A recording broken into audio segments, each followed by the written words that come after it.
The story begins in a dungeon, a labyrinth where reckless adventurers dream of getting rich quickly. Among these dungeons are some so difficult that nobody should ever set foot inside them. Deep within one such labyrinth, a group of adventurers made their way forward. A woman watching them through a crystal ball asked her master what she should do, and he decided they should be thrown out. The man sat upon a throne surrounded by many different kinds of monsters. This was the story of Rick Ellard, an exiled alchemist who would become the world's most powerful dungeon master. In the royal capital of Alraj, people gathered inside a tavern to discuss the latest news. Hero Alan's party had conquered the impossible Ouroboros dungeon, further cementing their status as living legends. No matter how dire the situation became, they could always turn it around in no time. Alan possessed a miraculous power granted only to the brave, earning him the reputation of the perfect hero.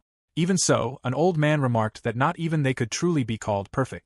The scene shifted to the room of a young man busy brewing a mixture in a large pot. Smoke rose from the pot, and the young man smiled with satisfaction as he admired the result, believing it would make an excellent potion. His name was Rick Ellard, an alchemist. Alchemists primarily supported adventuring parties by creating items through alchemy, and that was Rick's role. Suddenly, someone called out from outside and announced that he was coming in. The visitor was Hero Alan, an unrivaled sword master who had conquered countless dungeons. He was a true hero who enjoyed tremendous support from people throughout the country. Rick excitedly tried to show Alan the potion he had just completed, but Alan immediately stopped him, saying that he needed to discuss something important. Rick smiled and waited to hear what it was. Alan got straight to the point and informed Rick that, effective immediately, he was being expelled from the party. Rick was left in shock and asked if it was a joke, but Alan made it clear that it was not. Alan explained that the decision had been made by all of the party members. Unable to believe it, Rick asked why in a trembling voice. Alan answered that he had found a better alchemist. At that moment, a woman entered the room, adjusted her glasses, greeted Rick, and introduced herself as Dorma Greygane. She remarked that Rick probably did not remember her, that it was fine, and that they had never been friends anyway. Alan informed Rick that Dorma would be using the room from that day onward and told him to hurry and leave. Rick attempted to protest, but before he could finish, Alan reminded him that he had been kind enough to let Rick use the room in the first place, and that it was only natural for him to leave immediately after being expelled from the party. Rick could not help asking why. After all, he, Victor, and Alan had been together from the very beginning. Looking down at Rick, Alan responded sarcastically that he did not know before suddenly shouting at him. The outburst frightened Rick and brought tears to his eyes as Alan condemned him for his incompetence. Alan declared that Rick had been an eyesore for the longest time, that he could no longer tolerate him, and that Rick was nothing more than a carefree research fool who had been dragging the party down and was no longer suitable to remain with them. Stunned on the floor with the potion he had just brewed beside him, Rick quietly accepted the decision. As his final farewell to the party, Rick made one last request to Dorma, asking her to at least accept the potion he had made, as it added new effects to the golden potion. He handed it to her, and Dorma examined it analytically. She asked what ingredients it contained and acknowledged Rick's skill as a chemist, noting that he had remained in the hero's party until now. However, she laughed and claimed that even she could make such a potion, declaring that Rick was completely inferior to her. Enraged by the remark, Rick slapped the potion he had just handed her out of her hand. Frustrated, he ran for the exit, while the unfazed Dorma merely observed that it had been a waste for him to do that. Alan coldly stated that he had no use for incompetence and ordered Dorma to prepare for the next dungeon. Wearing a smug smile with her eyes closed, Dorma acknowledged the order while remarking that she pitied Rick, assuming he had been an old member of the party. Alan cast a menacing glance at her and declared that Rick had never been worthy of accompanying a hero, and that there was nothing more to it. He then questioned whether Dorma would avoid disappointing him the way Rick had. Dorma responded with an arrogant smile, confidently assuring him that she would. Still unable to believe what had happened, Rick walked away carrying his belongings on his back, absent-mindedly tearing leaves apart with his hands. An image of Alan surfaced in his mind, and Rick bitterly reflected on how many times his potions had saved him. Having just been cast out of the party, he concluded that he would have to sell a few potions to earn some money as he continued rustling through the bushes. As Rick wandered after being expelled from his party, he spotted a young injured woman lying along the path. The sight surprised him. The woman slowly opened her eyes, barely able to see, and pleaded for help if anyone was nearby. Rick immediately asked if she was all right and what had happened. As he examined her, he noticed that she had wings and wondered if she could be a spirit. Gasping for air and struggling to breathe, she introduced herself as Yuri, a dungeon spirit, and begged Rick to help her. Rick assisted the weakened woman to her feet, though he remained confused about whether she truly was a dungeon spirit. It was explained that dungeon spirits were being sustained by the life energy of the monsters and adventurers within their dungeons. Rick had heard of their existence before but could not believe they looked like Yuri. His thoughts were interrupted when Yuri, coughing heavily, warned that she would die if things continued this way. Startled, Rick wondered how that could happen. Still struggling to breathe, Yuri desperately pleaded with Rick, a human, to form a contract with her as she grasped his hand. Behind them, the silhouette of a muscular leg emerged. It belonged to a werewolf. A twig snapped as the beast approached with its jaws open, leaving Rick stunned because a wolf should not have been there. The ferocious creature growled as it advanced, its fangs large and razor-sharp. The werewolf suddenly charged at them. Rick frantically considered what he should do, realizing it would be difficult to fight a monster like this by himself. As Yuri continued struggling for breath, Rick closed his eyes and made his decision. Although he admitted that he did not understand what was happening, he agreed to form a contract with her if it would save her, hoping she would then run away before the werewolf reached them. The moment Rick gave his consent, Yuri instantly recovered. Her beautiful wings spread wide as she radiated brilliant light. She clasped her hands together with her eyes closed as though in prayer before opening them again, her eyes sparkling with joy as the contract was completed. Rick turned back to her in complete confusion while the werewolf rapidly closed the distance, growling as it prepared to launch another attack. A black orb suddenly engulfed both Rick and the werewolf.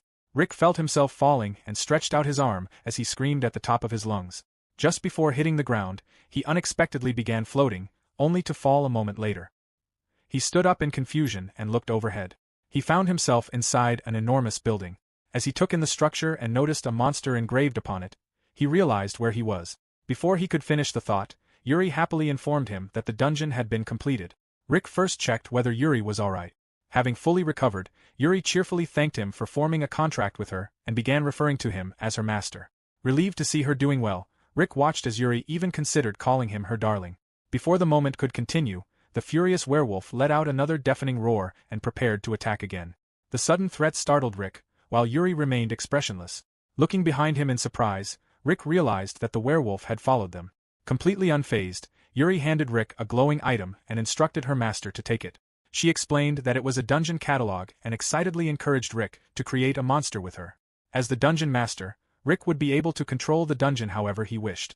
Breaking into a sweat, Rick reluctantly proceeded and summoned 5 winged monster eggs with eyes at the cost of 500 DP. Moments later, the eggs cracked open and hatched.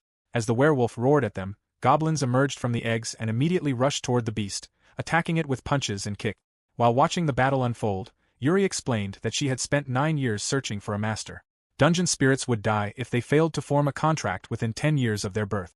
She admitted that she was a failure but expressed how happy she was that Master Rick had accepted her.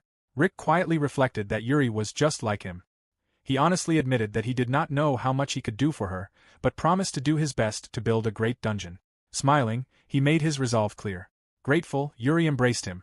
Holding his hands, she vowed to remain by Rick's side, obey whatever he asked of her, and stay with him for the rest of his life. Rick was overwhelmed and flattered, leaving him momentarily speechless, while Yuri enthusiastically declared that they would not lose to any adventurer and would do their best together. Confused, Rick questioned the mention of adventurers. Yuri explained that once a contract was formed, a person became a dungeon master and was required to defend the dungeon against attacking adventurers and monsters. She told Rick that their first priority was preparing the dungeon for future attack. Although Rick became visibly worried and agitated, Yuri reassured him that there was nothing to fear and that she would teach him how to get started. Rick then realized that becoming a dungeon master meant he was now an enemy of humanity and would eventually have to face Alan and the rest of his former party. As Yuri lay on the bed, she silently resolved that she would do anything if it was Master's order. She wished only to remain by his side forever. Rick stared at her in disbelief. The thought that Yuri would truly do anything left him swallowing nervously before hesitantly responding. Yuri was breathing heavily through her mouth, panting and covered in sweat. It was revealed that she had been assisting Rick in the alchemy laboratory alongside the goblins while observing his work. Rick requested a copper distiller, a scalpel, and a boiling pot. Overwhelmed by the growing list of supplies, Yuri pleaded for him to give her a moment. Curious, she then asked what he intended to do with all the tools and medicines he was preparing. Later, gathered around a board game, Yuri explained the fundamentals of dungeons to Rick and the goblins through 3 main concepts. First, a dungeon master was someone who managed a dungeon after forming a contract with a dungeon spirit. Second, dungeon spirits were beings that had to find a host within 10 years of their birth in order to survive, sustaining themselves on the energy of visiting adventurers while maintaining the labyrinth. Finally, dungeons were dangerous, monster-filled structures ranked from G to SSS in difficulty. Despite the risks, they constantly attracted adventurers seeking fame and fortune because of the immense treasures hidden within their cores. As Yuri idly floated through the air, she reminded Rick that the dungeon belonged to him. Rick looked back at her and reflected that, due to unexpected circumstances, he had ended up forming a contract with her. Aside from her wings and ears, Yuri looked like an ordinary girl. He even found her cute before immediately dismissing the thought, reminding himself that he could not allow himself to be charmed by her, and that helping someone who had collapsed had simply been the natural thing to do. Noticing his unusual behavior, Yuri asked what was wrong. She suddenly appeared behind him and leaned over his shoulder, startling Rick so badly that he hurriedly denied anything was wrong before losing his balance and falling to the floor. Yuri was surprised by his reaction and quickly checked on him. Rick's face turned bright red as he struggled to compose himself, unable to imagine that they would truly stay together forever. In a trembling voice, he finally acknowledged her. Rick then turned the conversation to dungeon points. Yuri explained that dungeon points represented the total amount of energy possessed by the dungeon. Gesturing toward the board game and a miniature goblin figurine, she continued by explaining that the points were used to create monsters and traps to defend the dungeon, and that everything available for creation was listed in the catalog. Rick flipped through the catalog in amazement and was stunned to discover that it also contained common goods and adventurer equipment. The possibility of even building his own atelier filled him with excitement, making him wonder if he was dreaming. Yuri immediately shattered that thought by making it clear that such a thing was not allowed. She continued explaining that a dungeon was essentially a living entity that absorbed life energy and converted it into dungeon points. It created treasures to attract adventurers, while dungeon spirits sought areas with high concentrations of life energy. At the same time, wild monsters constantly invaded the dungeon. With a better understanding of the system, Rick realized that the werewolf they had encountered must have been one of those invading monsters. Yuri nodded before reminding him that, before spending dungeon points on his own interests, he first needed to create monsters and traps to repel intruders. Rick could only reluctantly agree. Yuri firmly emphasized that dungeon management always began with defense, and that it was the highest priority of every dungeon master. Rick let out a heavy sigh. Although the dungeon seemed like the ideal environment for an alchemist, it came with far too many responsibilities. Turning her attention to the goblins, Yuri explained that the dungeon currently possessed only the monsters Rick had created earlier. The G-rank goblins could be seen playing with a slime of the same rank. She added that they were all among the weakest monsters available. Rick could only react with surprise at yet another disappointing revelation. Monster ranks ranged from G to SSS, with G being the weakest and most common, while SSS represented the strongest and rarest monsters. Curious, Rick asked whether the monsters obtained were completely random. Yuri explained that the probability of summoning a G-rank monster 5 consecutive times was only about 3% and concluded that everything ultimately depended on luck. Hearing that, Rick dramatically collapsed onto the floor in tears, feeling even more overwhelmed by the explanation. Rick then explained that he wanted to use the remaining dungeon points to expand the dungeon, but doing so felt far too risky. After thinking for a moment, Yuri cheerfully suggested that he could simply fight by himself. Rick looked at her and questioned whether he appeared strong. Considering his slender build and complete lack of combat experience outside of making potions, the answer was obvious. Yuri could only respond with an awkward groan. Trying to encourage him, she assured him that even if he was weak, her feelings toward him would never change. Rick stared into the distance and imagined himself standing alone against a horde of enemies with a weapon in hand. The image felt completely unrealistic. He returned his attention to the dungeon catalog and continued turning its pages. Suddenly, something caught his attention. An idea came to him. Looking at Yuri, Rick confirmed that monsters created with dungeon points would obey all of his orders. Yuri nodded and explained that they were very obedient. Satisfied, Rick smiled before asking Yuri to prepare several items for him. Yuri simply watched him with curiosity, wondering what he was planning. The scene then shifted to a bird's-eye view of the royal capital of Alridge, where rows of rooftops stretched across the city. Seated at a table with his party, Alan frowned in irritation and clicked his tongue in annoyance while a muscular man beside him attempted to ease the tense atmosphere. Victor Goldsmith, the party's tank, attempted to comfort Alan by reminding him that everyone made mistakes from time to time. However, Alan remained irritated. He turned to the party's mage, Matilda Olsen, who cautiously acknowledged him, fully aware of his mood. Alan questioned why she had used thunder magic against the elder Arachne despite its weakness to fire. Unable to justify her actions, Matilda lowered her head and admitted that she had panicked before apologizing. Alan then shifted his attention to Fitz Rosson. Nervously responding, Fitz was immediately questioned about why he had defeated a different enemy instead of the one Alan had ordered him to attack. Scratching his cheek awkwardly as sweat ran down his face, Fitz explained that he had believed the other target was the better choice and wondered if his decision had truly been that bad. His answer only further fueled Alan's frustration. Alan finally turned to Dorma. Startled, she stiffened before quietly responding. Alan harshly criticized her performance since joining the party, condemning her support timing, item management, pursuit decisions, and every other aspect of her work. he sarcastically implied that her performance was beyond belief. Looking down in shame, Dorma admitted that she had nothing to say.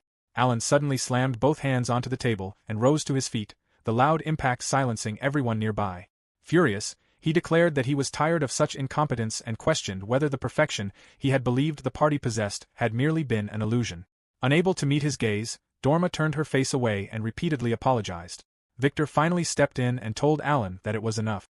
He reminded him that Dorma had only recently joined the hero's party because she admired him. Dorma remained silent with her eyes fixed on the floor. Alan looked down at her briefly before turning away. He instructed everyone to get some rest before leaving the table and walking away from the party. Fitz remarked that Alan had been truly furious. Leaning back in his chair, he added that they really had performed terribly and that they had become too relaxed after the trash had left, referring to Rick. He then looked toward Mary Plato, the party's healer, expecting her agreement. Before Mary could respond, Fitz suggested that they eat something instead. Mary simply agreed while keeping her gaze lowered to the table. Fitz then tried to encourage Dorma, telling her not to be depressed and offering her some of the food. The scene shifted to Alan striking a wall with his fist. Consumed by anger, he insisted that his strategy had not failed because it was reckless. He declared that they had only challenged an A-ranked dungeon and that, as the hero, he should have been clearing SSS-ranked dungeons instead. In frustration, he kicked an object aside and angrily questioned why the others had held him back. The outburst left him panting as he vented his emotions. After gradually calming down, he looked at his own hands and convinced himself that it had merely been bad luck. He reflected that if a certain thing had activated, he could have cleared that level on his own, and lamented that he only needed that one thing. The scene then shifted to an image of potions known as monster synthesis. Rick explained that monster synthesis was an alchemy technique. Although his specialty was pharmacology and the technique was outside his field, he intended to study it. As Yuri watched him prepare the potions, she questioned whether he was certain about attempting it. Rick confidently affirmed his decision and explained that he wanted to consult a book on the subject while holding what appeared to be a potion. Impressed by his ability, Yuri wondered if he could truly remember everything he read. Rick casually explained that such a talent was simply part of being an alchemist. Yuri silently doubted that ordinary alchemists were capable of such a feat. Rick then calculated that everything he planned to do would cost only 300 dungeon points. If the process succeeded, they should be able to upgrade a G-rank monster into a D-rank monster, so he decided to try it immediately. The cauldron was prepared as the process for basic monster synthesis began. The procedure consisted of mixing the necessary chemicals, extracting the magic stone from a goblin, adding the goblin's corpse, and stirring the mixture. Holding the required ingredients, Rick explained that once everything was added, the synthesis would be complete. As Yuri observed the process, she quietly thought that alchemy was surprisingly harsh. Once all the ingredients had been combined and thoroughly mixed inside the cauldron, the contents suddenly emitted a brilliant light. Rick and Yuri watched in astonishment as a massive creature emerged with a thunderous rumble. It was a Cyclops, an A-rank monster. Rick was amazed by its enormous size and wondered whether it would obey his commands. He cautiously ordered the Cyclops to sit. Despite its immense stature, the Cyclops obediently sat down and silently stared at Rick and Yuri. Standing before the towering monster, Rick concluded that there did not seem to be any problems. Even so, he reflected that the Cyclops was an A-rank monster whose normal summoning rate was less than 2%, making it an exceptionally formidable creature. Yuri explained that the Cyclops was 6 ranks above the goblin and that such a monster should never normally appear in their dungeon.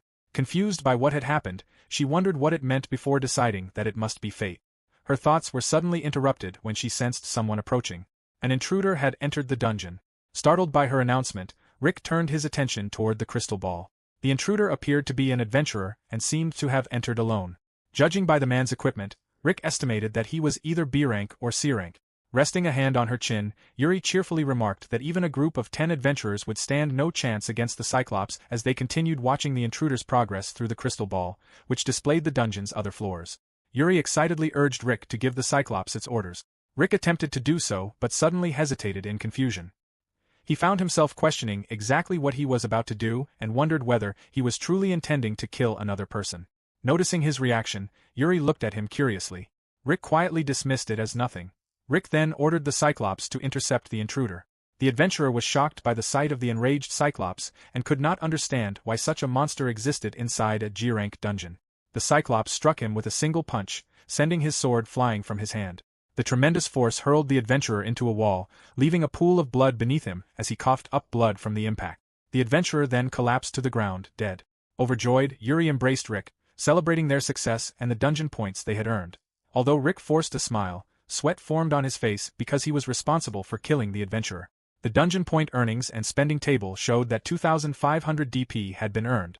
The breakdown listed a dungeon creation bonus of 10,000 DP and buried adventurers worth 1,500 DP.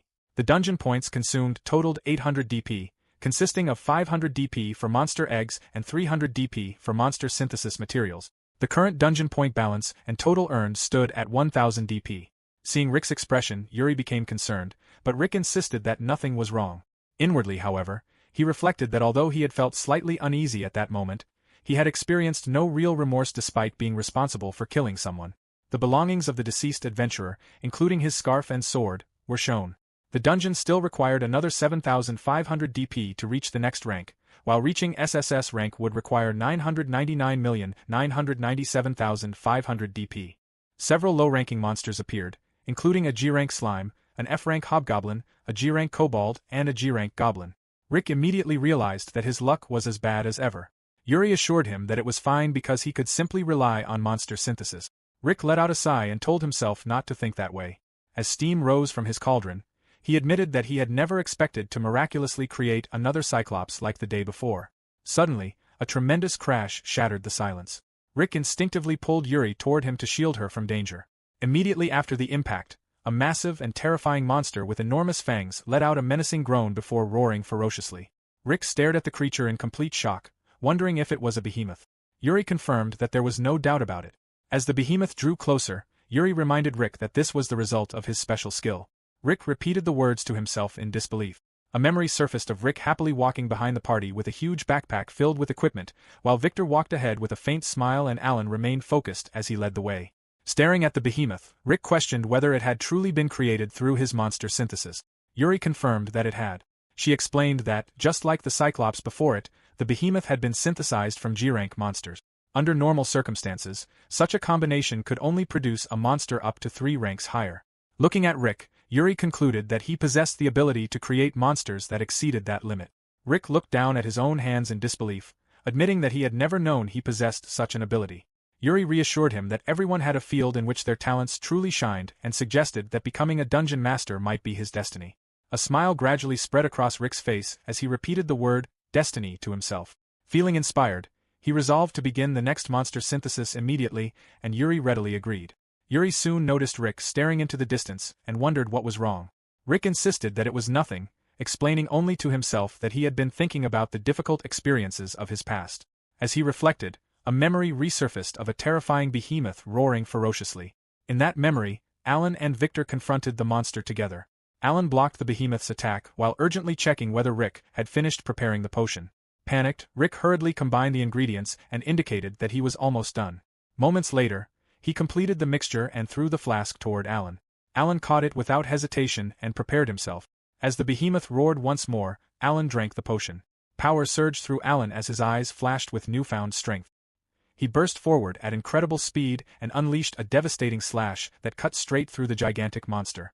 The behemoth crashed to the ground with a series of heavy thuds while Alan remained standing calmly. The rest of the party watched with relieved smiles before gathering around Alan, praising his strength and suggesting that they celebrate. Rick remained standing apart from them. Rick ran down the hallway, panting heavily as he hurried toward the meeting room. After arriving, he apologized for being late. Victor noticed his tardiness and informed him that the next dungeon had already been decided. Rick bowed before placing a tray of potion bottles on the table with enough force to surprise everyone. Smiling, he admitted that he had become absorbed in his experiments after the previous mission. Since they had obtained many materials from the behemoth, he had tried to develop the best potion effects for each party member and intended to continue experimenting with the various ingredients. Victor smiled and welcomed him over. Rick handed Victor a potion, explaining that he had modified his stamina potion by shortening its recovery time while increasing its defensive effects, believing Victor would know exactly when to use it during battle. Victor accepted it with a chuckle, thinking of Rick as a complete potion enthusiast. Rick then turned to hand a potion to Alan, but before he could finish, Alan slammed the bottle onto the table and dismissed it as useless. Rick froze in place. Alan leaned forward, glaring at him angrily as he harshly questioned whether Rick even understood his role within the party. Alan declared that Rick was only part of the party because he could produce golden potions despite otherwise being useless. Victor tried to calm Alan, reminding him that Rick was doing his best, but Alan questioned when Rick's personal interests had ever been useful. He insisted that the party was already strong enough not to rely on potions, and that they already had both a healer and a mage to provide support. Alan then instructed Rick to make sure they never ran out of golden potions as they had before. Looking down with a forced smile, Rick quietly accepted the criticism. Rick reflected that, in the beginning, he had been the only one capable of filling the party's lack of support, but over time there had become fewer and fewer tasks that only he could perform. He began questioning whether there had ever been any point in joining their missions at all. Yuri silently listened as Rick considered different ways he could have contributed, such as remaining at the base to build up their inventory. Even so, Rick knew that many situations required immediate action. He remembered that an alchemist's greatest strength lay in understanding the situation and producing items flexibly according to the circumstances. He also realized that many items useful for dungeon management existed, including communication papers that could be claimed through blood and used for remote conversations, as well as warp platforms that allowed travel between dungeon floors and even different dungeons. Noticing that no adventurers were entering the dungeon, Rick let out a long yawn and wondered if it would be all right for him to get some sleep. He then looked toward Yuri and considered whether she was tired as well. Yuri smiled and explained that dungeon spirits did not need to sleep. She offered to keep watch over the dungeon while Rick rested. Grateful, Rick thanked her before wondering if he could spend dungeon points to create a pillow. Yuri was puzzled by the request. Rick explained that he could comfortably sleep on the hard floor as long as he had a pillow because he wanted to save his dungeon points until he could afford to make a proper bed. Smiling, Yuri instead offered her lap as a pillow. The unexpected suggestion completely startled Rick, leaving him staring at her in shock. Embarrassed, he insisted that there was no need and that he would feel guilty. Yuri persisted, assuring him that he was free to use her however he wished. She encouraged him not to be embarrassed about relying on any part of her body and urged him to come closer, leaving Rick flustered. In the end, Rick rested his head on Yuri's lap, sweating nervously as she looked down at him with a gentle smile. She asked how it felt, and Rick could only respond with a series of awkward, hesitant sounds while blushing and avoiding her gaze. He eventually admitted that it was comfortable, though he added that they should make a proper bed the next time. Yuri smiled with her eyes closed and gently encouraged Rick to sleep peacefully. A short while later, Rick quietly called her name.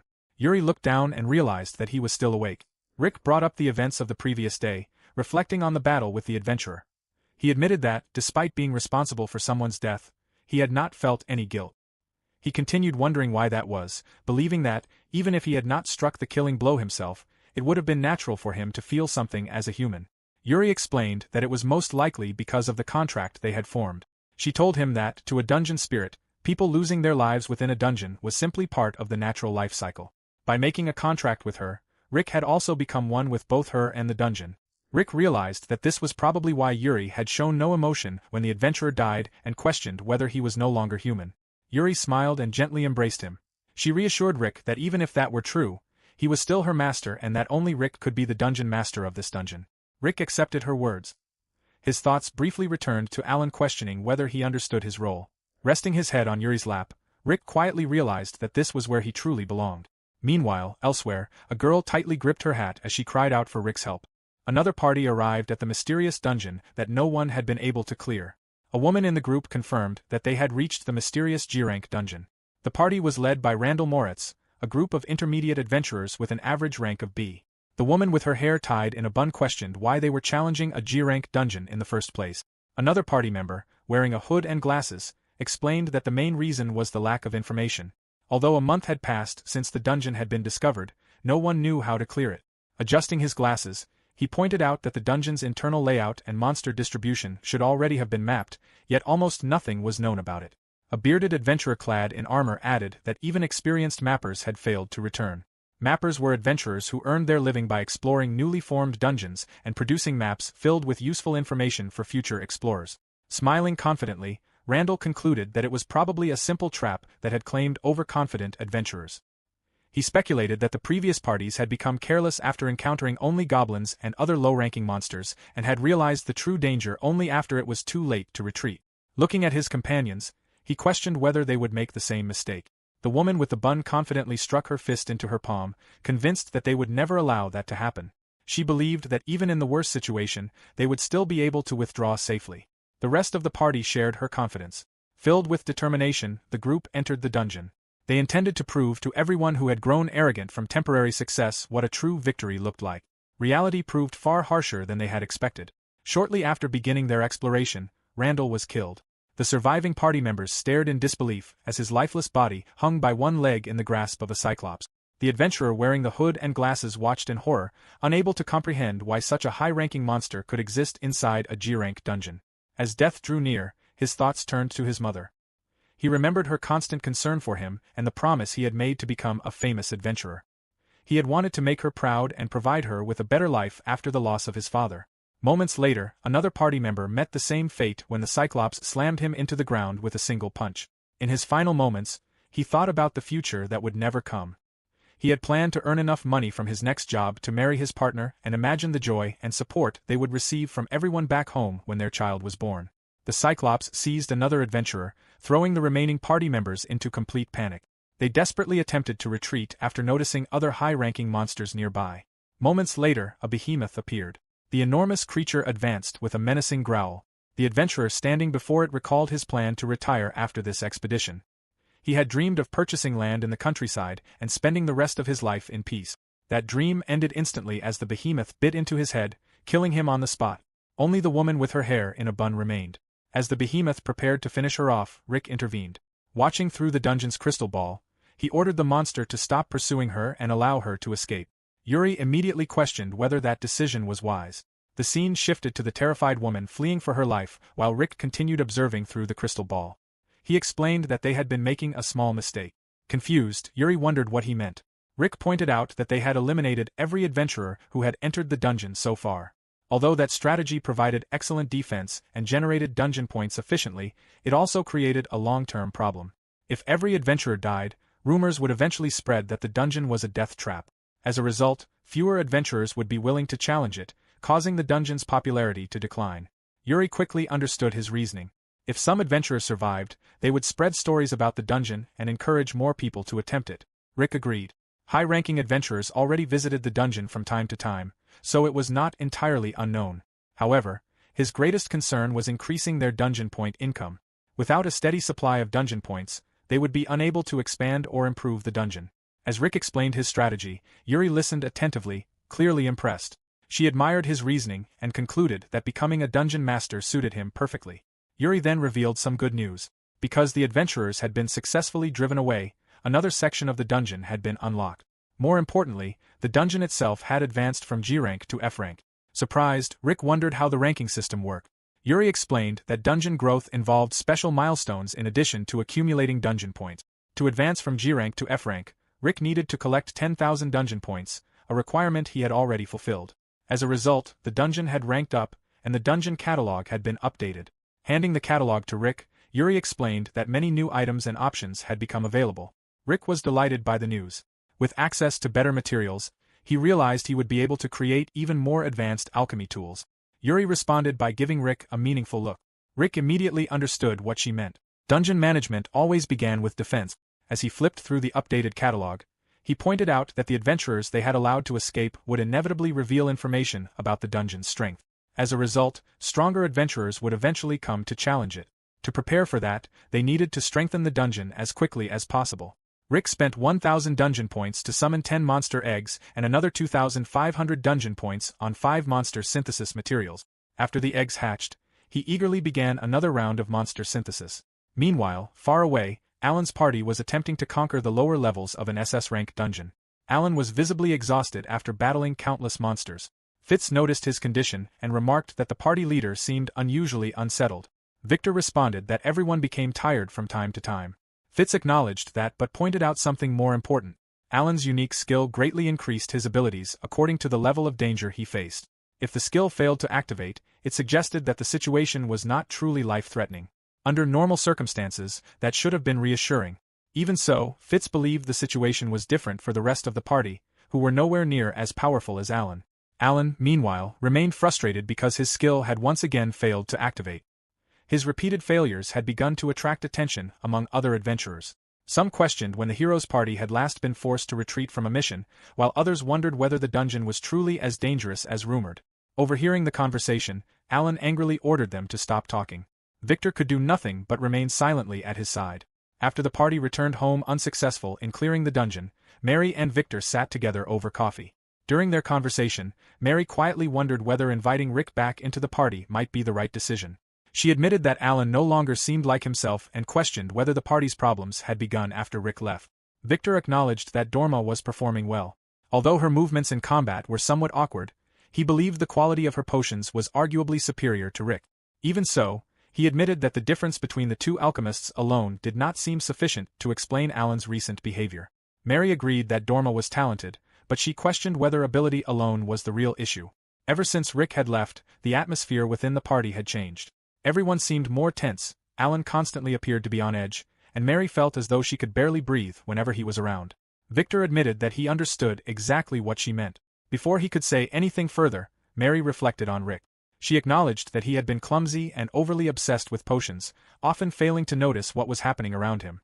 Even so, he had always worked hard and remained cheerful regardless of how difficult the situation became.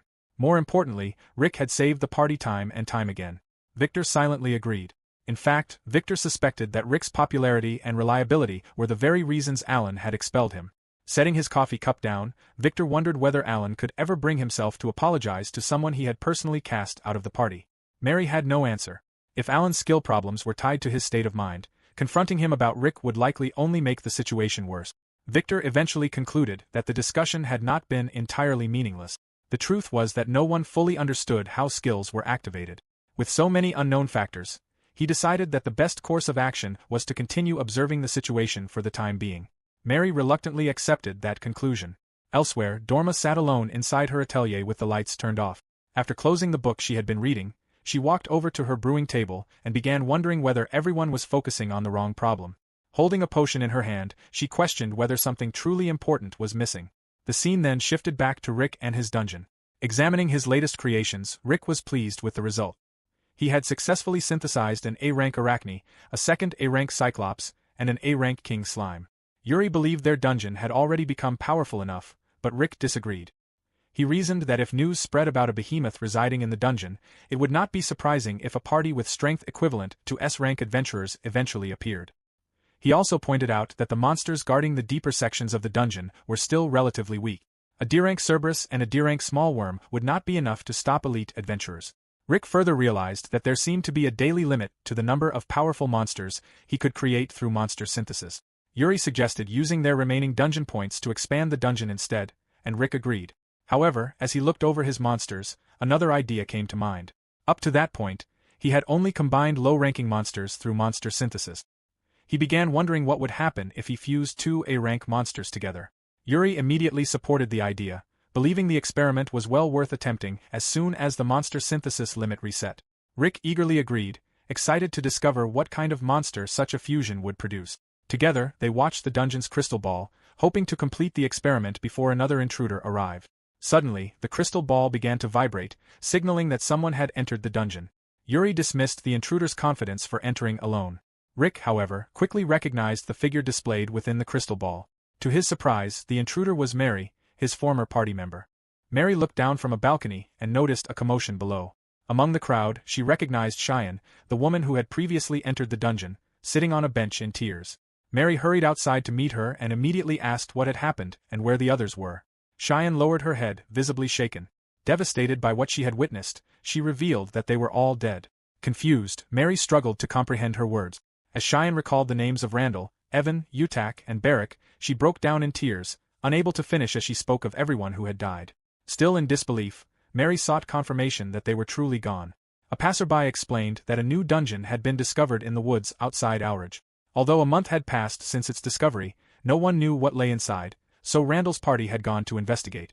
The expedition had ended in disaster, with Cheyenne as the only survivor.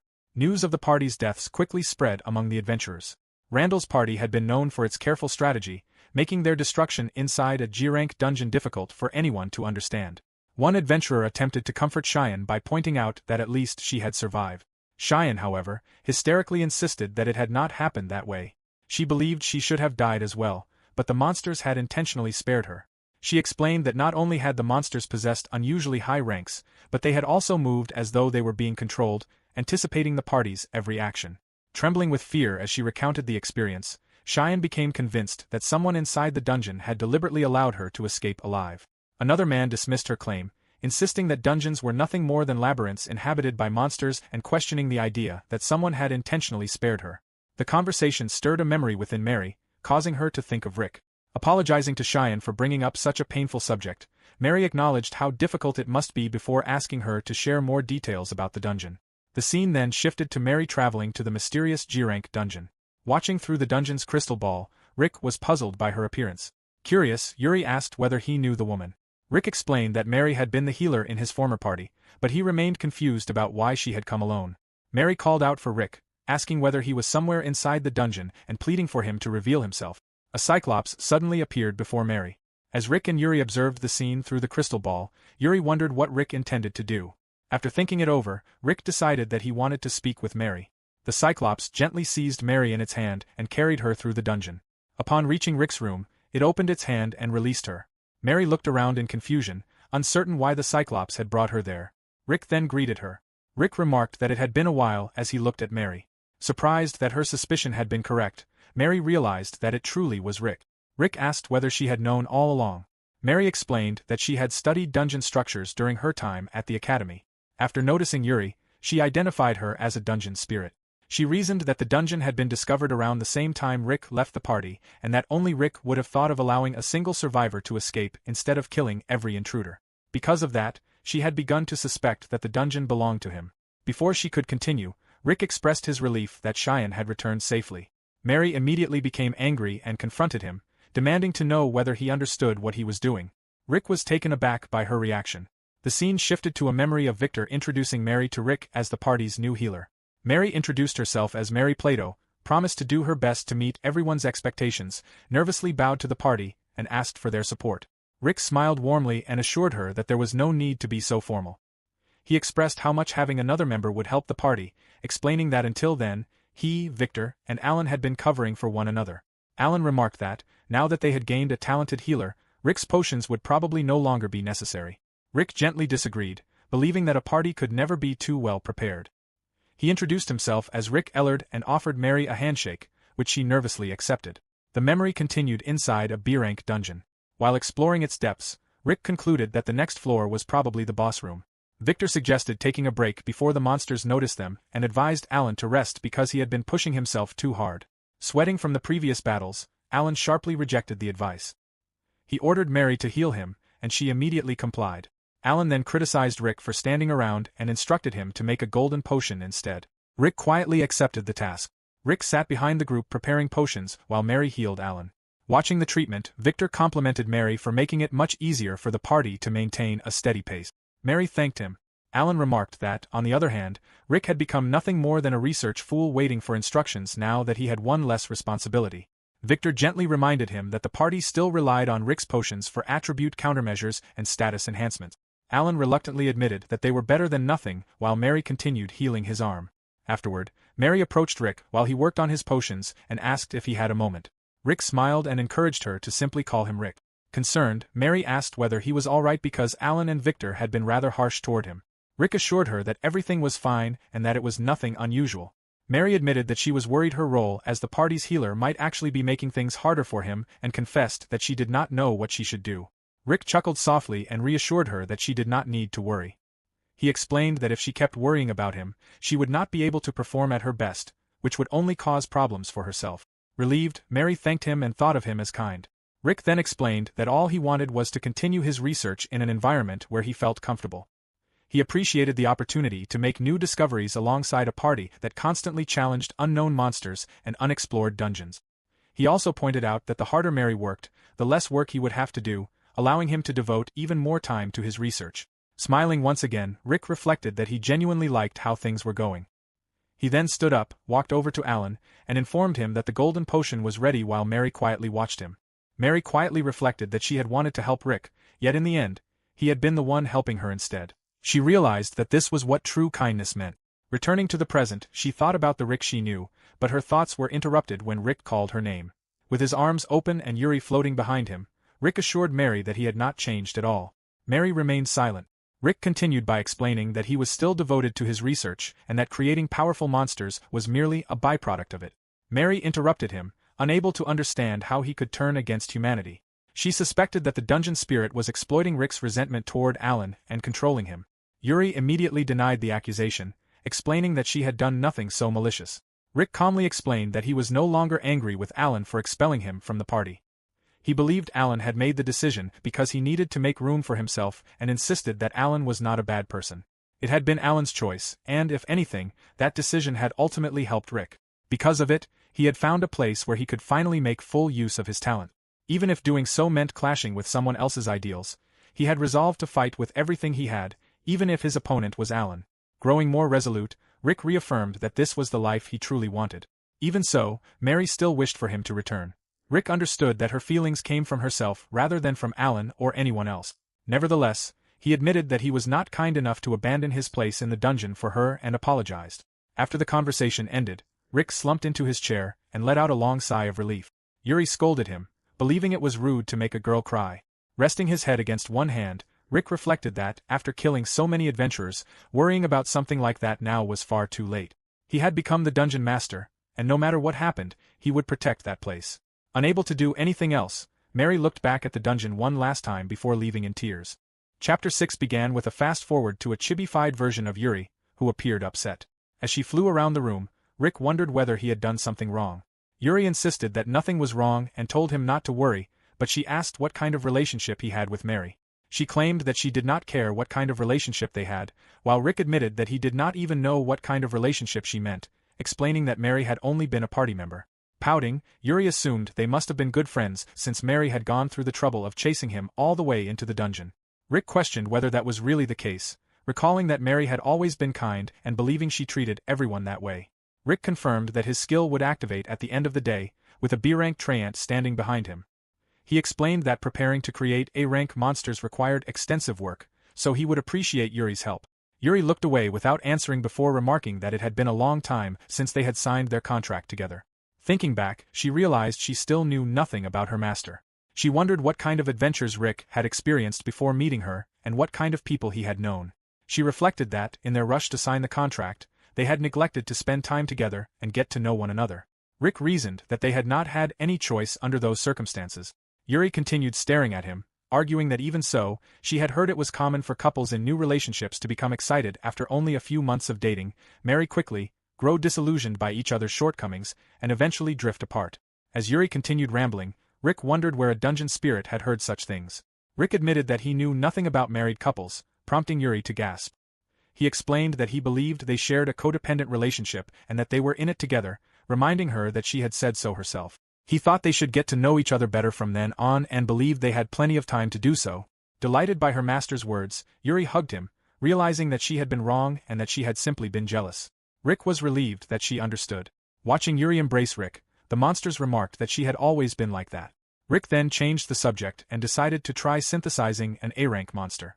In the capital of Alraj, Alan and Victor sparred with their swords. Alan remained frustrated as he thought about why his skill had failed to activate.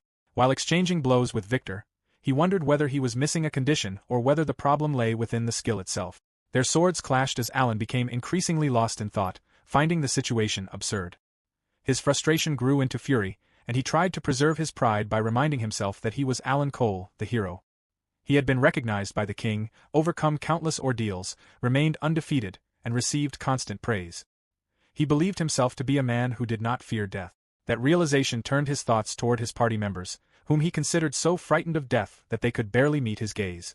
Convinced that every member of his party was incompetent, his agitation and rage continued to build, and he vented those emotions during the sparring match. Victor was disarmed, and his sword landed on the grass before he calmly urged Alan to stop. Alan instead raised his sword above his head. Feeling the overwhelming intensity radiating from him, Victor silently wondered whether Alan intended to kill him. Victor scolded Alan, insisting that he needed to calm down. Alan snapped back, insisting that he would never get back on track if he remained on edge all day and telling Victor to be quiet.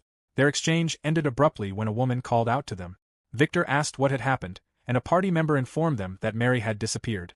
She explained that Mary had never stayed away from her room for an entire day without informing anyone, leaving her with no idea where she could have gone. Alan coldly dismissed the matter, deciding that they should forget about Mary because there were plenty of healers just as capable as she was. The woman objected to such a remark, but Alan simply walked away, refusing to be bothered with matters like that. A drunken Fitz joined the conversation while drinking more wine, remarking that there were no substitutes and smirking as he wondered who would willingly board a sinking ship, referring to their party. Alan stared at Fitz coldly as he continued drinking and questioned whether he wanted something. The drunken Fitz explained that, with the way Alan was acting now, it was doubtful they would ever conquer SSS-rank dungeons, let alone unite another party in the future, though he admitted it was only his opinion. Irritated by the remark, Alan warned Fitz not to mock him and seriously questioned whether he had followed him simply because he wanted unity and friendship. Alan was about to declare that even a fighter like Fitz could be replaced, but Fitz finished the thought himself, acknowledging that there would always be someone to take his place and that there was no doubt about it. He then scoffed and added that the same applied to Alan, the brave hero. Alan's irritation became even more apparent. As Alan bowed before the king seated upon his throne, it was explained that the title of hero was bestowed by the king upon a select group of adventurers considered exceptional. Although they remained adventurers, they also served as symbols of the kingdom. Depending on their achievements, the king could replace a hero whenever he wished. Fitz only deepened Alan's frustration by remarking that Alan was probably the one in the greatest trouble at the moment. Alan's anger reached its peak, but the scene shifted as a girl arrived. It was Mary. She apologized for being absent for a while. The other party members were relieved and expressed how worried they had been, asking where she had gone. Mary apologized again and explained that she had gotten lost on her way home while gathering herbs. Still in a foul mood, Alan remarked that she had saved him the trouble of finding a replacement. He then walked away and ordered everyone to prepare for the next mission. Back in the dungeon, Rick explained that combining A-rank monsters followed the same process as combining lower-ranked ones. The only real difference was that dismantling the monsters used as materials, such as the A-rank Arachne and the A-rank King Slime, was far more troublesome. Disgusted as the Cyclops dismantled the other A-rank monsters, Yuri nevertheless assured him that the Cyclops could handle the work.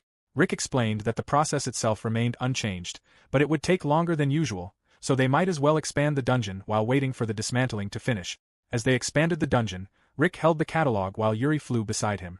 She wondered how her master had ended up joining the heroes' party. Rick recounted an incident from his home village, where a traveling fortune teller had given him a prophecy. The elderly fortune teller had instructed him to leave the village and seek out Alan Cole of Aurage, claiming that doing so would give him the opportunity to leave his name in history. Yuri repeated the words fortune teller in surprise. Rick acknowledged that believing such a wild story sounded foolish, but he had been unable to resist the possibility. Wanting to master alchemy, he had wanted to change his world. He reflected that perhaps everything had begun with that baseless prophecy. Yuri listened in surprise as Rick continued, explaining that Alan had accepted him despite his sudden appearance. Rick recalled that Alan had been proud even back then, though not as arrogant, and looking back, he believed Alan's growth might have stopped after obtaining his skill. The scene then shifted to the middle layer, the 10th floor of an S-rank dungeon, where Alan and his party were present. Victor broke into a heavy sweat as he found the situation strange. There was still no sign of Alan's skill activating, and now the problem extended beyond Alan, as the party was no longer coordinating with one another. Fitz spoke up, convinced that everyone had already realized the situation, and concluded that their only option was to retreat. Despite his exhaustion, Alan continued walking forward. Fitz shouted after him, asking whether he was even listening. Alan told him to keep quiet and declared that if Fitz wanted to leave, he could run back alone. Fitz insisted that he was serious and sarcastically questioned whether Alan truly believed they could face a dungeon master in their current condition. He doubted they would even make it out of the dungeon alive. Turning to the others, he asked whether they agreed with him. Alan bluntly questioned what Fitz was so afraid of. He claimed that Fitz's lack of awareness was what had driven them into such a desperate situation. Fitz dismissed that kind of awareness and continued arguing his point. As the two argued, Victor noticed a reptilian creature sneaking up behind them. He called out a warning to Fitz, but it came too late. The lizard-like creature slashed Fitz's leg clean off, sending it into the abyss. Fitz collapsed to the ground, overwhelmed by the excruciating pain. Back in Rick's dungeon, the cauldron bubbled more violently than before, and no one understood what was happening. As it rumbled, a beam of light suddenly burst from it. None of them had ever witnessed such a reaction. The scene shifted back to Alan's party. Without a trace of remorse, Alan sarcastically remarked that Fitz now had an excuse to leave the party. Meanwhile, an unseen object appeared to be cracking. Alan continued mercilessly, declaring that Fitz was finished as both a party member and a fighter, and that once he escaped the dungeon, he would simply find someone to replace him. To provoke Fitz even further, he added that finding a replacement for his missing leg might be more difficult. The remark succeeded in angering Fitz. Victor called out to Alan, insisting that he had gone too far and that his comment had crossed the line. The mysterious object continued to develop more crack. Alan ignored Victor and claimed that everything was the result of Fitz's weak eyes and weak body. He argued that if Fitz could not even take care of himself, there was no way he could keep up in the future as Alan rested his sword at his waist. As his final insult, Alan declared that he did not want incompetent people like Fitz or Rick in his party. The cauldron finally cracked apart, revealing a humanoid figure emerging from within. Rick was surprised to see that it was a girl. The mysterious girl looked around at her surroundings and wondered where she was. Yuri was shocked that another unknown woman had appeared in what she considered their love nest. At the beginning of Chapter 7, Yuri became flustered as she hurriedly scolded the naked girl for not getting dressed, wondering whether she was not embarrassed to be without clothes. Rick, however, was astonished that no matter how he looked at her, she appeared completely human. Although he was certain she was a monster because she had been born through synthesis, he could not comprehend what kind of being she truly was as she silently stared back at him.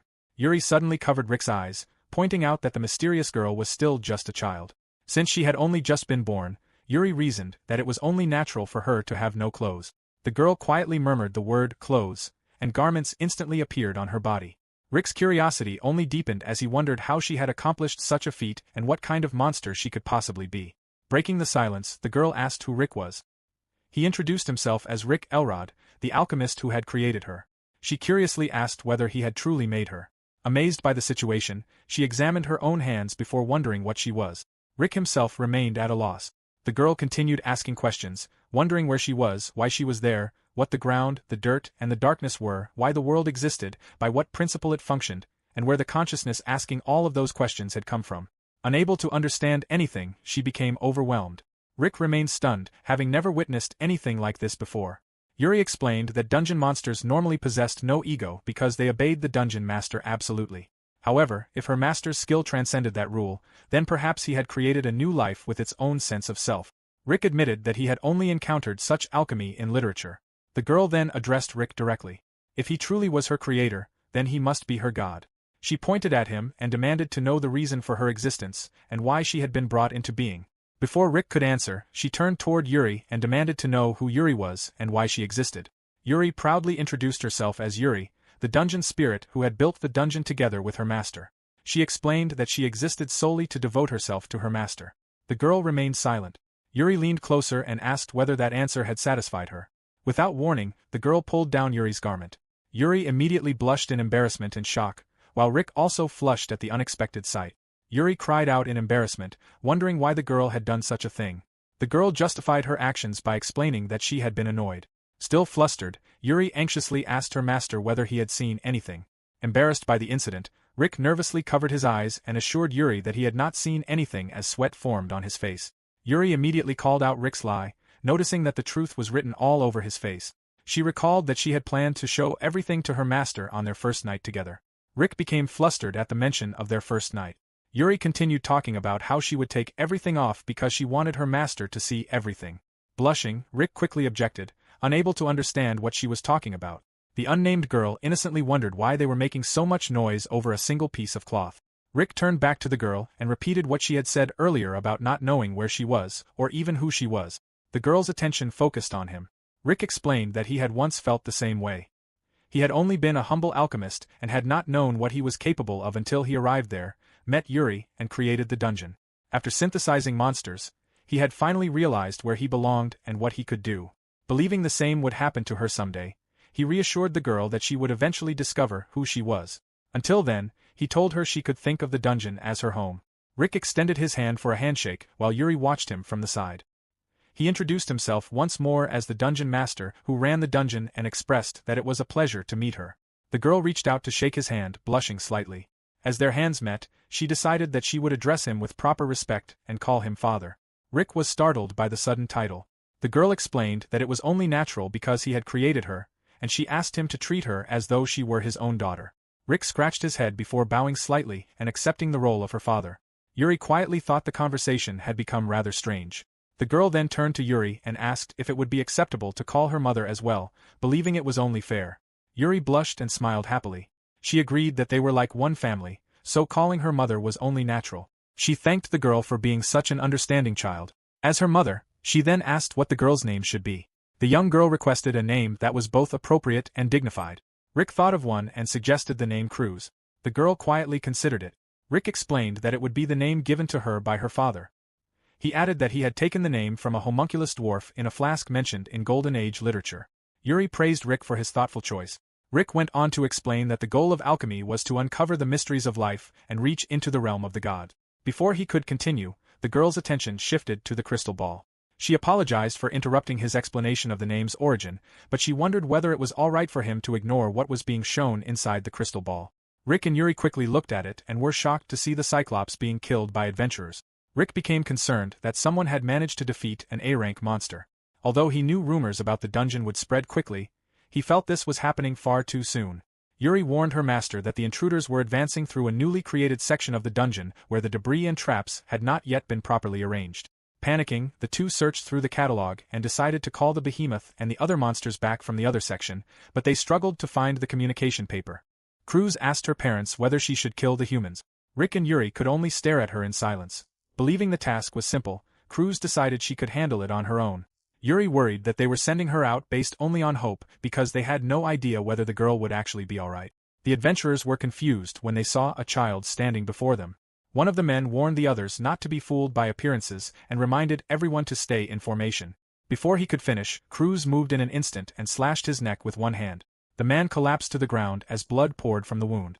The remaining adventurers were horrified and confused by what had just happened. Cruz smiled menacingly as she licked the blood from her fingers, realizing that humans were much more fragile than she had expected. The scene shifted to the royal palace, where the king sat on his throne with his butler beside him. While taking a bite from an apple, the king remarked that the hero had been slacking off lately. The butler agreed that it was a problem.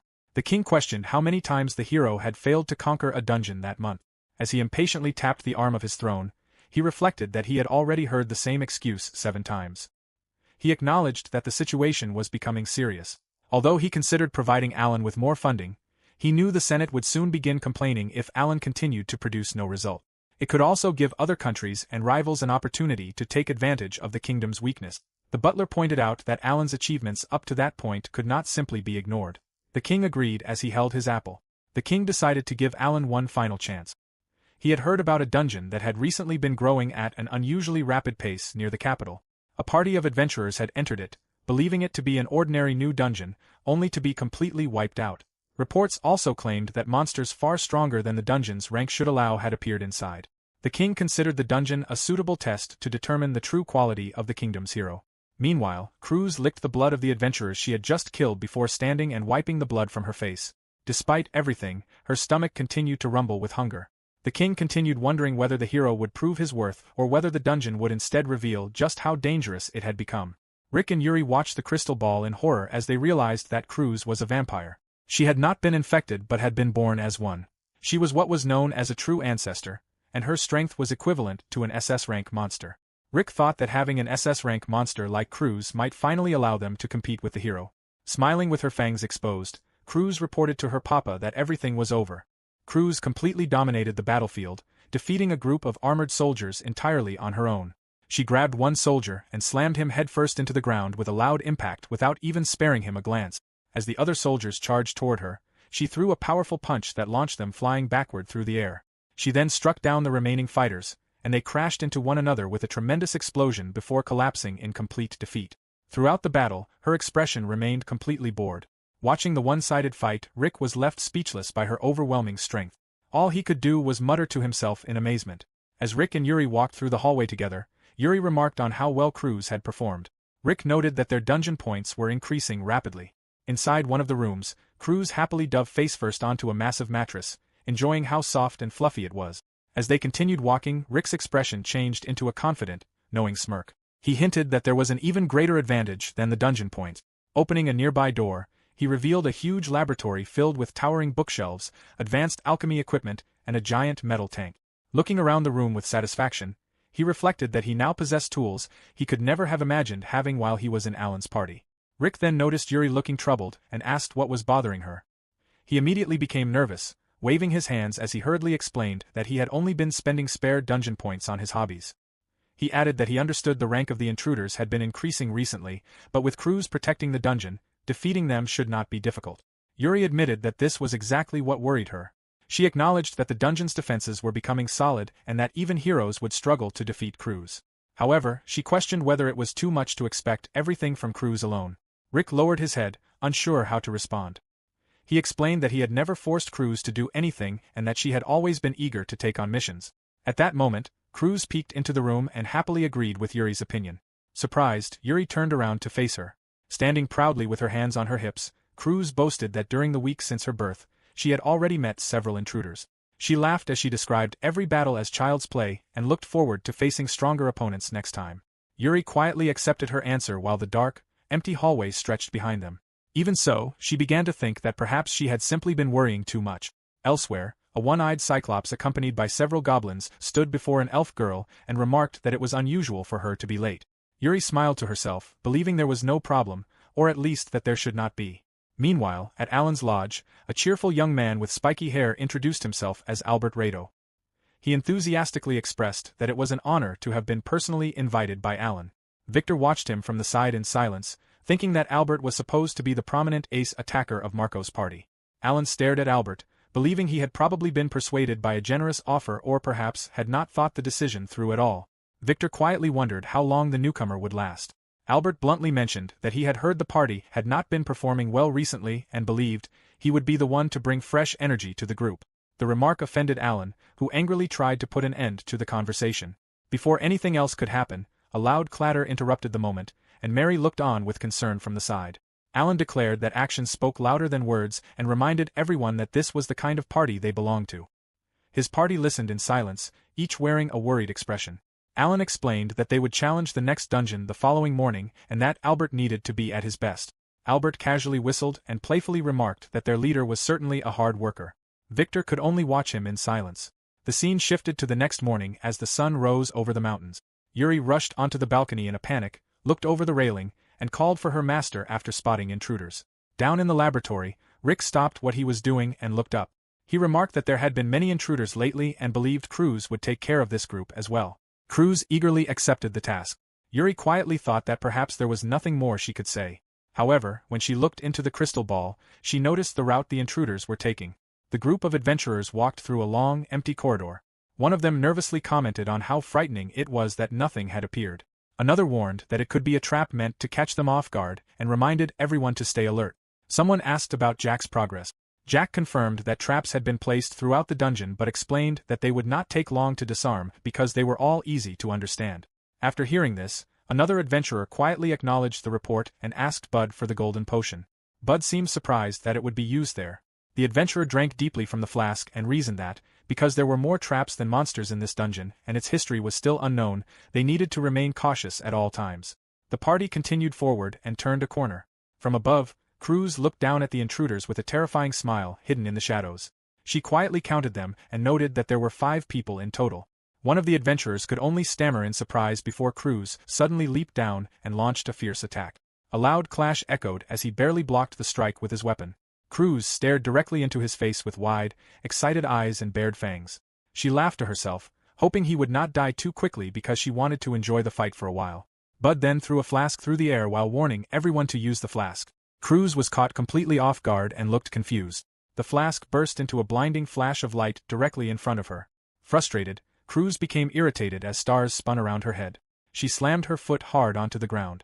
Watching everything through the crystal ball, Yuri gasped in surprise.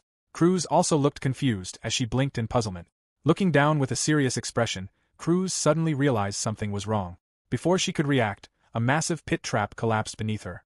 Irritated by the trick, she found the situation extremely annoying.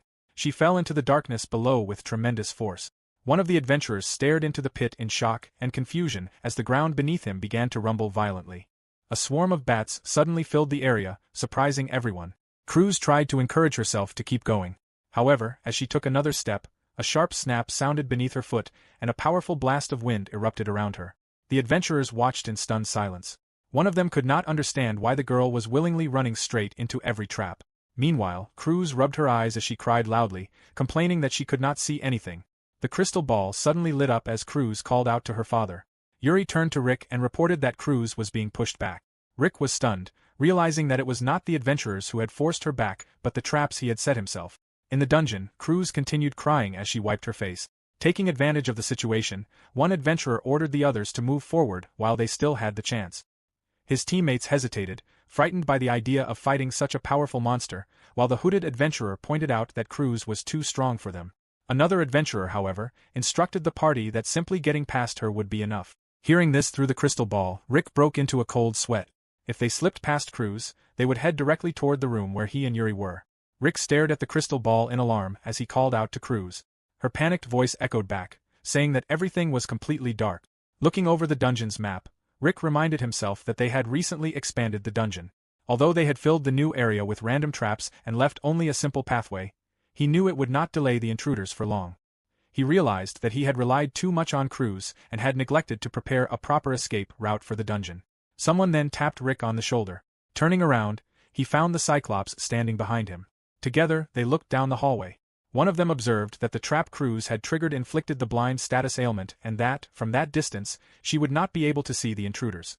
However, when the adventurers looked behind them, a massive shadowy figure was already towering over them. The Cyclops let out a terrifying roar.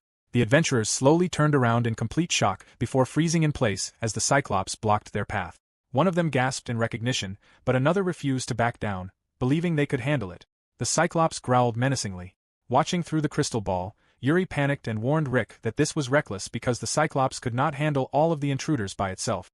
In the corridor, the battle began as the Cyclops charged forward and swung its enormous hand at the adventurers. They immediately drew their swords and fought back. The Cyclops roared as the battle continued.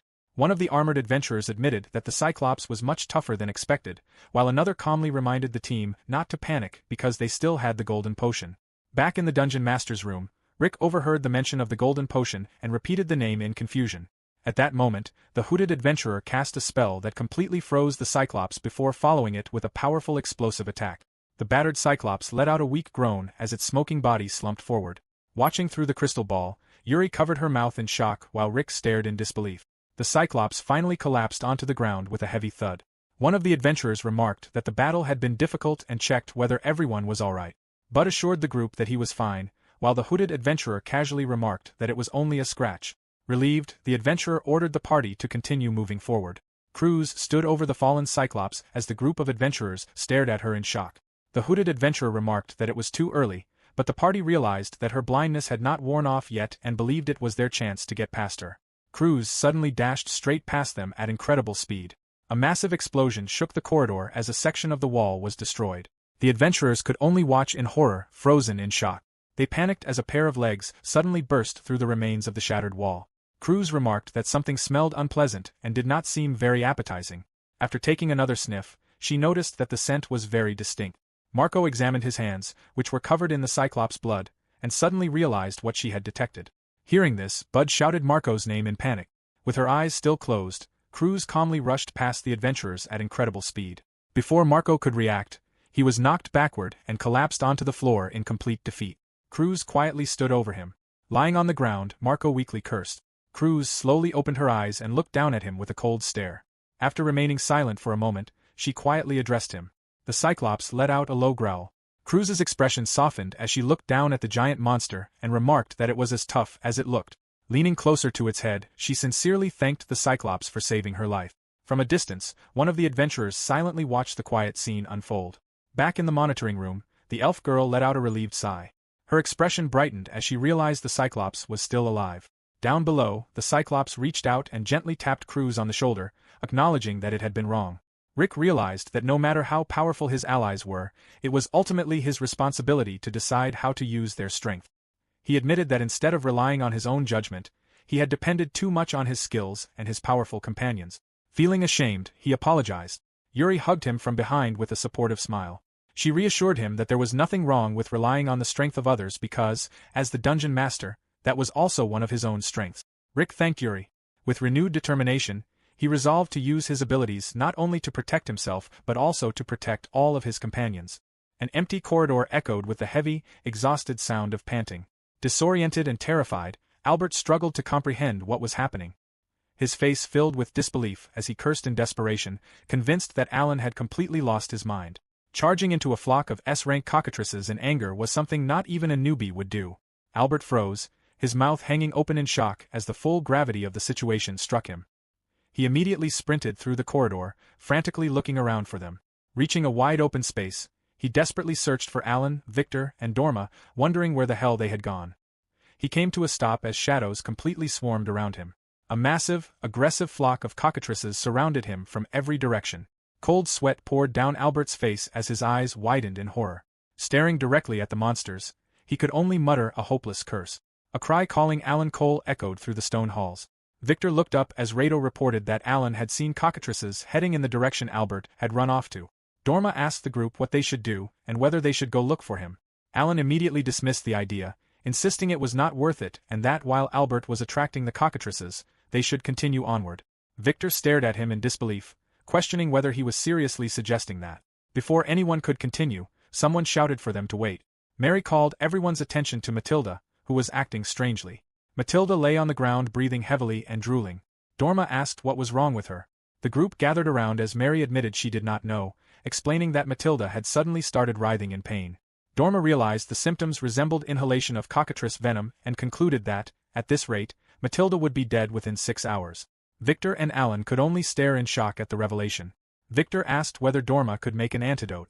Looking down, she explained that an antidote for S-rank toxicity was impossible to produce with only the potions they had, and that even with Mary's healing magic, treating her would be extremely difficult. Mary gritted her teeth, unable to say anything. Alan turned away with a click of his tongue, thinking that even she was useless. The others could not help but think that if Alan had not rushed ahead so recklessly, they would never have ended up in this situation. However, there was no one left in the party who could say that to him directly anymore. Victor thought that if Fitz had been there, he might have been able to stop Alan, and that even Rick would have been a valuable asset to the party at that moment. Covering his face with one hand as sweat formed on his brow, Victor wondered how they had ended up like this. Mary insisted that, for now, they needed to return to town first. Alan immediately shouted back, refusing to be told what to do because he was the leader. Mary cut him off at once, arguing that this was not the time for that when someone's life was at stake. She reminded him of what Dorma had said and stressed that they could not afford to waste any time. Victor and Alan fell silent, both left staring in shock. Alan glared back, believing that Mary had become quite bossy. Mary gasped while Victor called out Alan's name, urging him to hold back for now and quietly pleading with him to stop. Alan turned his head away in silence with a click of his tongue. He walked off, ordering everyone to leave and instructing Victor to carry Matilda. The others watched him leave. Mary quietly thanked Victor, and he reassured her not to worry about it. 2 days and 3 nights later, despite Dorma's potions and Mary's healing spells, Matilda's life slipped away. Although they discovered a remedy during that time, it came too late and Matilda died. Dorma stood nearby as Mary slumped over a table, crying for Matilda. Victor called for Alan, asking where he had been during the past 3 days and bringing up Matilda. He informed Alan that she had not survived. Alan stared blankly in response. Alan lowered his gaze in silence before quietly acknowledging what had happened. He turned his back and walked away. Mary watched him leave while Victor remained nearby. Looking at Victor, Mary admitted that everything had become too much for her and that she could no longer remain with the party. She broke into tears, speaking of Rick's disappearance and what had happened to Fitzan. As she watched Alan's silhouette disappear down an alley, she tearfully questioned whether he even had a heart. Alan walked through a doorway, kicking the ground as he cursed under his breath. He thought bitterly that all their efforts to save Matilda had been completely in vain. During that time, he had been negotiating with many people in search of a replacement, but every response had ended in disappointment. He wondered whether his name had already lost its worth and whether people were now underestimating them. Grinding his teeth as his anger grew, he thought back to Mary's attitude while escaping the dungeon. He remembered the look on her face and recalled how, just like before when she had accused him, she was underestimating him as well despite being nothing more than a healer. Alan kicked a stack of crates into a wall with a loud crack, consumed by the thought that everyone was underestimating him. He spun around in fury, hissing as he shouted about himself. A man standing in the alley observed him and remarked on his attitude. Alan glared at the stranger and his cloaked companion, demanding to know who they were. The man with glasses smiled and introduced himself as Alfred Blythe. He politely stated that he was pleased to make Alan's acquaintance, but Alan immediately cut him off and told him to leave. Still visibly annoyed, Alan made it clear that he was not in the mood. Alfred Blythe replied that it was a shame before producing a letter and explaining that he had come to deliver a message from the king himself. Alan was visibly surprised by the mention of the king. They then returned to the house where Alan's party was staying. Alfred Blythe stated that the king admired Alan the hero for everything he had accomplished so far. However, he explained that Alan's recent repeated failures in dungeon conquests had exceeded the Senate's limit of tolerance, and they were now leaning toward revoking his title as a hero. Alan reacted with furious shock. Alfred Blythe then continued, indicating that there was still more to say.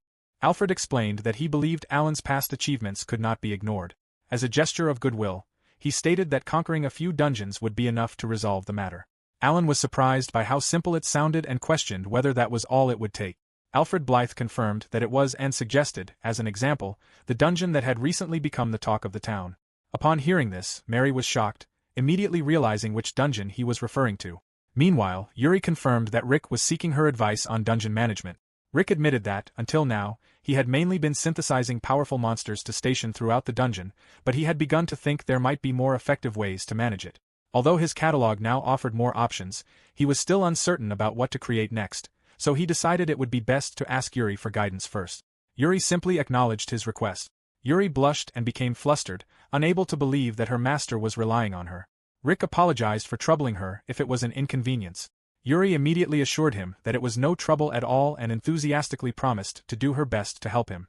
She explained that, before meeting her master, she had traveled to many different places. Rick expressed his hope that everything would work out. Yuri suggested that they first examine the dungeon's current condition. Rick studied the digital map and, after thinking it over, realized that it lacked ingenuity. Yuri explained that while the current layout was suitable if the goal was to have powerful monsters eliminate intruders immediately, it was also necessary to prepare for the possibility that some might survive or break through. She advised creating ways to gradually wear down intruders instead. As a first step, she recommended making the dungeon multi-layered, explaining that doing so would make it easier to organize and command monsters of different ranks while also adding a three-dimensional element to exploration that would make searching much more difficult. Rick immediately understood the concept. Yuri then explained that assigning a specific environment to each floor would provide buffs to the monsters stationed there. She suggested specifying the second floor and executing a floor change. While browsing through the catalog, Rick accepted Yuri's suggestion. The floor suddenly began to transform, and before long, it had completely changed into a forest. Rick watched the transformation in amazement as the floor became a forest. Yuri explained that this was a field change. She further explained that placing monsters better suited to a forest environment would allow them to fight more effectively while making it easier to defend the path leading to the next floor. Rick quickly grasped the advantages of the idea. He then asked whether the DP consumption would be acceptable. Yuri laughed and told him she had good news. She excitedly announced that the DP obtained from the adventurers earlier totaled an impressive 25,000 points. As a result, the dungeon's rank had increased to E. She happily reported that their current DP total had reached 36,200 points. Yuri went on to explain that the total expenditure so far, including the dungeon expansion, floor changes and field changes, amounted to 14,500 DP. Rick was surprised by the amount. Yuri reassured him not to worry, explaining that from E rank onward, they could build facilities that automatically generated DP. As the two continued their discussion, Cruz stood quietly behind a wall, watching and listening to everything they were saying. Listening alongside Cruz were the Cyclops and the Goblin. The Goblin remarked that her father and mother seemed to be having a very lively discussion. Although she did not fully understand subjects like alchemy or dungeon management, she declared that they would do what they could by focusing on training. Since Cruz appeared to be the strongest among all the monsters, she resolved that they would train even harder. Rick and Yuri overheard them, prompting Yuri to gently remind them not to push themselves too hard. Rick reflected that challenging himself with new things, whether in alchemy or dungeon management, seemed to suit his nature. A memory surfaced of the cloaked man he had met before, who had told him that they shared the same talent and spirit. The man had reached into his clothes and handed Rick an envelope, telling him that if he wished to achieve something great, he should seek out the person indicated within. Rick also recalled the old fortune teller from his hometown village, who had wondered whether the one who had strayed from Alan's path would ultimately achieve something in the end. Rick found himself wondering who that man and that fortune teller truly were. Meanwhile, at the place where Alan's party was staying, Alan dismissed the possibility of having his title or favor revoked, insisting that it was nothing, that it was none of their business, and that he could handle everything himself. Alfred Blythe responded that, although the situation remained favorable, the matter was not merely Alan's personal problem but one that concerned the future of the nation. Alan insisted that the nation's future should be left in his hands. Alfred Blythe observed that Alan did not seem to understand that there was no other way. Alan reacted dismissively. Alfred Blythe then called for Master Albert. Alan was visibly shocked upon hearing Albert's name. Moments later, a cloaked man with a long beard appeared. He remarked that being rigid and honest was commendable, but that flexibility was also one of the virtues of youth. Alan stared at him in shock. The cloaked man then asked about a young man named Rick, explaining that the one he had sent was nowhere to be found and asking where he was. Alan was stunned. Albert remarked that it had been a long time since they had last met and observed that Alan had grown to look quite old. Smiling, Alan thought that Albert had always been like this. He then noted that, on the other hand, Albert still looked like a corpse as always, despite having long since grown old and retired. Meanwhile, Mary wondered who he was. Victor explained that this was her first time meeting him. He revealed that the man was Albert Grace, a mysterious alchemist who had served as a royal advisor since the reign of the current king's grandfather. Although he held the title of royal advisor, he usually traveled through remote regions and seemed to enjoy scouting promising young adventurers as a hobby. Throughout the kingdom's history, Albert had always been present whenever the nation faced critical circumstances. Victor then explained to Mary that one reason Alan had kept Rick in the party for so long despite not getting along with him was because of Albert. Mary assumed it had been due to a shortage of support role members at the time, but Victor clarified that this was only part of the reason. The biggest reason was that it had been the old man's recommendation that led to Rick being added to the party. Judging from the circumstances, Victor believed Albert had been brought in specifically to persuade Alan to accept him. Dorma remarked that this would mean the head of the kingdom's shadow faction had personally become involved. Victor replied that it was only a rumor. Returning to the conversation between Alan and Albert, Albert asked what had happened to Rick, briefly struggling to remember whether his name had been Rick or Hick. Irritated, Alan cursed to himself, thinking that they had been forced to keep the useless Rick around solely to preserve the old man's reputation. Albert stated that he had once held expectations for Rick's potential, but Alan cut him off, explaining that the useless fool had long since been expelled from the party. He insisted that they had looked after Rick for a long time, yet he had never accomplished a single noteworthy thing. Alan questioned whether the potential Albert kept mentioning was actually useful, adding that they did not have the luxury of waiting around to evaluate it. Alan continued by saying that it would be troublesome if they were dragged into Albert's personal indulgences. Albert merely smiled and replied that it was simply a bad habit of an alchemist. He explained that diligent verification and observation were the essence of alchemy and admitted that he often spent too much time pursuing potential. Even so, he emphasized that patience was essential in all things. As he spoke, he looked at Alan as though there were something he wished to impress upon him. The consequences of the party's failures came to mind. Matilda lay dead, while Fitz clutched his body in agony after losing his leg. Looking upon those results, Albert confronted Alan, remarking that he had believed Alan had already learned firsthand where impatience and rash decisions led. Alan gritted his teeth as sweat formed on his brow, glaring at Albert. Looking down at him, Albert acknowledged that he would not deny a reckless attitude, since it was a trait often found among adventurers. However, as someone who bore the title of hero, Alan needed to begin distinguishing between courage and recklessness. In the laboratory within the dungeon, surrounded by glass flasks, Yuri asked her master what he was making this time. Looking at Rick, she added that if it was something that could be prepared from the catalog, she hoped he would let her know. Rick replied that it was not in the catalog, but that while working they had managed to gather the necessary materials. He then presented Yuri with an example. A memory surfaced of an adventuring party standing before a massive door deep inside a dungeon. The dungeon conquest had finally reached its final stage, with only the dungeon master in the deepest chamber left to defeat. However, one member pointed out that their supplies and stamina were running low. Back in the laboratory, Rick looked at Yuri and asked what she would do in such a situation. Yuri looked up thoughtfully, considering the question. The scene returned to the party walking away from the massive dungeon door as Rick explained that, unfortunately, they would have no choice but to retreat. He reasoned that an adventure was only possible if one stayed alive. Looking down with slight disappointment, he reflected that he wished people could always act that rationally. The memory shifted to the dungeon corridor, where an armored adventurer explained that reality was not so simple. If they returned later, the dungeon structure might have changed significantly, making the information gathered during their previous attempt nearly useless. Back in the present, Rick continued, explaining that, more importantly, adventurers were not a united front. The memory showed groups of rival adventurers as a dark-haired man explained that competition and sabotage between parties were everyday occurrences. While one party retreated, another could easily steal the achievement they had worked toward. Rick concluded that, in situations like that, adventurers could only press forward, even if doing so was reckless. Yuri lowered her gaze and argued that it sounded like far too great a gamble. Another memory showed a wounded party member sitting on the ground while an armored warrior leaned heavily on his sword, explaining that even if they won, they might lose their comrades. As adventurers, suffering an injury from which recovery was impossible was an obvious risk. Returning to the present, Yuri sadly agreed with Rick's reasoning. Rick suddenly smiled with confidence and revealed that this was where his latest creation would come in. Holding up a round glass flask in the laboratory, he explained that it was a golden potion. Yuri immediately recognized it, remembering that the adventurers who had invaded the dungeon the other day had also consumed the same potion. A brief image of Marco drinking from a similar flask crossed her mind. Looking at Rick with widened eyes, Yuri wondered what he intended to do with it. Rick answered only with a sly, knowing smile. Still confused, Yuri suspected that it was another experiment. Rick enthusiastically explained that his first step would be to heal the Cyclops.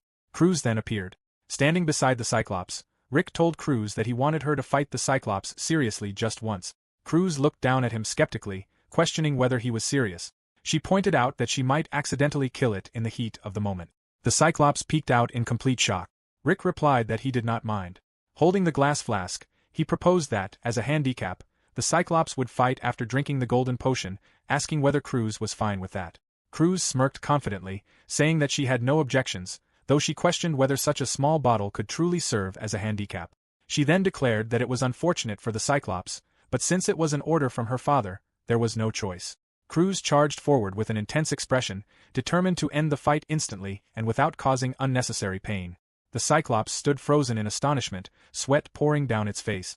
Watching the scene unfold, Yuri anxiously wondered whether everything would really be alright. Rick remained calm, confidently smiling as he held the flask, certain that Yuri only needed to watch the power of the golden potion. In Chapter 11, the Cyclops swung its arm forward to strike, yelling for Cruz to take the attack.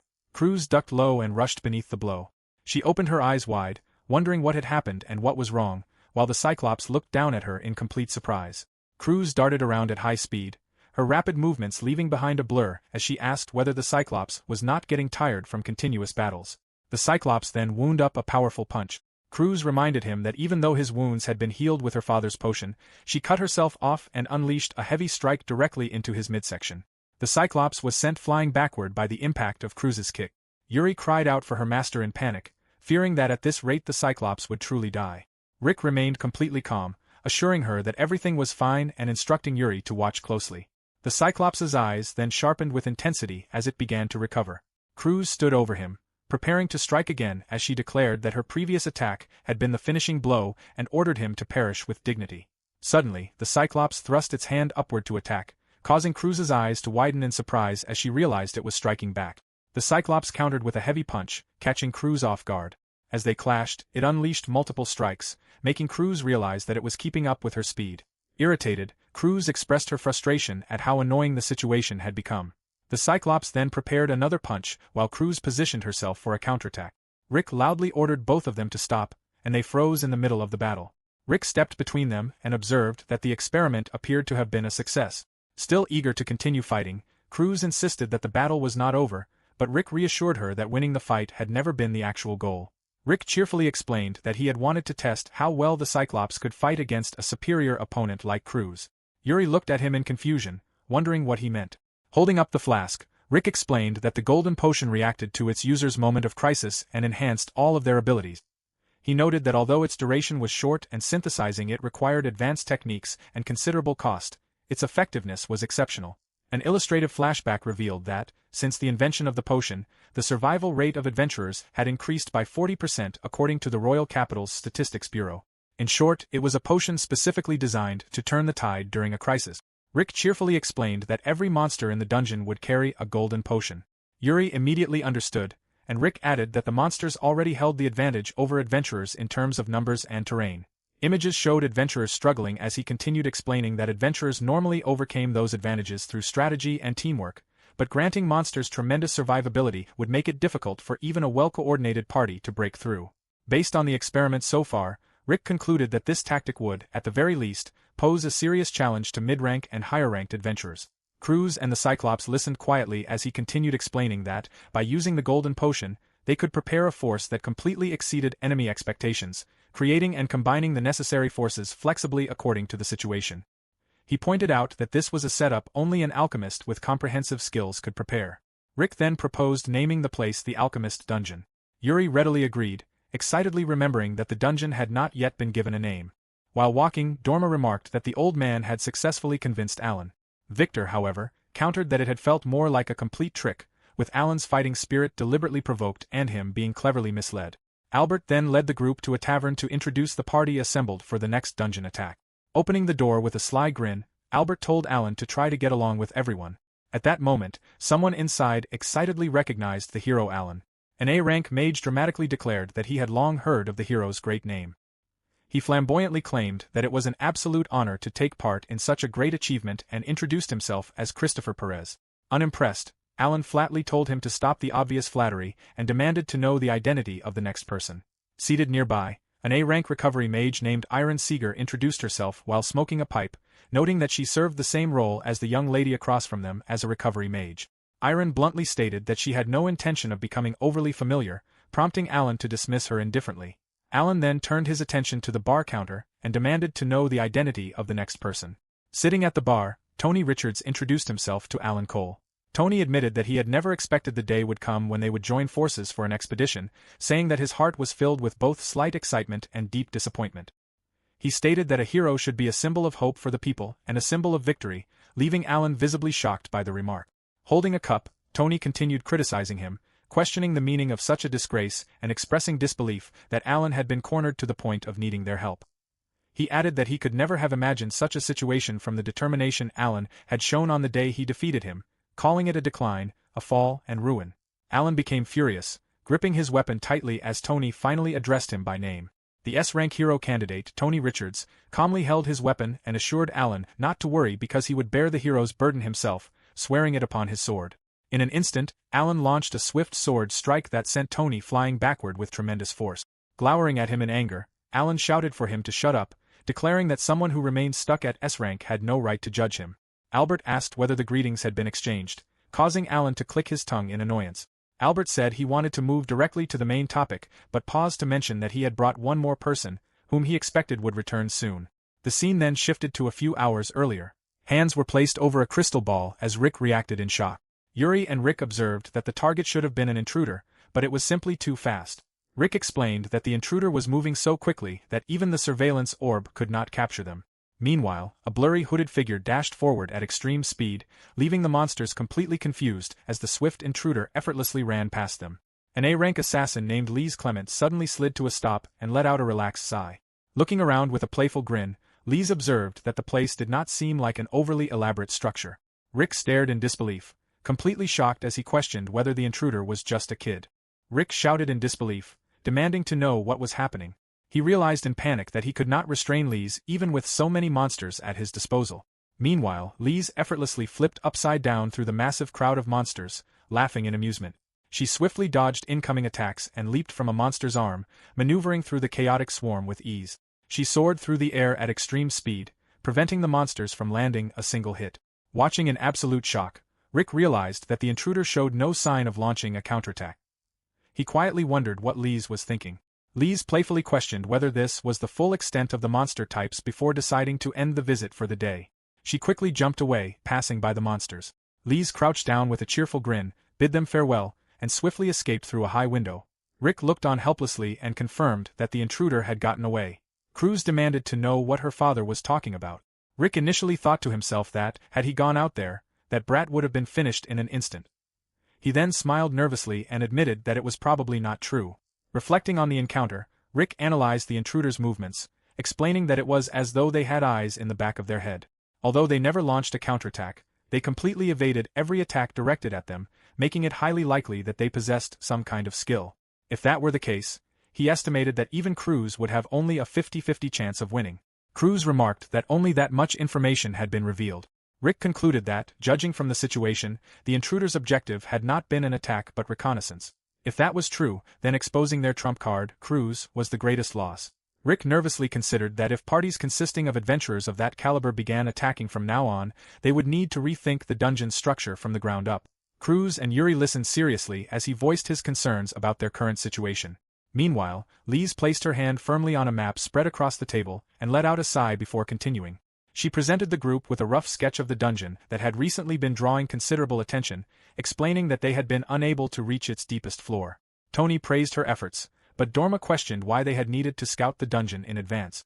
Lise replied that there were many reasons before narrowing it down to the most important one. She explained that they had likely scouted it because, among their current targets, it was the most difficult to read, leaving Dorma confused about what exactly made it difficult to read. Lise continued by explaining that there were many dungeons of a higher rank, and once a dungeon reached a certain level of development, they naturally evolved into similar structures through a form of convergent evolution. Pointing at the map, she contrasted that with a dungeon still undergoing trial and error and continuing to grow, which was much harder to plan against. She concluded that it was like dealing with someone who did not know standard tactics, since their unpredictability made them difficult to counter. Lise explained that, judging from the damage suffered by the parties that had failed and the amount of attention the dungeon was attracting, it operated in a highly experimental manner. Mary quietly repeated the word, experimenting under her breath. Lise continued, saying that it was almost as if the dungeon master treated everything like a game, suggesting that they had quite the personality. She added that the dungeon master had likely already seen through her intentions during the scouting mission and would probably change the dungeon's structure completely before the next full-scale incursion. Alan coldly remarked that the scouting had value only as experience. He then firmly questioned Lise, asking whether she had simply gone there to fool around. Lise immediately denied it, stating that she would never risk her life for a joke. Inwardly, she thought that she had naturally intended to report everything she had discovered. She went on to explain that what they truly sought was not information about the dungeon's layout itself, but rather insight into the dungeon master's tendencies, quirks, and personality. She believed that understanding those traits would allow them to predict the dungeon to some extent, no matter how much its structure changed. Throughout the discussion, Mary continued listening with visible concern. Tony Richards explained that they still required further investigation, noting that they were prioritizing dungeons that were more difficult to conquer. Hearing this, Alan remained silent with a frustrated expression before stating that he would leave the decision of when to challenge the dungeon to them. Shrugging his shoulders, he acknowledged that he understood their reasoning and that they could conduct whatever investigations they wanted. His mood suddenly shifted to anger as he glared intensely, warning them that if they intended to make secretive moves like that again, they had better obtain his permission first. Alan aggressively grabbed Tony by the collar, shouting that, even if only temporarily, he was the hero and the leader of the party. Staring at him with wide eyes, he demanded that Tony remember who had received the royal decree and warned him to think carefully before taking any action. Tony calmly lowered his gaze and simply replied that he would keep it in mind. Breaking the tension, Albert clapped his hands to draw everyone's attention and announced that, now that everyone had arrived, they were ready to begin. Albert smiled gently as he addressed the group regarding their first dungeon conquest. The members of the party listened with various expressions as he asked whether it would be all right for them to discuss it first. Mary continued to look noticeably worried. Back in the dungeon, Cruz opened her mouth wide in frustration and loudly complained about how unbearably bored she was. She threw a massive tantrum, kicking her legs and flailing her arms wildly across the floor while Yuri watched nervously. As she continued thrashing about, Cruz vented that the adventurers had not shown up at all and demanded to know what on earth her father was so worried about. Wearing an uneasy smile, Yuri noted that Rick had been shut away in his room for 3 days, although she mentioned that the catalog had been taking care of his meals. The scene then showed Rick sitting alone at a desk covered with papers and glass vials. Watching him, Yuri admitted that she was beginning to worry as well. Rick sat at his desk with intense focus, scribbling down strategies while muttering to himself that increasing the number of divisions and scattering the entry routes would spread the monsters too thin, though doing so would also increase the cost of synthesis. By then, Cruz had reached the limit of her patience. Furious, she screamed that she could not take it anymore, complaining that if she did not blow off some steam soon, she would completely lose it. Determined to end her boredom, she stormed off, declaring that before she went to beat up the nearest monsters, she was going to drag her father out of his room. Yuri reached out to stop her, shouting that she must not disturb the master and pleading with her to wait. Ignoring the warnings, Cruz slammed the door open with a tremendous crash as she called out for her father. Inside the room, Rick was slumped motionless over his cluttered desk, surrounded by scattered papers, glass bottles, and laboratory equipment. Empty bottles lay strewn across the floor around his chair, and he did not move at all. The sight sent Cruz and Yuri into complete panic as they screamed in horror, convinced that he was dead. Rick slowly opened his tired eyes and let out a painful groan as he wondered where he was. Cruz smiled in relief, glad that he had finally awakened, while Yuri looked up with teary eyes and emotionally cried out to her master before leaning over the bed. Rick instantly panicked and screamed. Yuri tearfully embraced him, scolding him for trying to survive for 3 entire days on nothing but his homemade fatigue recovery potions. She gently reminded him that he was still human and that he would die if he did not eat. Through tears, she begged him to take better care of his own body, holding him close as she anxiously warned that if he collapsed first, everything else would fall apart. Rick apologized to Yuri for what he had done. Cruz pouted and addressed him as her father, mentioning that she wanted to drink some blood soon as well. Rick apologized again, admitting that he had completely forgotten about it. Yuri immediately snapped in anger, declaring that there was absolutely no way she would allow such a thing and insisting that drawing blood from a master who had just collapsed from malnutrition was completely outrageous. After calming down somewhat, Yuri raised a finger and explained that the first priority was making sure Rick ate properly. She stated that blood rich in nutrients was ideal and noted that human-run blood farms were very reliable in that regard. Listening to the unusual conversation, Rick broke into a nervous sweat as he quietly wondered whether he was actually being respected or simply being treated as a source of nutrients. With a wide-eyed smile, Yuri held up a pot and spatula, declaring that they would prepare a meal to help their master recover. Beside her, Cruz held a large kitchen knife with a completely blank and unconcerned expression. Yuri asked Rick to take his time and rest until the meal was ready. Sitting up weakly in bed, Rick looked somewhat uneasy but replied that he understood and was counting on them. After they left, he slowly sank back into his pillows and remained silent, burying his face in the blankets. Unable to settle down, he soon rolled back over and stared into the empty room, anxiously wondering whether Yuri and the others even knew how to cook. A large table was piled high with raw ingredients, including various kinds of fish, meat, and vegetables. Yuri declared that they would prepare delicious food so their master could regain his strength. The monsters enthusiastically cheered behind her and pumped their fists into the air. Standing with her arms crossed and a broad smile, Yuri proclaimed that, with so many helpers, they should be able to make something decent. The reality of the situation quickly set in when Cruz turned toward her and bluntly asked exactly what they were going to make. Yuri immediately fell silent, and her confident smile stiffened as she realized she had no plan at all. Yuri anxiously wondered what they should do since she had never really considered what humans ate. Cruz suddenly remembered something Rick had once told her when she had asked about alchemy. The story shifted to a flashback of Rick in a library as he thought about how to explain alchemy. Raising a finger, he cheerfully described the concept as being similar to cooking, explaining that alchemy involved combining multiple ingredients to create something with an entirely different value, much like flavor. Yuri questioned the meaning of cooking, and Rick smiled as he realized she would not know anything about it. As Yuri listened, the idea gradually clicked in her mind, leading her to conclude that alchemy was cooking and cooking was alchemy. She looked ahead and wondered what that meant in other words. Wearing a sharp-toothed grin, Cruz dramatically connected the dots. Excitedly pointing toward her father's room filled with alchemy tools, she concluded that if they used his equipment and mixed things together, they could surely make something. Yuri was left completely speechless. Yuri suddenly came up with an idea and excitedly explained that food might be made the same way as alchemy. She reasoned that since potions could affect the human body, ordinary food should also be possible to create through similar methods. However, she quickly realized a problem. None of them knew how to use alchemy. Before she could dwell on it any further, Cruz ignored the issue, rummaged through the ingredients, and confidently declared that as long as it was not poisonous, it should be fine. Standing proudly with her hands on her hips while holding a squash, Cruz instructed everyone to chop up the ingredients, mix them together, and simply let them simmer. Wearing a wild, sharp-toothed grin, she raised a large kitchen knife into the air alongside a giant raw fish and ordered everyone to imitate what they saw, convinced that it would work. Yuri and the monsters enthusiastically cheered as Cruz loudly signaled the start of the cooking. A large cauldron filled with a strange mixture of fish and bones bubbled as it cooked. Yuri nervously remarked that the dish needed to simmer for half a day, but Cruz argued that their father could not wait that long. Confident that 3 minutes of extreme heat would be enough, she summoned a rank B wyvern and ordered it to unleash its powerful flames onto the cauldron. The wyvern blasted the pot with an immense torrent of fire, causing the contents to boil violently. As the flames subsided, Cruz and Yuri stared blankly into the cauldron, their hair standing straight up from the force of the blast. Looking inside, both were horrified by what they saw. Cruz flipped upside down onto the rim of the cauldron in shock, shouting that everything inside had completely evaporated. Beside her, Yuri covered her mouth and groaned that simply inhaling the steam made her feel strange, wondering whether adding the stamina-boosting potion from the cupboard had been a mistake. Nearby, a small goblin poked another goblin lying on the floor and remarked that they would simply have to be more careful next time. The Cyclops, holding a chunk of rock salt, looked over in confusion as Cruz asked whether it should be added. Yuri recalled hearing that salt was essential for the body, prompting the Cyclops to crush the rock salt. Yuri then instructed him to add all of it.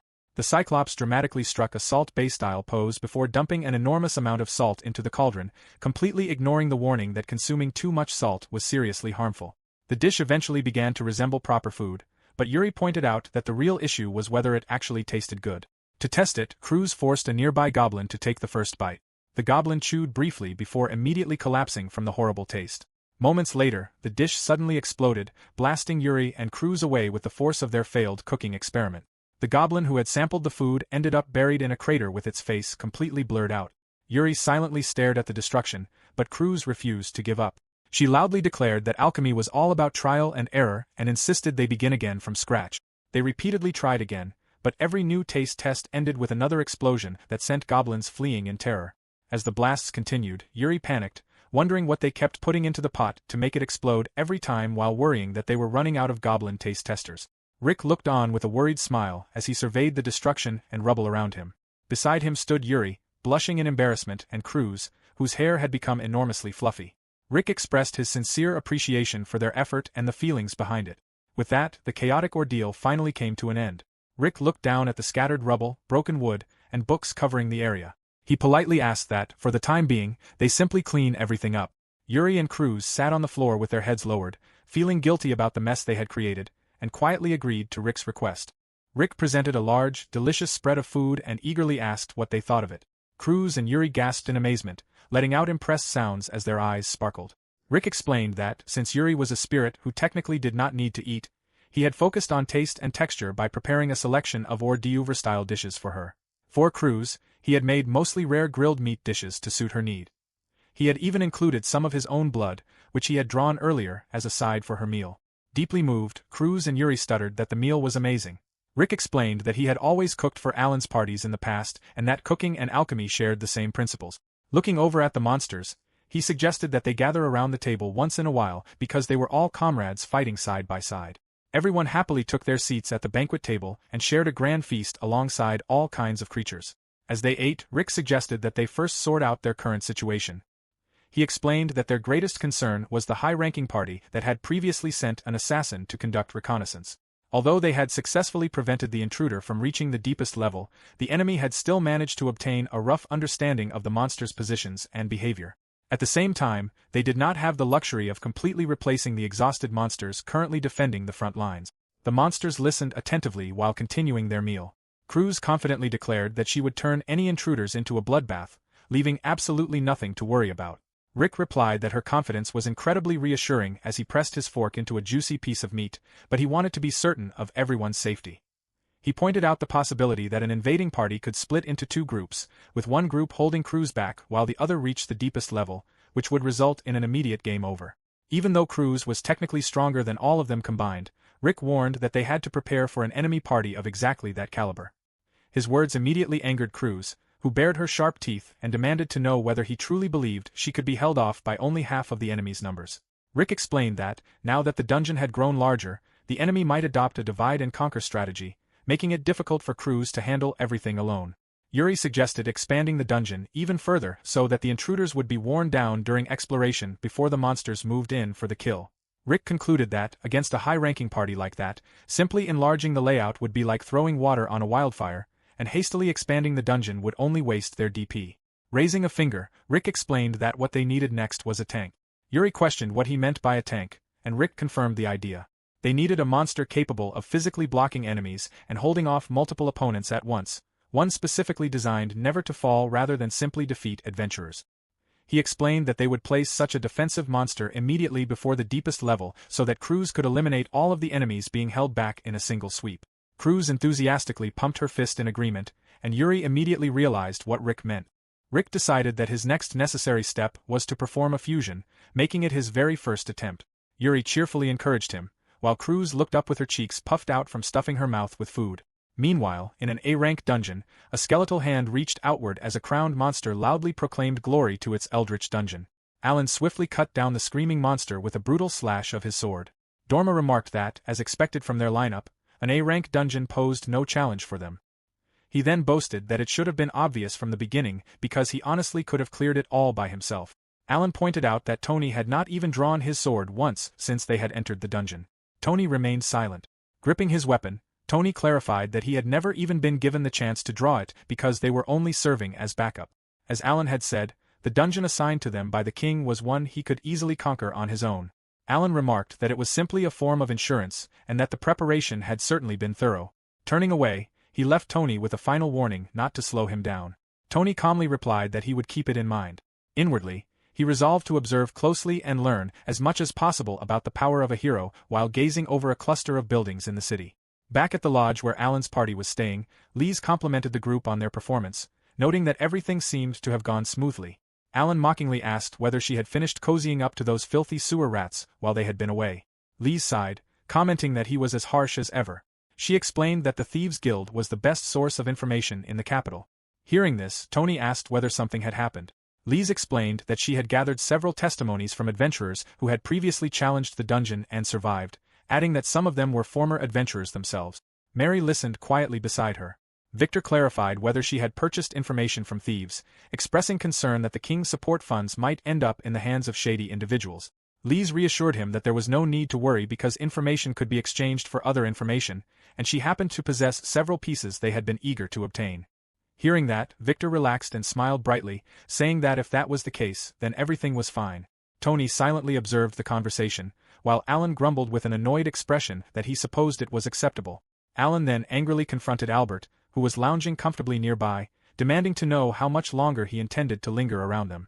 Ignoring the hostility entirely, Albert happily remarked that the air in the lower town felt wonderful after being away for so long.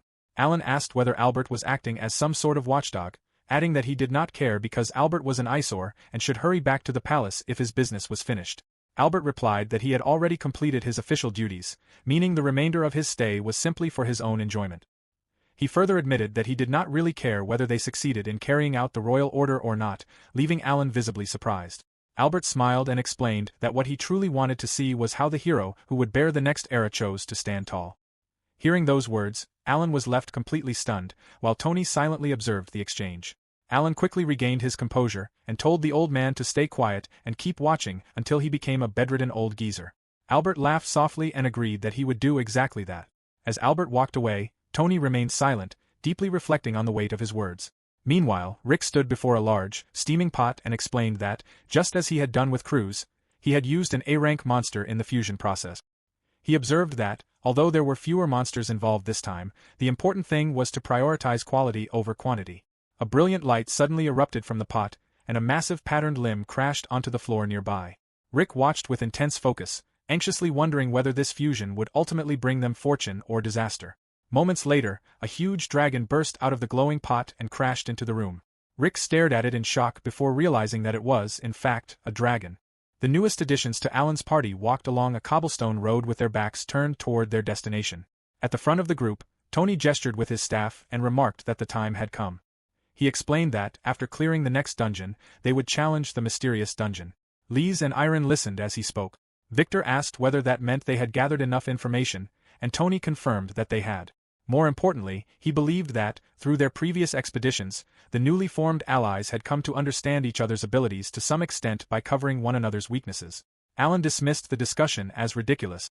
He found the idea of companionship disgusting and believed that everyone should learn to manage on their own. He warned the new members not to get in his way.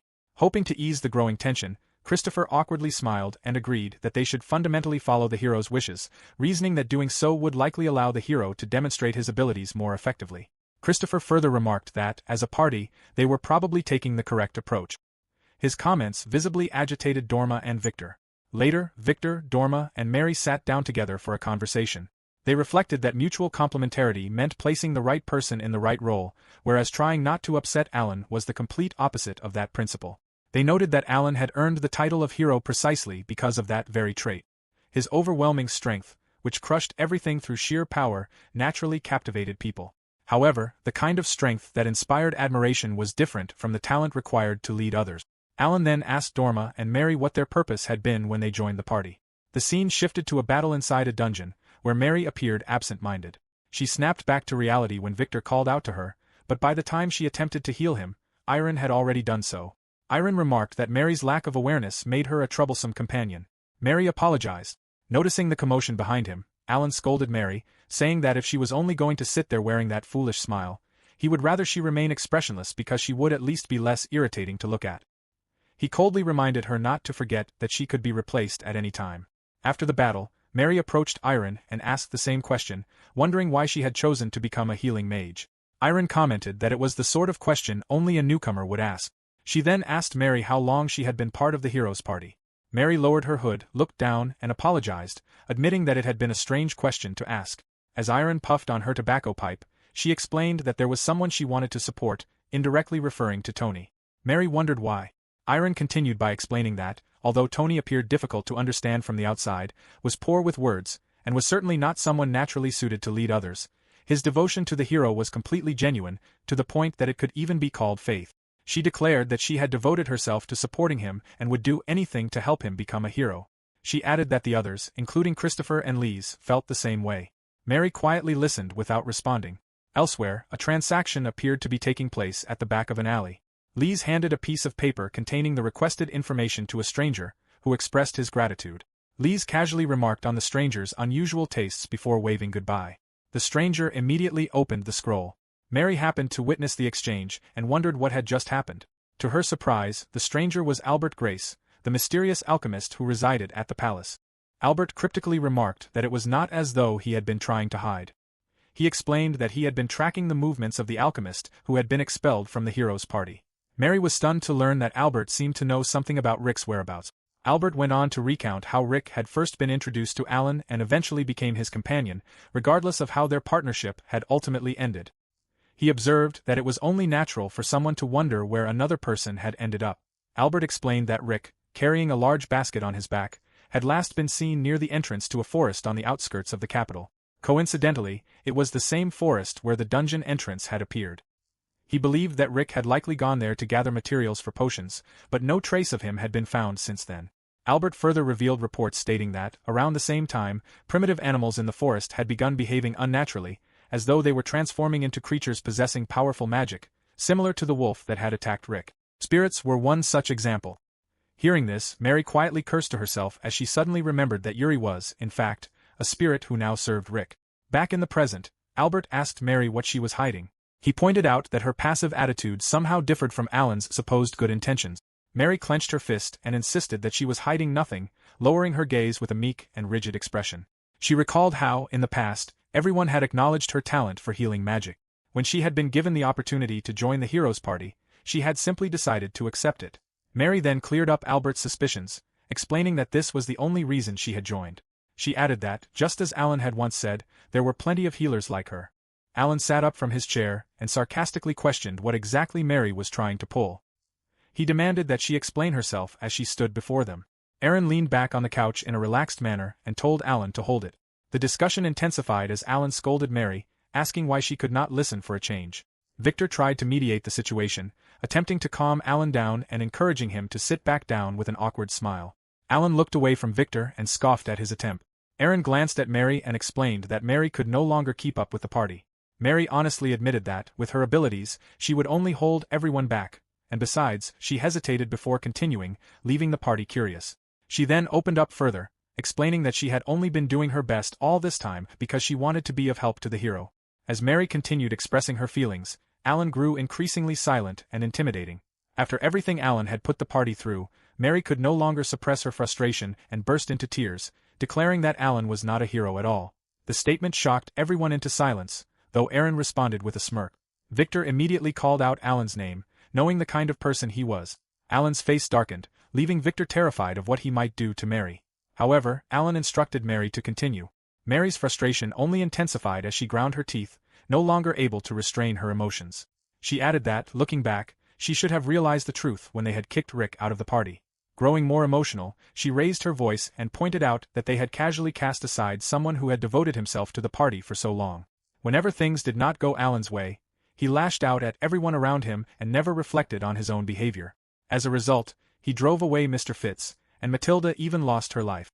Mary screamed at the top of her lungs as she condemned Alan for his despicable and reckless behavior, demanding to know whether he realized what he had been avoiding all this time. She declared that the problem was obvious to every member of the party. The only reason no one said it aloud was because no one expected anything from him anymore. Dorma adjusted her glasses, unable to believe what she was witnessing. Victor once again attempted to mediate, insisting that Mary had said enough. Driven by her long-suppressed emotions, Mary refused to stop. More tears streamed down her face as she declared that calling someone as vile and despicable as Alan a hero was a complete joke. As her final condemnation, she stated that Alan had no right to call himself a hero. Those words finally sent Alan into a fury. Alan calmly asked whether that was all Mary had to say as he stared at her while she caught her breath after pouring out her feelings. Remaining in his seat, he smiled maliciously and sarcastically questioned how Mary's childish whining was supposed to help as they prepared to take on the next challenge. He added that all it accomplished was sowing distrust within the party and lowering morale. Alan suddenly rose from his chair, his hand twitching with rage as he pointed out that Mary was displaying an uncooperative attitude toward a hero acting under the king's orders. He let out a menacing laugh before declaring that, in other words, Mary was clearly showing an intent to rebel against the kingdom. Mary was left stunned and speechless. Alan grabbed his sword and declared Mary a traitor. Petrified by what was about to happen, Victor immediately called out to Alan, causing him to stop. As Alan moved to attack Mary, Tony and Victor stepped in front of her and blocked the strike. Alan ordered Tony to move aside, declaring that it was a command from their beloved hero. Tony glared back at him, unable to accept what was happening, and insisted that he could not overlook such a blatant abuse of authority. Alan then turned to Victor, ordered him to move aside as well, and questioned whether Victor understood his position within the party. Remaining protectively in front of Mary, Victor once again urged Alan to calm down. Frustrated, Mary lashed out, asking whether Alan intended to stop over something like this because he lacked the resolve to follow through with his own decisions. She continued by declaring that he did not even have the courage to face his own fault. Victor grabbed Mary and tried to calm her down as they stood on the cold vinyl floor. Furious as Mary continued provoking him, Alan prepared to swing his sword again and warned that she must truly want to get herself killed. At that moment, an authoritative voice ordered everyone to stop. The voice belonged to Albert. Albert declared that, as the royal envoy, Mary's words did not constitute rebellion against the state. He therefore ordered Alan to put down his sword, as he had no valid reason to lay a hand on her. Alan remained silent and obeyed the old man's command. Albert expressed no objection to Mary's desire to leave the party, explaining that it was an internal matter for the party to resolve. The party listened in silence as Albert stated that if the situation escalated from heated words to bloodshed, he would have to question whether Alan possessed the awareness expected of a member of the hero's party. For the time being, Albert announced that Mary would remain in his custody. No one was to interfere with her until the mission was over, after which everyone could do as they wished regarding her departure. Albert then asked the party whether they could agree to the arrangement.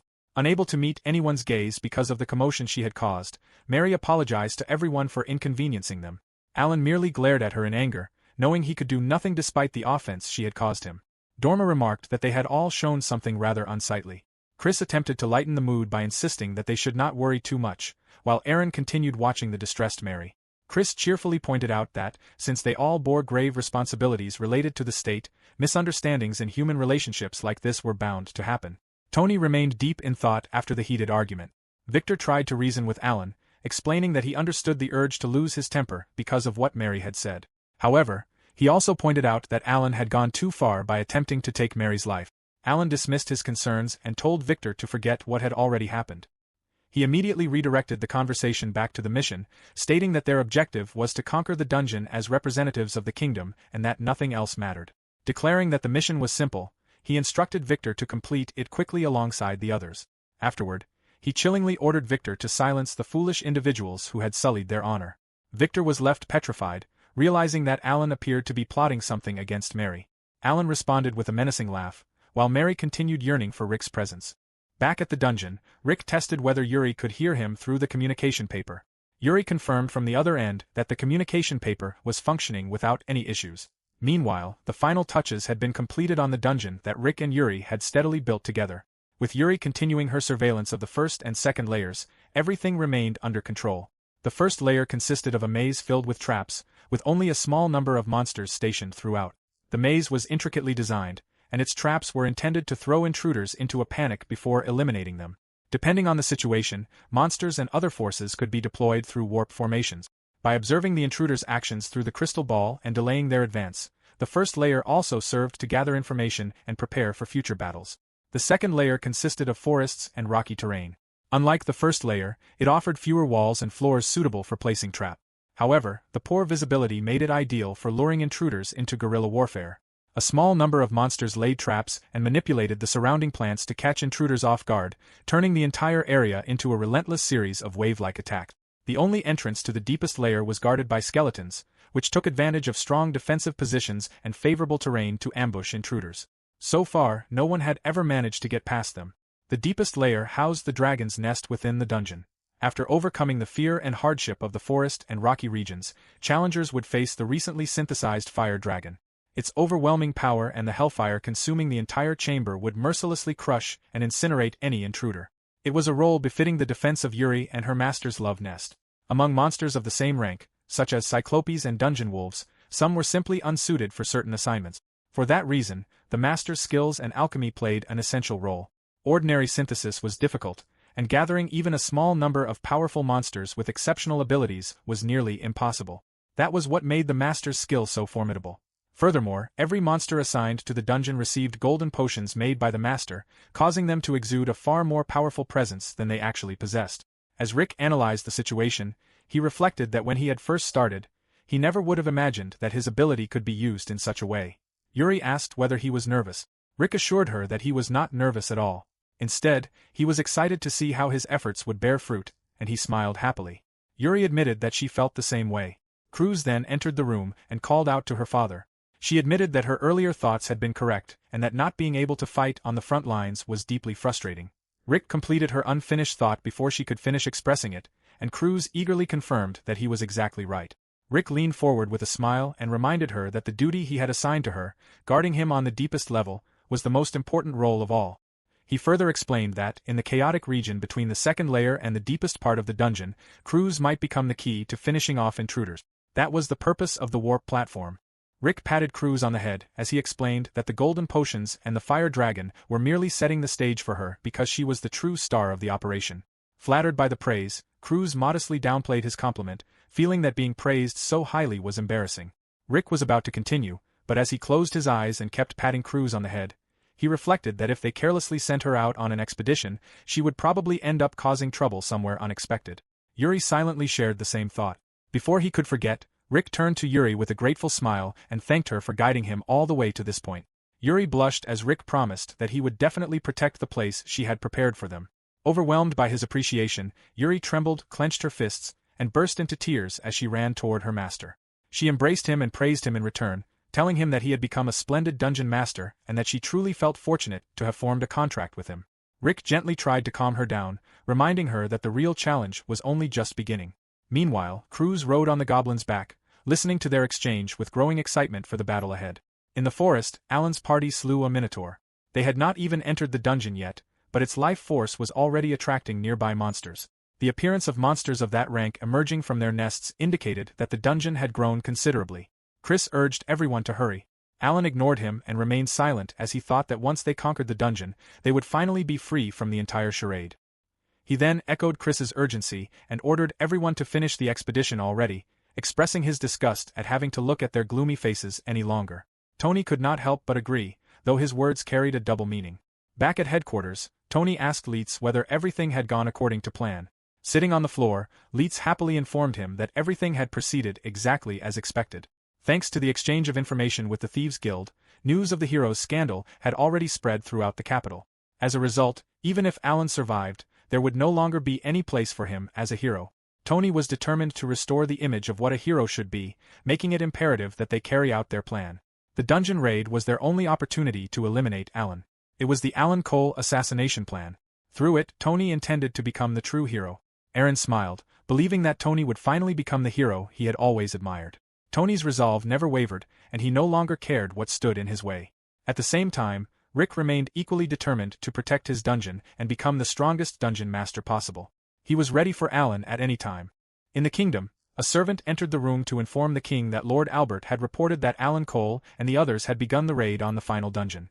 Lying in bed, the king fixed a sharp gaze ahead and reflected that the hero candidates would now have to prove whether they were truly worthy of becoming the hope of the kingdom. Meanwhile, inside the dungeon, Rick recognized Tony Richards as soon as he entered. When Yuri asked whether he knew him, Rick clarified that he had only heard of him as a famous S-rank adventurer who was rumored to be one of the top candidates for hero. They observed that the two people accompanying Tony were members of his party, specifically a sorcerer and a healing mage. Rick was then surprised to see another member enter. Rick realized that the young boy was the same one who had sneaked into the dungeon the other day, recognizing him as a scout from Tony's party. He also noticed that there still seemed to be a few more people outside. To his confusion, he then saw Dorma Gregan. Victor entered behind her. Rick expressed disbelief, convinced that Victor would never have given up his position as the party leader. Another figure emerged from the shadows, and Rick concluded that the final intruder was Alan. As Alan entered the dungeon, Rick immediately recognized him. Yuri recalled that Alan was the person she had been told about. Rick found it hard to believe that the hero's party, the same group that had cast him out, had arrived before him. He was equally astonished that Alan and Tony were working together. Yuri asked whether he would be all right, reminding him that he had previously said he no longer hesitated to defeat intruders. Rick replied that it would have been different if they had merely been acquaintances, but he immediately withdrew the remark. Rick wondered why they had clashed so soon in a dungeon that had not even reached E rank, and he briefly considered whether Mary might have leaked information about him. He reflected that he had always known this day would come and had prepared himself for the moment he would have to face Alan and the others. Closing his eyes, he accepted that this was the inevitable confrontation he had long anticipated. Rick reassured Yuri that he was fine and declared that he would throw everything he had at Alan and Victor. He clarified that his determination did not come from resentment. Instead, He reflected that the destruction of his former self had shattered his sense of belonging, and for the first time, he was finally able to pursue his own ideal. Rick accepted the confrontation as a challenge for Alan. Meanwhile, the party examined the first layer of the labyrinth and noted that it possessed a typical structure.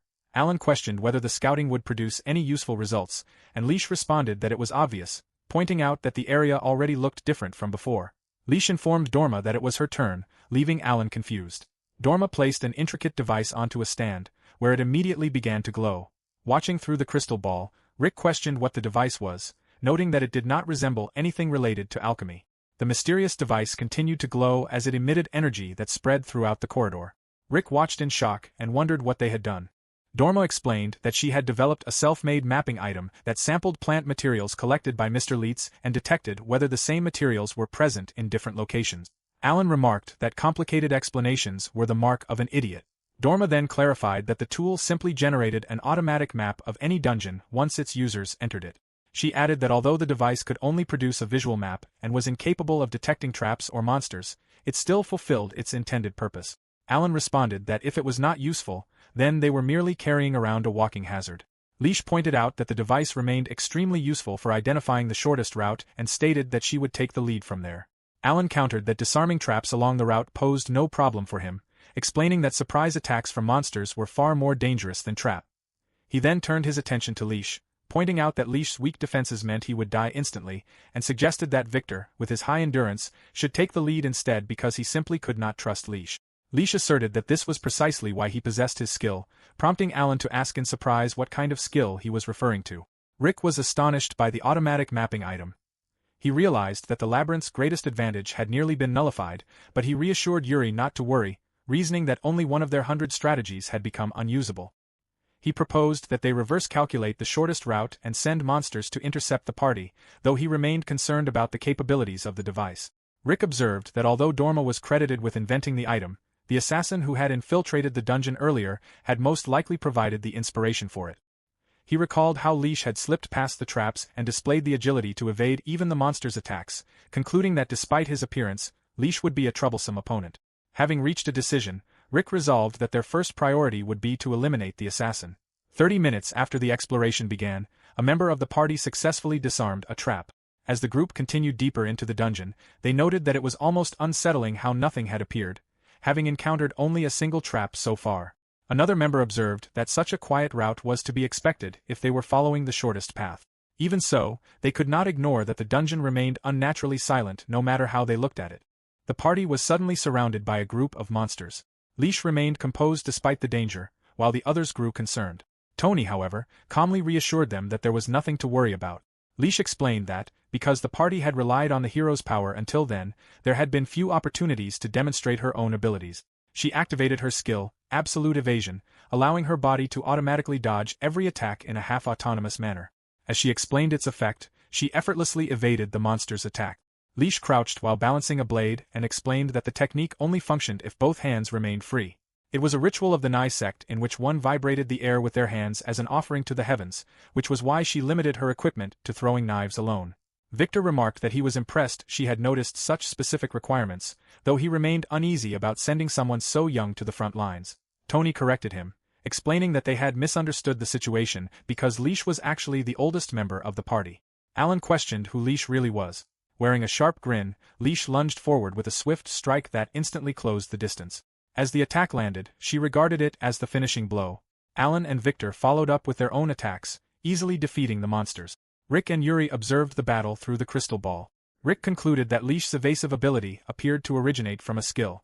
As he analyzed the situation and recalled her actions during the previous invasion, he reasoned that it functioned as an automatic evasion against attack.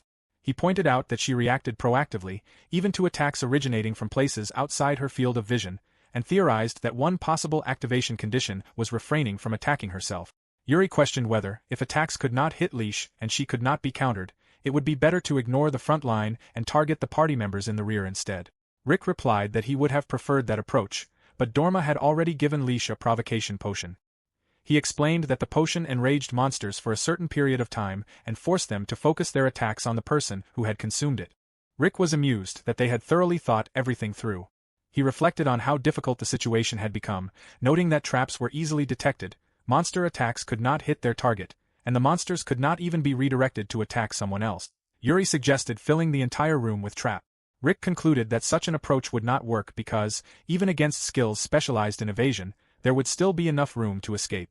Rick continued considering their options. He pointed out that there was no guarantee they could catch the intruders even then. To begin with, traps were disabled too quickly, and they could not afford to waste dungeon points because they needed to save them for large-scale renovations on the deeper floors. They also required a substantial amount to produce more golden potions. Yuri concluded that, in that case, their only option was to have someone else step on the traps in the intruder's place.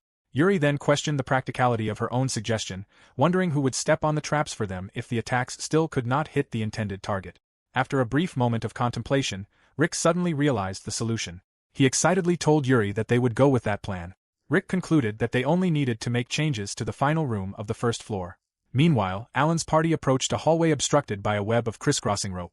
After observing the area, Dorma noted that, according to the map, the entrance to the second floor appeared to be just ahead. Alan remarked that this was the final room. Victor examined the corridor filled with ropes and wondered whether something so obviously resembling a trap had simply been left in place, speculating that perhaps the design had become sloppy for the final room. Tony instructed Leash to disarm it. As Leash moved toward the trap, someone suddenly triggered it. An armored boar, identified as a B-rank monster, suddenly appeared inside the room. Leash fixed her gaze on the monster as it charged directly toward her. Watching the charging armored boar, Leash realized that the effect of the aggro voice caused it to charge straight at her.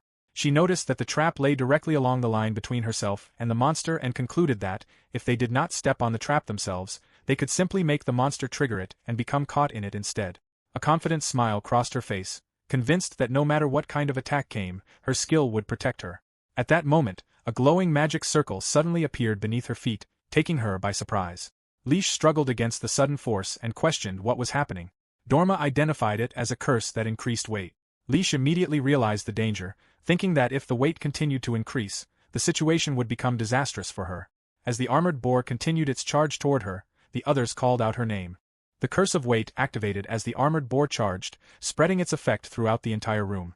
The curse doubled the target's weight, a property that normally granted tanks the defensive power to resist being knocked back with ease. Meanwhile, Leash struggled under the boar's assault.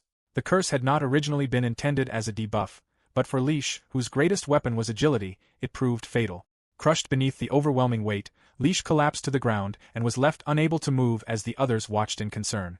Alan then slashed the armored boar in half. Yuri celebrated that their plan had worked. Rick explained that the curse of weight was merely a disadvantage for agile assassins, whereas it created perfect synergy with the armored boar, which specialized in body weight-based charges. He noted that the impact must have felt like being struck directly by a cannonball. Yuri observed that Rick's prediction had been correct, as the debuff had taken effect even though the attack itself had not landed. Rick agreed, though he did so with slight hesitation. As Rick continued observing the situation, he realized that it looked less like Leash had failed to dodge and more as though the skill itself had never activated. He speculated that the curse of weight had unintentionally violated one of the skill's activation conditions. Rick concluded that one of the requirements for absolute evasion was an equipment weight limit. The skill demanded extremely precise adjustments, to the point that Leash had reduced defensive equipment to the absolute minimum. Ironically, Rick's strategy had struck directly at that weakness.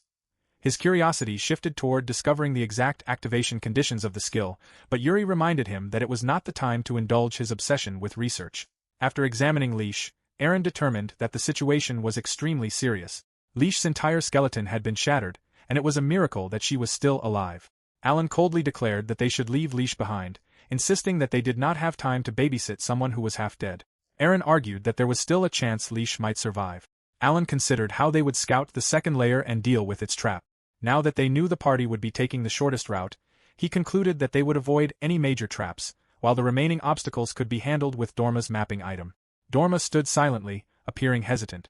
Alan remarked that they were wasting time and warned that someone could already be modifying the layout of the next floor. He then offered to personally make sure everyone started moving immediately if necessary. Tony dismissed the threat, stating that such measures would not be necessary as he drew his sword. Tony stood over Leash with his blade in hand. Leash struggled to breathe and attempted to speak while Tony looked down at her with cold eyes. Tony's thoughts drifted back to the first time he had met Leash. 10 years earlier, at Arledge Royal Castle, Albert had identified Leash as the perpetrator behind the attempted assassination of the king. Tony had been astonished that someone like Leash had been allowed to live. Lord Albert responded that what interested him was not a person's past deeds, but their talent and the future results that talent could produce. He stated that Leish's talent was no exception. Lord Albert stated that the prisoner was destined to have a significant impact on Tony's future. Tony then asked for the prisoner's name. Wearing a weary expression, the prisoner replied that there was no name to give and that Tony could call the prisoner whatever he wished. At another time, the prisoner looked away and challenged Tony, questioning whether he truly believed he could become a hero through nothing more than pretty words. Tony maintained that it was precisely because those words were beautiful that they could continue to serve as everyone's hope. Gazing into the distance, he reaffirmed his determination to pursue his ideals regardless of the cost, while Christopher and Aaron listened intently. The prisoner continued by warning Tony that he should at least be prepared to let his comrades dirty their hands along the way. The prisoner declared a willingness to bear all of the darkness while Tony pursued his ideals and asked only that, when that darkness was no longer needed, Tony would dirty his own hands upon the prisoner in return. Tony's thoughts returned to the present. Looking down at the battered and bloodied Leish, he silently expressed his gratitude for everything Leish had done until then before swinging his blade and bringing the struggle to an abrupt end. Leish's hand lay motionless on the stone floor. Tony wiped his blade clean and calmly apologized for the trouble before urging the party to continue forward. Alan glanced back with annoyance and remarked that the deed should have been done from the beginning. Tony quietly wished for Leish to wait for him. As they walked away, Tony reflected that now Leish's role had come to an end. He would ensure they earned the title of hero.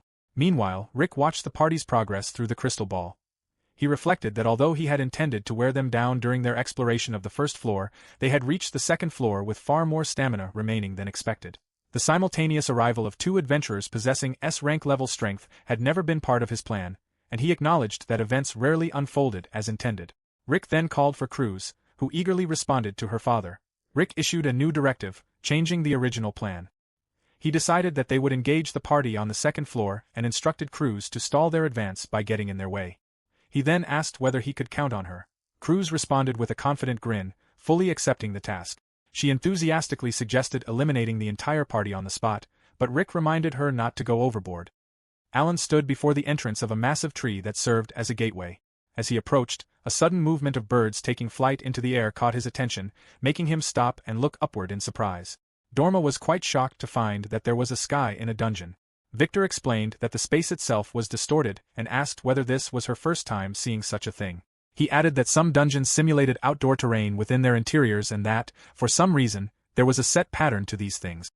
He then pointed out the fortress in the distance and explained that it was exactly what it appeared to be, a fortress surrounded by forest, with the entrance to the next floor located inside it.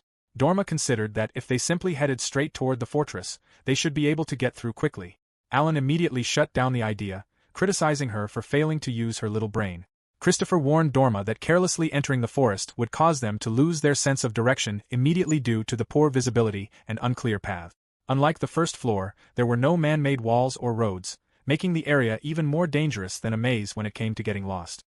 He explained that there were stories of around 30% of beginner parties being wiped out because they could not adapt to the natural terrain and became lost. Dorma then pulled out her device and recognized that this was the perfect time to use the automap. Dorma became worried when it appeared that the scanner did not work well in open spaces, while Alan grew annoyed and dismissed it as a useless piece of junk. Tony offered an alternative, explaining that there were several ways to determine direction in nature. Moss grew more heavily on the north side, though it was only a rough method, but aiming for a fortress that large should not be a problem. Alan then ordered Dorma to hand over the golden potion, and she obeyed. Dorma pointed out that they were still at the beginning of the second floor and that their numbers were limited. Alan scolded her for exposing her own ignorance while trying to lecture a hero like him. He made it clear that if she had enough time to talk back, she should simply do what she had already been told. Observing the tension, Victor reassured Dorma that there was no need to worry. Dorma appeared nervous as she called out Victor's name. Victor remained calm for the time being, explaining that it was more like an instinct, as though he were acting on a sort of gut feeling. Victor continued by noting that there was a chance an unexpectedly strong enemy was hiding on the second floor. Back in Rick's room, he observed the crystal ball and reflected on how defeating the assassin earlier had earned them 6,500 DP all at once. However, because they had cleared the first floor faster than expected, all the golden potions he had prepared beforehand had already been used to outfit the monsters stationed on the second floor. Cruz listened intently. Rick's plan was to let Cruz and the others buy him enough time to synthesize more golden potions for the remaining monsters.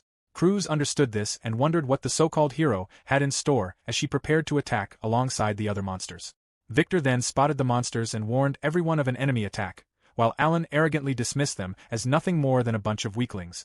Christopher warned them not to let their guard down, explaining that the dungeon went out of its way to recreate outdoor environments because these were monsters whose powers were enhanced by the fertile mana found in natural environments.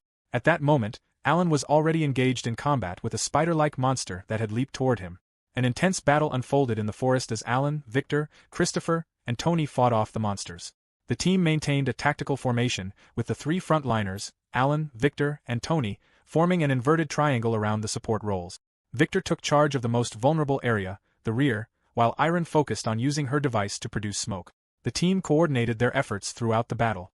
Iron's smoke provided regenerative effects while blinding the enemy, Dorma spread buff potions, and Christopher used magic to snipe the monsters, striking whenever openings appeared. A magical blast then erupted as Alan watched an attack strike a monster. Rick observed that they were adapting quickly to a drawn-out battle and, as expected, they would not go down that easily. Looking toward Cruz, he instructed her to charge in as soon as the first wave of attacks reached its peak. If they threw the party into chaos before that point, their formation would fall apart, and they would probably try to regroup before the second wave arrived. Meanwhile, Victor was stressed and wondered what was going on. Even with the environment in their favor, these enemies were common grunts at best, mere D-rank fodder, yet they were ridiculously tough and seemed endless. Victor warned Alan that something was not right. Alan immediately warned Victor to dodge. An enemy suddenly launched a powerful kick at him. Startled, Victor barely managed to evade it as the attack tore through the spot where he had been standing moments earlier. Cruz laughed as the party members struggled on the ground. She taunted them, confident that they would not keel over from such a little greeting from the so-called hero and his party. Alan grinned, viewing her as an undisciplined, ill-mannered brat, and expressed his desire to see what kind of parents had raised her. In Chapter 22, Victor warned Alan not to let Cruz's appearance fool him and recognized that she was bad news. Alan already knew this, noting that compared to every monster they had fought so far, she possessed a far more dangerous aura. He then realized that the ominous presence he had been feeling since they entered the second floor had been Cruz. Cruz pointed toward Victor, clearly finding him annoying, then rushed toward him with a powerful strike. Victor groaned in pain after being struck, while Alan shouted at Dorma in anger. Dorma could only stammer in response. Cruz ordered the monsters to leave the coward behind while she held the front line and they took out those in the back. Alan's party grew frustrated. Cruz silently dodged Alan's attack. Alan launched another powerful strike, but Cruz avoided it again. The impact sent debris flying and created a massive shockwave. As the dust settled, Cruz acknowledged that Alan was not bad and was surprisingly fast. She touched the small cut on her cheek, realizing that it was the first time anyone had ever managed to scratch her skin. Alan stared intensely back at her. Recognizing the situation, he ordered Tony and Victor to support the rear guard. Alan charged at the enemy with a roar, determined to be the one to defeat her. Seeing his sudden aggressive move, his teammate called out his name in alarm. The battle raged on as Alan launched a series of attacks, but Cruz effortlessly dodged every strike with incredible speed. The fight became a blur of movement as Alan shouted in frustration when she slipped past his attack and appeared behind him, leaving him vulnerable to a counterattack. The battle reached a critical point as Cruz laughed, finding Alan more entertaining than she had expected. She continued her assault, overwhelming him with her superior speed and strength. Cruz landed a powerful kick beneath Alan's jaw, leaving him struggling. Watching the one-sided battle, Rick recognized that Cruz was merely toying with Alan. He had thought Alan would at least be able to hold his own against her. Alan struggled to endure, gritting his teeth through the pain. The overwhelming gap in strength left the entire party aware of the situation. Alan realized that his opponent was far beyond anything he had expected. Cruz stood over him and mocked him, questioning whether that was all he had and treating the fight like child's play. Alan glared back with fierce determination. Cruz loomed over the battered Alan, growing bored with the fight and wanting him to die. Alan desperately repeated his attempt to trigger his ability. Rick watched in confusion, unable to understand why it still was not working even now. It seemed strange that Alan should be concerned enough for his skill to activate.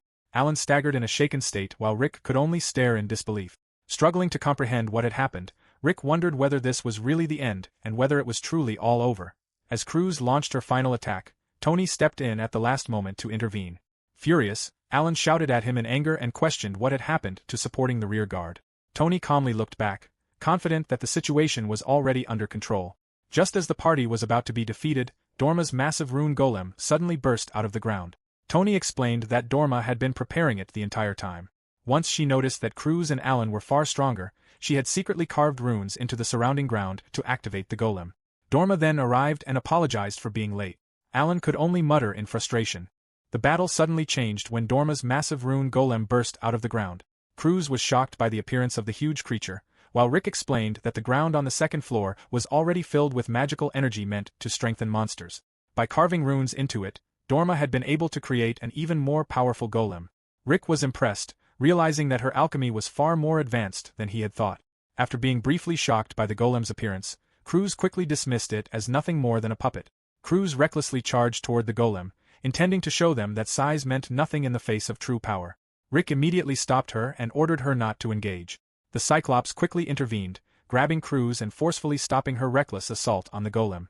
After Cruz was restrained by the Cyclops, her attention was drawn to the golem's power, and she suggested to her father that it might just be a bluff. Rick did not think so. The runes on the Cyclops' arm then began to glow, directly empowered by the golem. The true trap was revealed. The activation of the golem itself had only been a decoy, while its true purpose was the rune carved alongside it. The rune was a weakening rune that inflicted a counter debuff on whoever destroyed the golem. Rick ordered Cruz to fall back for the time being, leaving her shocked by his command. Rick stated that a careless move could cause even Cruz to suffer from a troublesome effect and suggested that they fall back before taking any more unnecessary damage. The matter would be settled at the fortress, and with the golem's size, it would be unable to enter the fortress no matter what. Cruz then warned the heroes that they had a lucky escape, but if they met again, it would be their last. Cruz loomed over the heroes and declared that they should pray and wait. She then exited alongside the other monsters. Victor observed that the monsters were retreating and that somehow, they had managed to get through the situation. Alan confronted Dorma and warned her not to get cocky. Ever since they entered the dungeon, she had been acting outside his orders, and all she needed to do was follow them. Tony responded that thanks to her actions, he had managed to stay alive. Alan brushed him off, stating that he did not know what kind of delusion Tony was under, but Tony still had strength left from the golden potion. Alan stated that he had never counted on Dorma's help from the start. Victor then reached out to Dorma and complimented her on a good job as he helped her stand. Dorma reacted with surprise, and Victor advised her not to let Alan's words get to her, explaining that Alan was simply furious after getting his ass handed to him for the first time in a while. Victor reminded Dorma that it was still a problem for her to act on her own without orders. Dorma understood and revealed that earlier, while she had been making the rune golem, she had found something near the corpses of some monsters. She then revealed the item, leaving Victor in shock. Dorma showed him the item, a glass flask, and asked whether he recognized it. Meanwhile, back in Rick's room, Cruz was frustrated that she had wanted to at least take down one of them. Rick reminded her that chasing too far was a bad idea and that they had achieved their original objective just fine. He then praised Cruz for a job well done. They had been able to mass-produce the golden potions, and with this many available, Rick thought they could settle things before the heroes reached the third floor from the fortress. They had also mostly assessed the hero's capabilities by now. He analyzed the healer first, noting that the smoke she used had regenerative effects and was quite troublesome because it could heal a wide area at once while also doubling as a smokescreen. The mage appeared to be a well-rounded type, capable of both offense and defense. His spells were powerful, but their long casting time left him vulnerable to quick strikes. As for Alan and Victor, Rick already knew them well enough. As Rick observed the situation, he realized that the one he had been most curious about was Dorma. She kept revealing hidden tricks one after another and was far more unpredictable than he had expected. Her skill as an alchemist was better than her title suggested, and it was not merely for show. Yuri comforted him, assuring him that everything was fine and that he had this under control, while comparing Dorma's level to his own brilliance and considering it insignificant. Rick appreciated the reassurance and thanked Yuri. However, there was something else bothering him. Yuri noticed his concern and asked what it was. Rick explained that perhaps because Dorma shared the same profession as him, there was something fishy about her. Alan had not chosen Dorma as his replacement simply for her alchemist's skill. What mattered most was how precisely she could fulfill Alan's demands. When Rick had been in the party, creativity and inspiration had not really been appreciated either. Yet Dorma was now employing inventions beyond the scope of normal alchemy, probably without Alan's instruction. Her presence might just be the key to breaking apart that party. Back in the forest, Dorma realized that since entering the dungeon, only Alan had taken the golden potion. That meant there was a human on the monster's side with knowledge of alchemy. Victor, concerned by this realization, called out to Dorma. Victor instructed Dorma that he would come talk to her at the right time and that she should not tell Alan about this yet. Dorma understood. Victor reflected that there were only a few alchemists capable of creating a golden potion, a fact he already knew well. In his mind, he began to suspect that the alchemist might be Rick. Chapter 24 begins with a discussion of the recent battle. Tony remarks on the brutal blow they had suffered, noting that they have lost one companion up to this point and that even the hero had taken considerable damage. The enemy was probably a direct ancestor, making it the first time they had ever encountered one. Iron then questions Tony about what he had been thinking when he deliberately jumped in to save Alan like that. Tony explains that collapsing there would disgrace the title of hero. A true hero would never stoop to something as cowardly as trying to reap the spoils like a vulture, and only by defeating the hero with his own hands could he become the true hero. Iron sighs and decides to let him do as he likes, knowing that trying to talk logic into someone like him is pointless anyway. Shifting focus to practical matters, Doma states that she has installed an automatic interception system into the golem and that it will respond immediately if anything abnormal happens. She advises everyone to focus on recovering without worry. Doma observes Victor's reaction just now and realizes that it looks as though they have reached the same conclusion. Only a few alchemists are capable of creating golden potions, including a self-taught man who never joined the Alchemist Society and was once part of the Heroes Party, Rick Elrode. In her memories, Alan looks down at Rick and tells him that he is not worthy of being in the Heroes Party. Rick understands but insists that, at the very least, Alan accept his potion before they part. It is a special version of the golden potion, enhanced with a new effect. Dorma wonders what Rick means by a special version and what he is talking about. To begin with, golden potions, by their nature, differ in effect according to their mixing ratios. Unlike ordinary potions, they are completely different, and their recipe is defined so precisely that there is not even room for improvisation. They do not grant an effect to the person who takes them because their nature is to draw out the potential that person already possesses. If there is a perfected golden formula, that is precisely why it bears the name golden potion. Yet Rick had dared to tamper with it. Dorma is shocked by the revelation and by the fact that he had been part of the Heroes Party. Even so, she can roughly guess that he does possess some real skill. The potion, however, is fundamentally different, resembling the work of a complete amateur with no knowledge who has copied something that appears to function properly on the outside, while she has no idea why it is actually working. That feeling unsettles her. Dorma realizes that a golden potion, which Rick did not even know how to create, had been fully recreated from scratch using completely different ingredients. She questions whether he really replicated it on his own. Countless genius alchemists had spent years of research perfecting this masterpiece, and yet someone had apparently reproduced such a complex formula alone. She mutters that it is impossible, even at this level, because she herself could make it. As a mere extension of a hobby, someone who simply happens to call themselves an alchemist should not be able to surpass true alchemists who devoted most of their lives to study. Surpassing a professional like that should never be possible. The flashback shifts into a tavern. Fitz introduces himself as the martial artist of the century, Sir Fitz, and takes it upon himself to teach Dorma the rules of the party. The first rule is not to piss off Alan, while the second rule is also not to piss off Alan. Before he can proceed to the third rule, Matilda dismisses him and prevents him from rambling at the newbie. Matilda introduces herself as the mage of the party and then introduces Mary, the healer, who shyly welcomes Dorma. Fitz continues by explaining that the party changes members fairly regularly. At most, they had 8 people, and the only ones remaining from the very beginning are Victor, the shield guy, and Rick, the crappy alchemist, who was tossed out when Dorma showed up. Fitz asks Dorma if she understands what this means. The so-called hero, once someone ticks him off, will drop that person like dead weight without hesitation. Even if someone joined with a great deal of fanfare, replacing Rick as the new alchemist makes no difference. Everyone is essentially interchangeable, like parts in a machine. Dorma insists that everyone in the party was still recruited because of their skills. Fitz responds that it comes around in time and that everyone gathered there for selfish reasons. Their goals are fame, fortune, ego, and things of that sort. Matilda points out that Fitz is simply desperate to pay off his gambling debts after getting in over his head. Fitz teases her in return, saying that she merely joined in the hope of marrying the hero and winning the jackpot. Matilda calls him a jerk and tells him to shut up. Dorma realizes that this place is no different from the old dump she came from, filled with lazy slackers with no ambition. Matilda then asks what Dorma is after and whether she is there for fame or money. Dorma thinks that anyone willingly following that spoiled brat around has to be some kind of freak.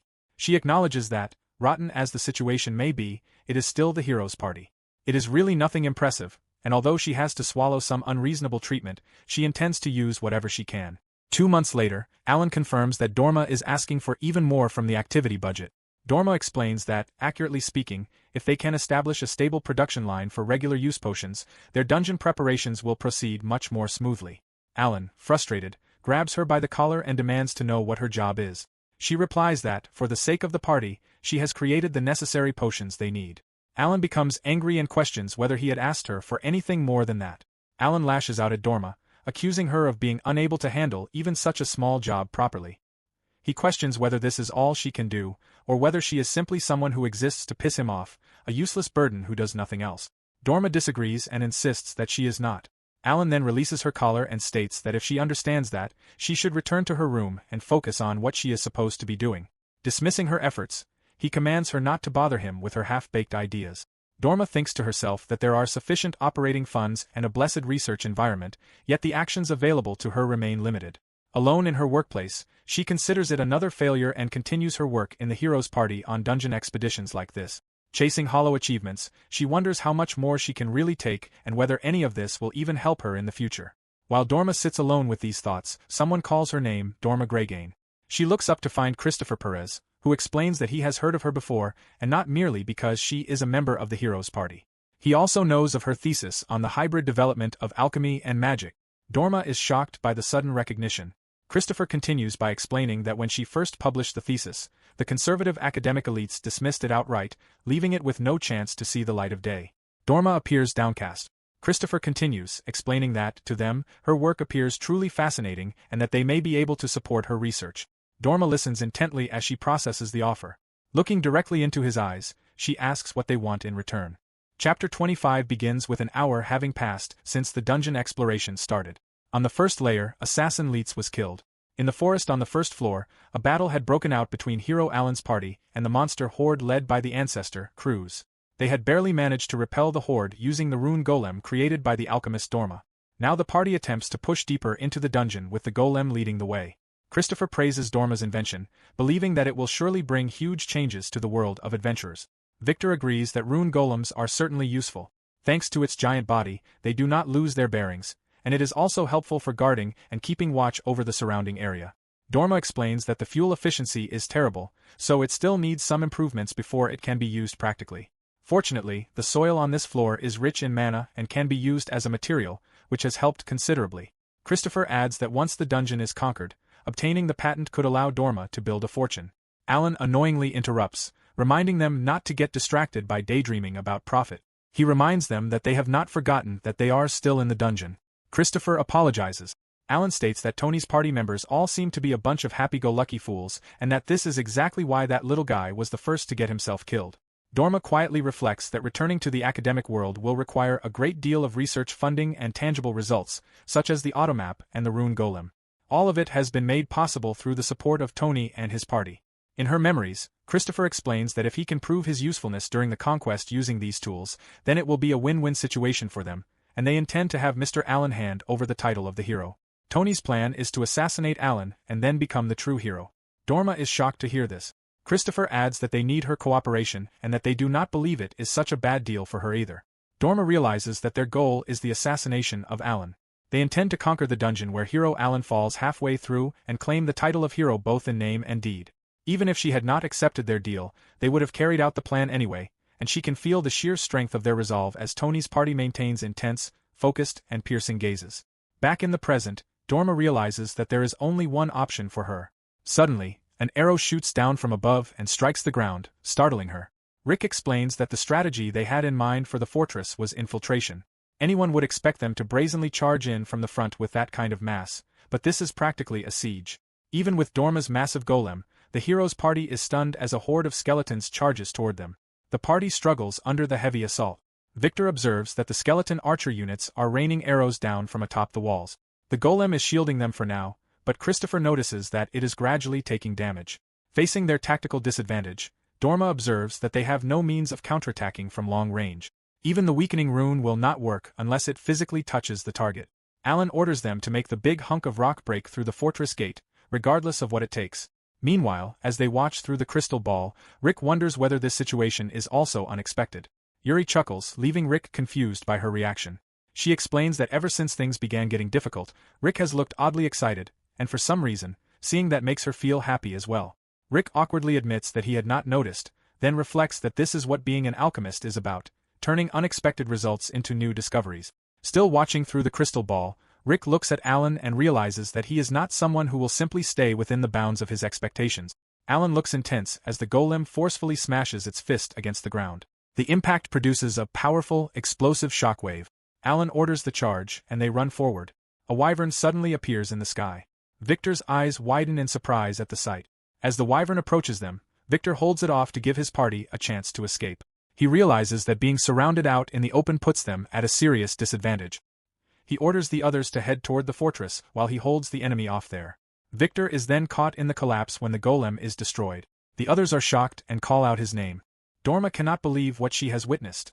Alan firmly urges them to move ahead quickly, but Dorma somehow objects. Alan snaps back, telling her to quit her whining and hurry up already.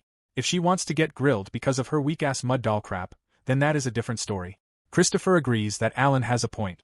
If they stay, there is a risk that the collapse will spread, and with their escape route cut off and the monsters swarming the fortress, pressing forward is the wiser choice. Dorma understands. Upon entering, they find the interior dark, so Dorma suggests that Alan use the night potion. He refuses, and then the wall-mounted torches suddenly ignite, illuminating the entire corridor. Alan realizes that they appear to be completely prepared for whatever they do and orders them to move. Tony thinks to himself that even after losing his partner, Alan's resolve has not wavered. Whether it should be called a cold resolve or ruthless conviction, regardless of how it appears, this is their chance. There is no one left here who sides with Alan. They will settle this right here and now. Yuri panics and wonders what they will do. If they break through the floor, only the third level, where the fire dragon awaits, will remain, and they are out of time. Rick tells her to calm down, reminding her that rebuilding the dungeon was part of the plan even for a situation like this. Only 2 have dropped out so far, but depending on how things go, someone could be knocked out or forced to withdraw. The master strategizes that, including S-rank and higher adventurers, they have 5 left.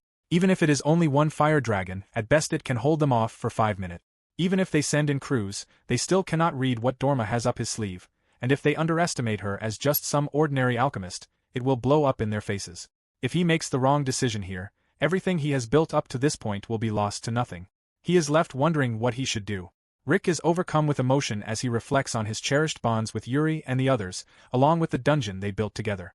Rick cries out in pain when Cruz suddenly headbutts him from behind, calling his father an idiot. Cruz confronts Rick, pointing out that he could have simply given them one word to take them out when they were invaded.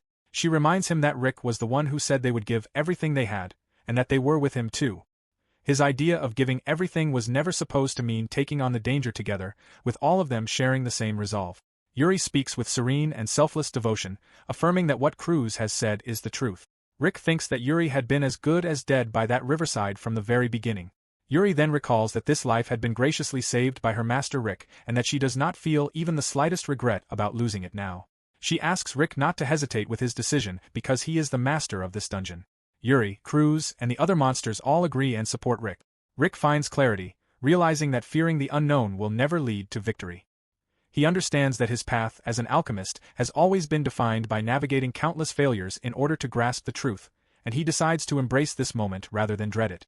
With this resolve, he smiles at Yuri and Cruz and gratefully thanks them. Rick acknowledges the immense risk they are taking and recognizes that this crucial moment is a big gamble. With Yuri, Cruz, and the other monsters supporting him, he announces that they will start the experiment. The party carefully moves through the dark corridor. Dorma states that they have apparently reached the entrance to the main hall. Alan quietly warns her to be careful not to get surrounded. They emerge into the open space of the main hall. Standing before them is Cruz, marking the stage for their final confrontation. Alan confidently declares that this appears to be where the match will be decided. Alan checked the surroundings and wondered what had happened to the small fries Cruz had been dragging around in the forest. Cruz laughed, stating that he should not get worked up already and that she could not afford to waste strength and resources on someone like Alan. Suddenly, a B-rank boss troll and a C-rank high orc emerged from Cruz's shadows.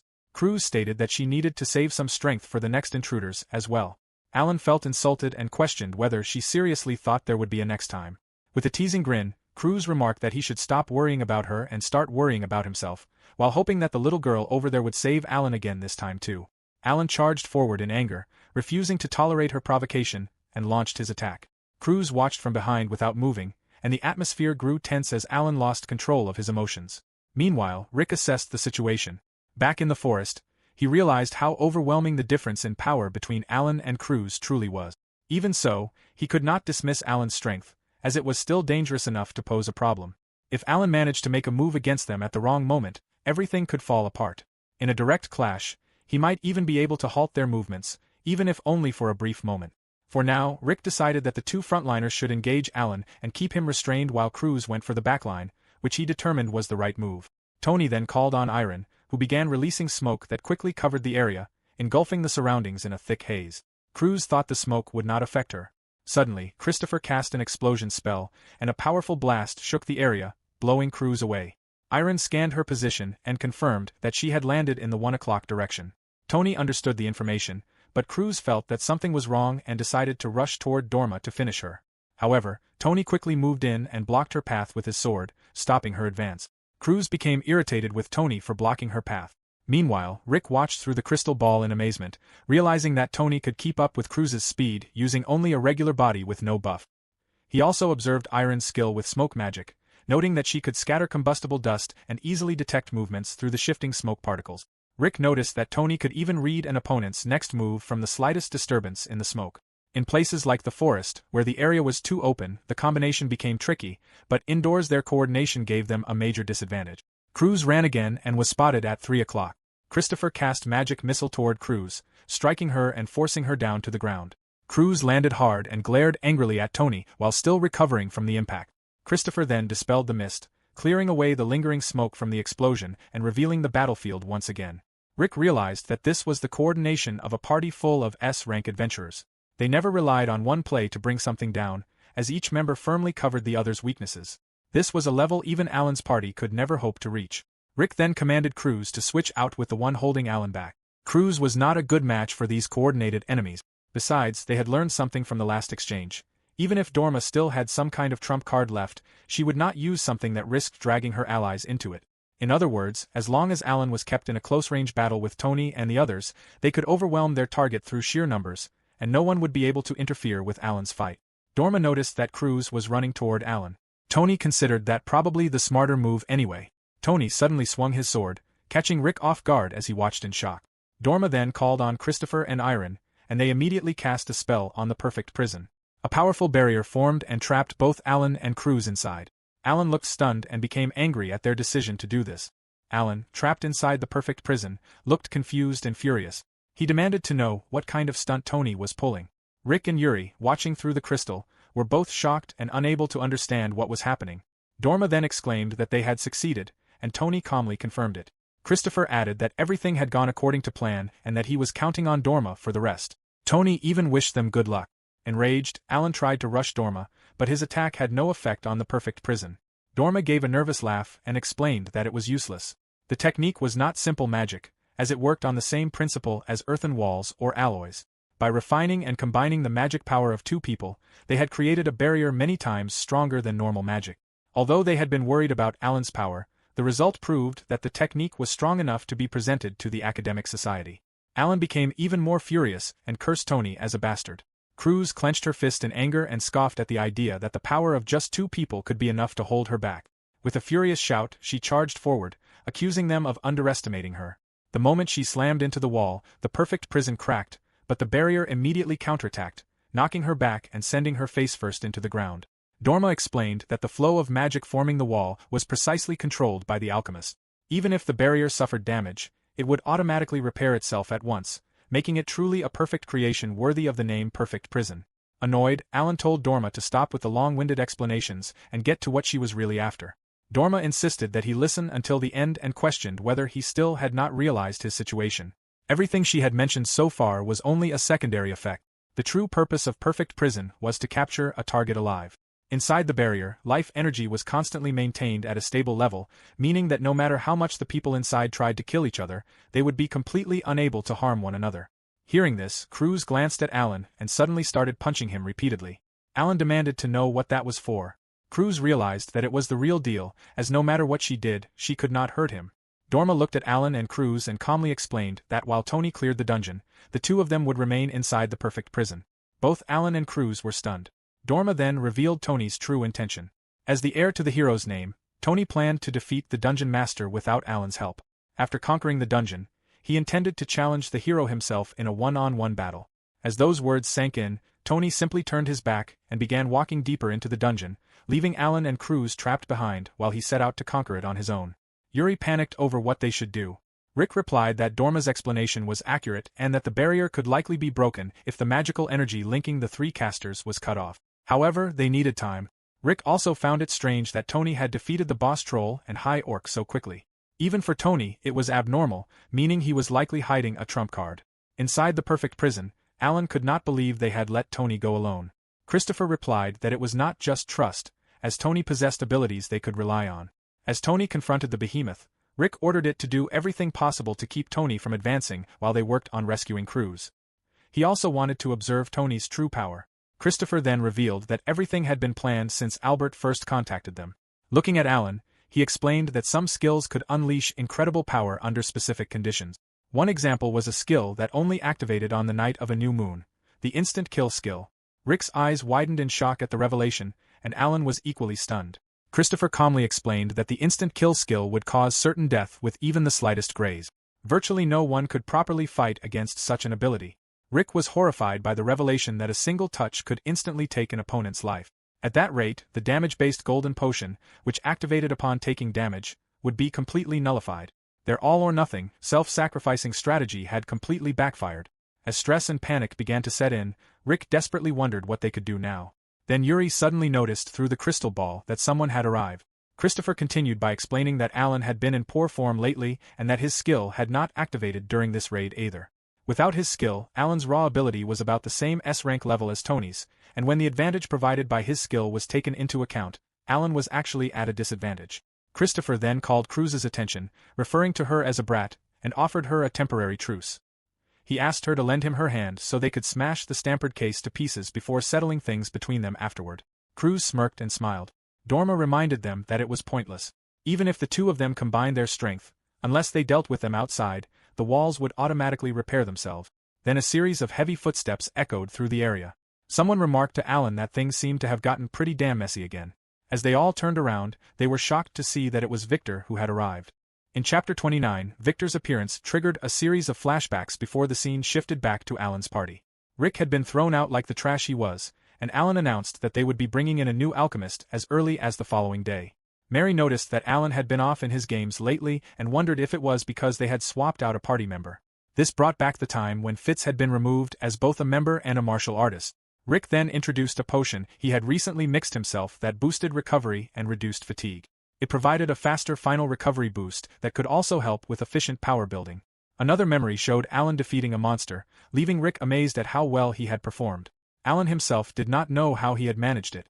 Rick believed it was simply one of Alan's skills and felt moved as he witnessed it with his own eyes. Mary eventually became exhausted with the party and reached her limit. She could no longer handle the situation and could not remain in a party like this, especially after Rick was gone and Fitz had ended up like that as well. Another memory showed Rick introducing himself to Alan after being sent by some weird old guy and handing him the letter. Alan then declared that they had finally assembled the support roles they wanted. Rick became excited at the prospect of finally taking over their very first dungeon. Back in the present, Victor was confused about why these memories were coming back to him. Another memory surfaced in which the king sent his man to deliver a message that the Senate was leaning toward revoking his title as a hero. However, they were willing to overlook the matter if he could clear a few dungeons. Tony's party then declared that Alan should not be bothered by the burden and that they would carry the burden of the hero's name for him while swearing on his sword. His other party members responded with smirks and confident smiles. In the present, Victor realized that this might be one of those moments when a person's life flashed before their eyes. Another memory showed that Alan was not the only one in whom Albert had seen potential as a hero, but that Alan also had a good chance. Albert reminded him to cherish the people he had met. Alan sighed as he thought about being a hero. Another memory showed Mary reaching her limit and becoming unable to handle the situation any longer. She shouted at Alan that calling someone like him a hero was the biggest joke she had ever heard and that he did not deserve to call himself a hero. There was also the time when Alan had been told that he could become a hero, and that was what he believed. In the present, Victor struggled to crawl amid the ruins. Despite his condition, he bitterly realized that his former party was hopeless without him. Victor called on Alan and stated that he had more or less figured that this would happen. Dorma, Christopher, and Iron became serious and alert at Victor's presence. Victor recalled that something like this had happened before. Those guys who could not stand Alan's attitude had dumped them in the middle of the mountain fortress full of bandits from the historical archives, and Victor recognized the situation as classic. Alan shouted at Victor to stop talking nonsense, let him out of the perfect prison, and allow him to kill the others. Victor asked him not to shout because it made his head hurt. He coldly stated that Alan was actually the one spouting nonsense, and that Rick would take care of something like that. Rick, watching the situation, was shocked by what he heard. Victor then wondered where Rick had gone and recalled that if he had the golden potion Rick had made the other day, the wall would be easy to break. Alan was shocked and realized that Victor was disoriented.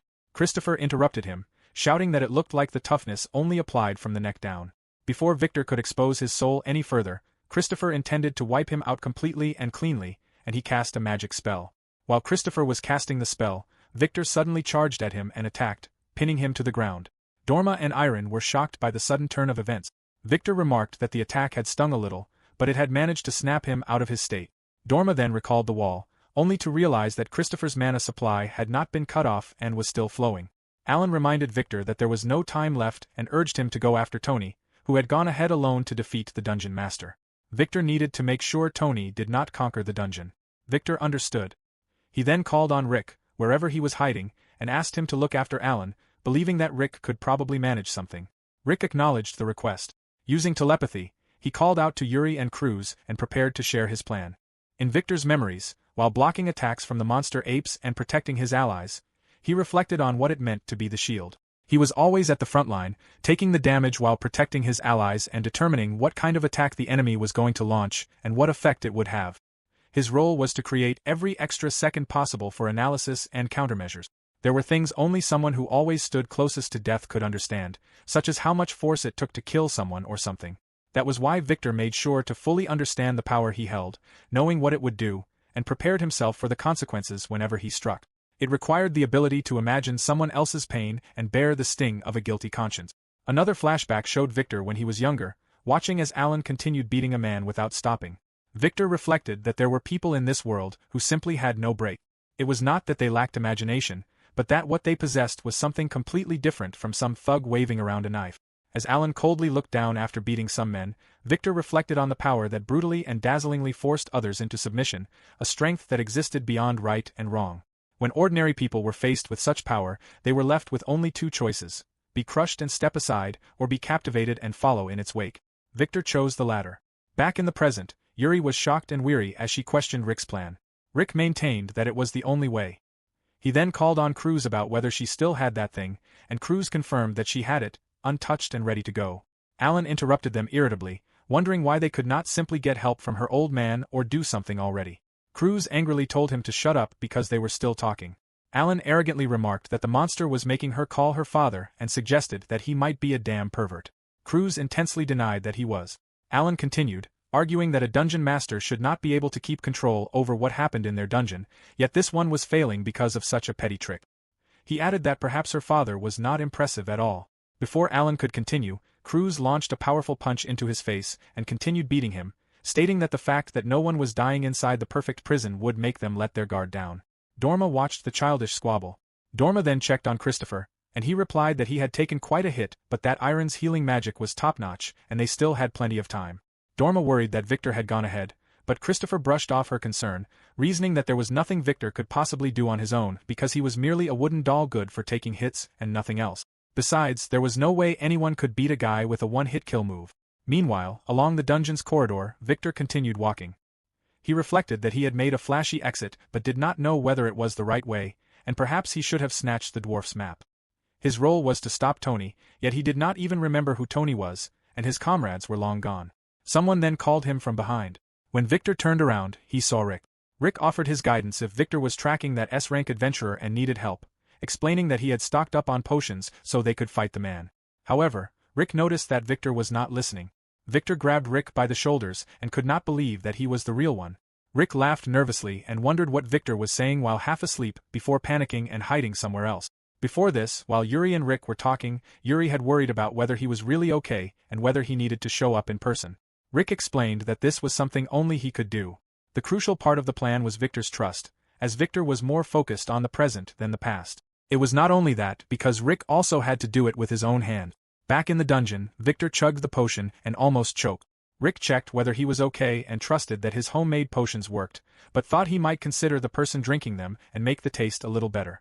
Rick apologized, explaining that he had been deeply involved in research and had not really had the time to think about it. While Yuri watched over the map, Rick reminded her to be careful because they were almost at the rendezvous point. They communicated using a communication sheet. Rick led the way and indicated to Victor that they only had a little farther to go. Victor then reflected that even now, he did not regret following Alan's orders, not in the slightest. Still, he felt that he had done something wrong to Alan. It was not as though he expected to be forgiven, and this was not an apology either. He simply felt that he had to say it now, as it was what he was feeling at that moment. Rick suddenly stopped and looked behind him before telling Victor to step forward. Victor was the shield, after all. Rick then led the way and opened the big door. As they entered, Tony was standing there. Victor apologized to Tony, explaining that he held no personal grudge against him, but that stopping him here was the earnest wish of their beloved hero. As Tony drew his sword, he challenged Victor's ability to accomplish this, making it clear that his ideals were not cheap. He could not accept being stopped by some puppet merely following orders, even if he sympathized with Victor. Tony sympathized with Tony as he took out his sword and engaged Victor in battle, asking through his actions to be allowed at least a painless death. The scene shifted back to Rick and Yuri as Reed explained Tony's one-hit skill to Yuri. Simply put, it was like someone repeatedly using extremely high success rate instant death spells for free, and when combined with Tony's combat abilities, it almost guaranteed victory. Although the skill had a time limit, timing his attacks properly made that limit practically meaningless. Yuri considered Tony's skill terrifying. Rick added that, within the context of a dungeon alone, it was essentially an invincible skill, though even instant death-type skills had weaknesses. Their weakness was their undead attribute. They entered another room, where the Lich A rank was introduced as a magic user who resurrected corpses to create undead monsters. The strength of the undead it summoned depended on how strong the body had been in life. When Reed had accompanied Alan to clear dungeons, he often wondered why they never encountered large undead monsters. Low-level skeletons and zombies were seen all the time, but creatures such as dragon zombies and vampires could not be made through DP or fusion. In other words, unless they were summoned through magic, undead could not appear outside the dungeon. However, as Reed had mentioned earlier, monsters disappeared the moment they lost their lives, leaving no corpse behind to resurrect. Thus, even though Rick had managed to synthesize this Lich, he had possessed it for ages without being able to properly use its strength. It had been more trouble than it was worth. Although the Lich itself was undead, without resurrection magic, it was not really suited for combat. Yuri worried that Rick might simply throw the Lich at the enemy like a blunt weapon. Rick assured her that he would not, while the Lich itself appeared troubled by their conversation. Rick explained that if he needed bodies to resurrect, he would simply make them himself. The raw materials had walked right into the dungeon, referring to the party of adventurers, leaving Yuri in disbelief. Victor drank the potion Rick had given him and collapsed onto his knees, drooling. The Lich appeared before him and chanted a spell, restoring Victor's consciousness. The Lich watched as Rick checked whether Victor was all right and apologized for the potion's effect. Tony cut through Victor and observed that his attack had only grazed him. He regarded the fight as having been decided. To Tony's surprise, Victor was stronger than even expected and moved to punch him. Tony dodged, confused that his skill had not activated. Victor insisted through his actions that the hero's shield would not go down from something like this, leaving Tony unable to understand what was happening. Rick and Yuri watched through the crystal ball as Yuri questioned whether this was Rick's resolve. He had poisoned his former comrades with his own hands, using their corpses and souls to serve his goals. A memory flashed through Rick's mind. Victor had assured Mary that she did not need to worry because he had not taken the role of the shield for nothing. If it was to protect them, he would always be ready to die. Mary had scolded him to at least care about himself. Even though Victor might truly die, he admitted that, unlike Alan, he had no talent. All Victor had ever needed to do was offer his own body, and nothing more. On the bright side, Victor had told Mary that he had never once thought it was reckless. To Victor, the view they all saw held value as well. For the sake of that view, offering his life would not be sad or painful. Back in the present, Rick spoke to himself as he questioned whether this was good enough for Victor. Whether that view belonged to Rick or Alan, this was the only way for him to give it his all. Rick called to Yuri and promised that he would definitely defeat Alan and become the strongest dungeon master there was. Rick declared that he had his own views as well, along with the resolve to throw everything away just to see the view he wanted. The chapter ended with a glimpse of Mary looking up. Chapter 32 begins back at the capital, where Mary sits across from Albert and questions his decision to recommend Alan as the hero. Albert explains that alchemists like them do not judge things in terms of good or evil as he continues smoking. Even though Alan has now fallen from grace, the absolute strength he possessed and his fiery, destructive self-confidence are traits that can only belong to someone who treads the path of domination. Albert adds that he merely guided Alan to a place where he could fully unleash his talent and asks whether Mary has seen Alan in action with her own eyes. Mary cannot help but agree that Albert is right about Alan. Albert states that Alan's flame has not gone out yet. Back at the dungeon, Cruz hands Alan a potion and demands that he drink it. She explains that her father went out of his way to prepare it for her, but she is giving it to a small fry like Alan because it was Rick's direct order. Alan takes the potion and examines it intently. Cruz asks what he is so afraid of and grins as she suspects that Alan seriously thinks the potion might be poison in a situation like this, calling him small-minded. Alan wonders whether Cruz is messing with him because the potion she gave him is golden. Cruz questions what he is mumbling about, since its nature is already obvious from the potion alone. Alan angrily questions how this is supposed to help them right now and why monsters like Cruz possess something that is supposed to be for adventurers. Cruz twitches with anger and sends Alan flying, demanding whether this is really the time to worry about such trivial matters. She orders him to shut up and drink it already, explaining that this is the most help they can give him. If he drinks it, even his skill might activate.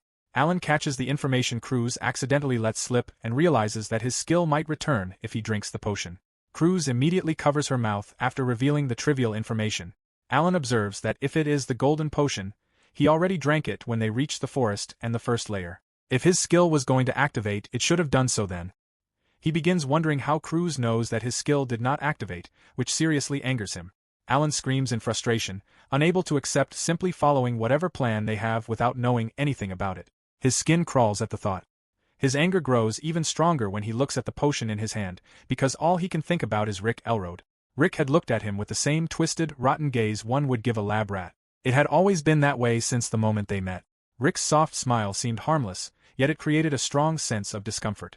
Alan had once believed it was simply the worst case of incompatible personalities, but one day he realized that Rick had never seen him as an equal from the very beginning. Rick had pretended to be humble, but his responses had always been completely off.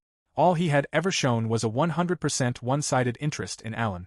Rick viewed the title of hero as nothing more than an experimental sample, and to him there was no difference between alchemical materials and the people around him. That was why Alan had banished him. Alan's undeniable talent and the honor he once held in his hands were, in Rick's eyes, the only things that denied this. Alan grows increasingly frustrated and questions who Rick thinks he is. He considers himself the hero, someone who never relied on anyone else's strength and rose to the top through his own power. Anyone who disrespects that will be killed by him. Christopher overhears Alan and interprets his behavior as him barking again, while Dorma suggests that Alan may have lost it. Alan continues his rant as Cruz receives another order from Rick, completely ignoring him. Alan catches his breath as Cruz relays Rick's message. Rick has no interest in heroes who would drop dead there, and if Alan refuses to swallow the potion, he will simply die without ever proving who Alan is. Provoked by Rick's words, Alan drinks the potion and declares himself the hero and the strongest one there is. Dorma recognizes the potion Alan has consumed, and Alan's skill immediately activates. The activation shocks everyone present. Alan grins as he prepares to kill every last person in the dungeon with his skill. The story continued as Alan marched forward with the intent to kill everyone. Dorma could not believe that the perfect prison had been destroyed by Alan. Even if a dragon rampaged inside, the perfect prison should not have even twitched, yet a single strike from Alan had demolished it. Alan laughed menacingly when he saw the look of incomprehension on Dorma's face. He grinned as he regarded them all as the same unless they had theory and mechanics to back themselves up. Without that, they could not even assert themselves and were nothing more than brain-sick weaklings. His laughter grew louder as he considered himself different, with desires and thoughts that surpassed all their calculations. He hysterically laughed while demanding that they admit defeat because he was strong and incredible. Dorma realized that this must have been the effect of the potion the ancestor had handed Alan, the one that had kicked in right before the resurrection skill. However, it was difficult to confirm from their distance. Dorma assumed that it was probably the same as the empty vial they had found on the last floor. Alan brought out his sword and slowly walked toward Dorma, expecting her to have finished watching her life flash before her eyes. He then stopped them for a moment and apologized, having realized that he could not spare them enough time to spit out their last words, not even allowing them the chance to scream. He warned them to do their best to die without too much pain, frightening Aaron. A smoke suddenly covered the entire room. Alan effortlessly cleared it away, concerned that being blinded like that might cause him to slip up. Aaron was killed with a single hit from Alan, leaving Dorma in disbelief. When the perfect prison was broken, Aaron and Christopher had already been moving into their next phase. With Tony, the party's ace, absent from the battlefield, the breaking of the sealed ancestors' prison was practically a death sentence for the 3 support-only members. Even Aaron's last-second resistance had merely been enough to swap out one dying person for another. Christopher bowed and chanted a spell in accordance with their pact. Through his body, the spell took form and manifested the Earth King's spirit. Looking at the spirit, Alan found it ridiculous that it was supposed to be a trump card. He effortlessly passed the spirit and annihilated Christopher, regarding it as a stupid way to use a shield. Dorma ran for her life, but Alan injured her ankles, leaving her lying on the floor and screaming for her life. Alan walked up to her, recalling how he had earlier said that everything would be over in a flash, while regarding Dorma as an exception and a filthy traitor. He questioned what kind of face she had made while thinking she could defy the hero. He demanded that Dorma explain herself with her filthy mouth and die. Alan proceeded to choke her as her eyes rolled toward the back of her head. In her final moments, Dorma realized that she was dying, yet she could only think that she did not want to die in a place like this. As Alan choked her, he questioned whether she had sold him for money, pointing out that she had been busy lately tinkering with little gadgets. He asked how it felt to watch the toy she had built using the money obtained from selling him out get smashed into pieces. He also regarded Dorma as grossly underestimating what it meant to be a real alchemist. Alan continued by asserting that modern alchemy stood upon massive research left behind by those who came before, including his own research. Dorma cried for her life as Alan once again demanded to know whether she still wanted to make excuses. Alan declared that Dorma would die there all alone, deep within the dungeon, without anyone ever acknowledging her, and that her research would end there. Dorma questioned why Alan was still pretending not to see, wondering whether his heart was unconsciously rejecting it. Alan became enraged by her words and demanded to know what the hell she was saying. Dorma declared that the one who would defeat Alan was the alchemist. Alan ground his teeth and slashed Dorma's arm, causing her to scream in pain. He regarded her as someone who simply could not shut up and who had no right to say anything he did not tell her to say. He threw her onto the ground and considered her useless to the very end. Dorma lay on the floor, thinking that she had gone ahead and said what she had to say. She admitted that it was unfair to leave things in Rick's hands like this, but she desperately begged to be rescued, terrified for her life. Alan attacked Cruz from above, and she was surprised by how heavy his sword was. She understood that it was not simply a matter of brute strength, so she went for a sneak attack instead.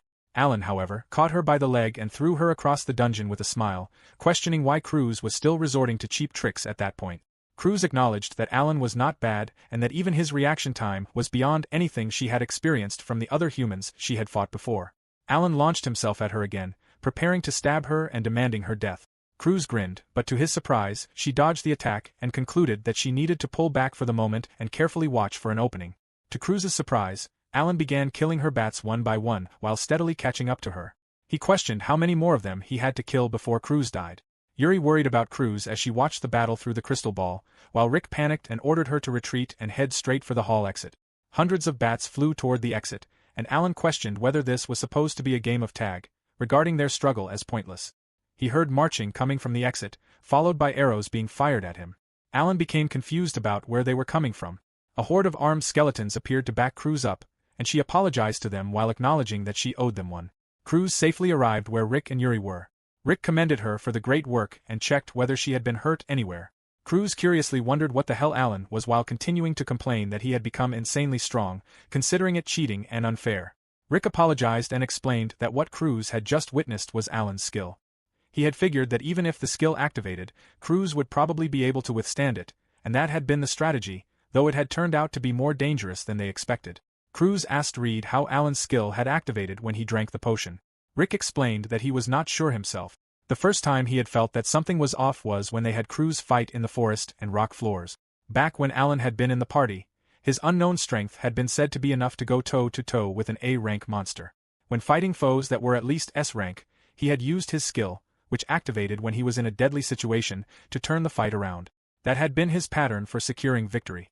Yet even when Alan had been cornered by Cruz, he had shown no sign of his skill activating. That was when Rick figured that there might be a condition Alan was not fulfilling at that moment. From what Rick had seen of the assassins and Tony's skills, the more powerful a skill was, the stricter and more complex its conditions became. He therefore went back and re-examined the conditions for Alan's skill. Alan had been able to activate the skill when Rick was around, but now he could not. Rick questioned what condition could have changed since then, and Yuri answered that it was her master's presence. Rick assumed that it was probably the golden potion he had made. Dorma had claimed that she could make the potion.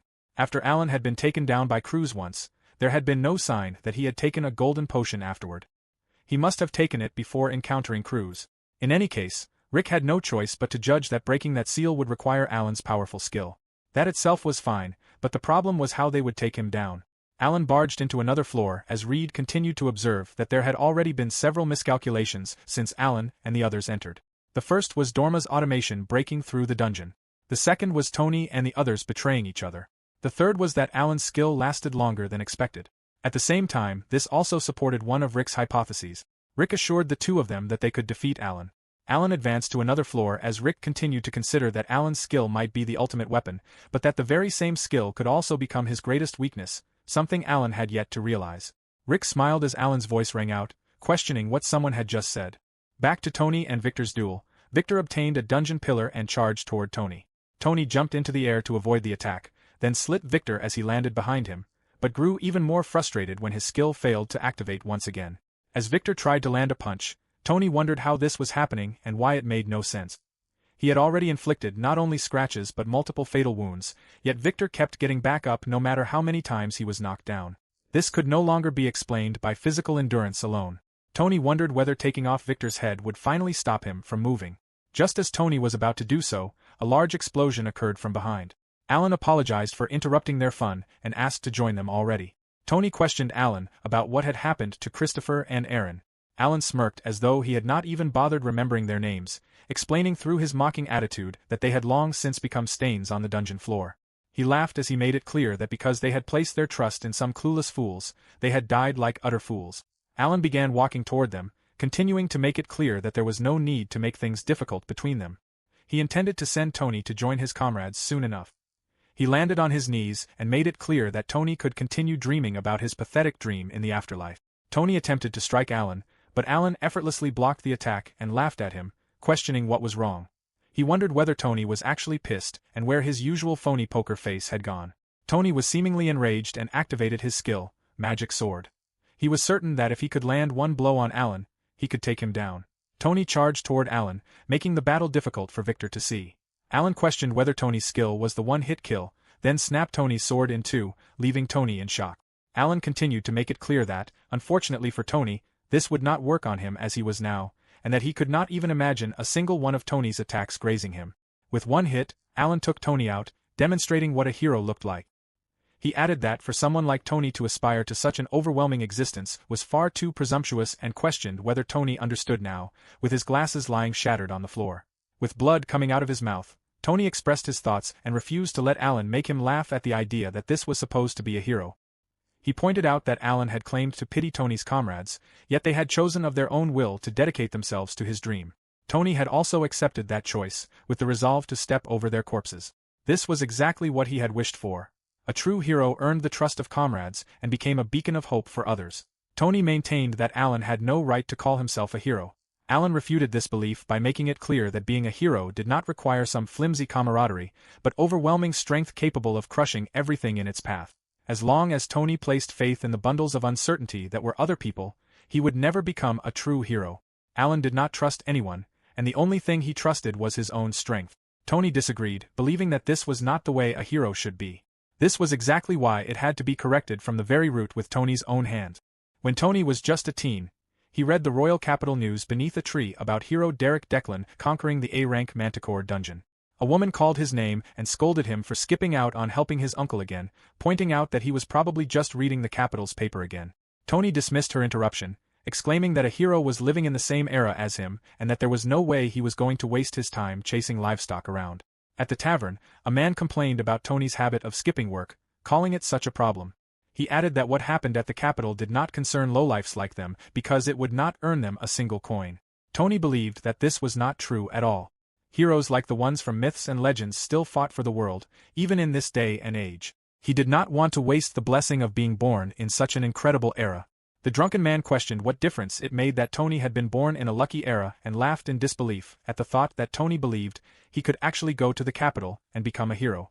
Another man joined in, treating the idea as a good joke. Tony nevertheless believed it was possible because even hero Derek had started as a commoner and risen up, and there were legends like that throughout history. The hooded man listened intently as Tony continued to insist that if someone always knew their place, they would never become anything. A hero was someone who bravely faced the unknown, after all. The hooded old man rushed over to young Tony and placed his arms around Tony's shoulders, enthusiastically affirming that spirit. Stunned, Tony looked at the man, who was revealed to be Albert, and wondered who he was. Meeting Albert that day shaped Tony's destiny in ways Tony could never have imagined. Albert traveled across the kingdom gathering people of all ages, races and genders, choosing them not based on birth but on potential and ability. He invited them to the capital as future hero candidate. They gathered around a table, where Tony could hardly believe that he had been recruited. The old man beside him could hardly believe it either, since Tony was simply a cattle herder's son who had never been particularly talented or anything.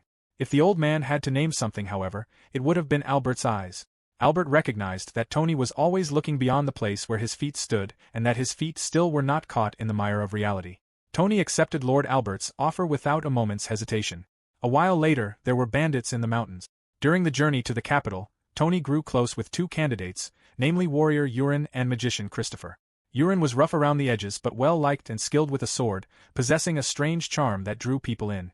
Christopher, rather than contributing to the academy through research, had set out on a journey to own his own powers. He might not have looked like it, but he was quite ambitious. Tony fell to the ground after Urin pointed out that his footwork was too soft. Urin nevertheless complimented Tony for doing great considering he had barely held a sword before leaving his village. Christopher added that Tony was picking things up quickly as well and had already learned the basic attack spells. He pointed out that Tony was ahead of Urin even though they had been learning together. Urin turned to Christopher and made it clear that he was fine with that, having decided to grind the ranks with just his sword. Tony let out a chuckle. Urin recognized that Tony had potential and suggested that once they reached the capital, Tony help him launch his own faction. Looking at Albert, who was smoking, Urin recalled that the man had said that once they reached the capital, he planned to introduce them to the current heroes' party. For an adventurer, having a name alongside the heroes from the start was like a dream come true. Urin nevertheless expressed that he did not want to ride on the heroes' coattails. He wanted to climb up by his own strength. There were already a few people among the group who said they would follow Urin, so he asked Tony what he thought of it. Upon arriving at the capital, Tony decided not to join.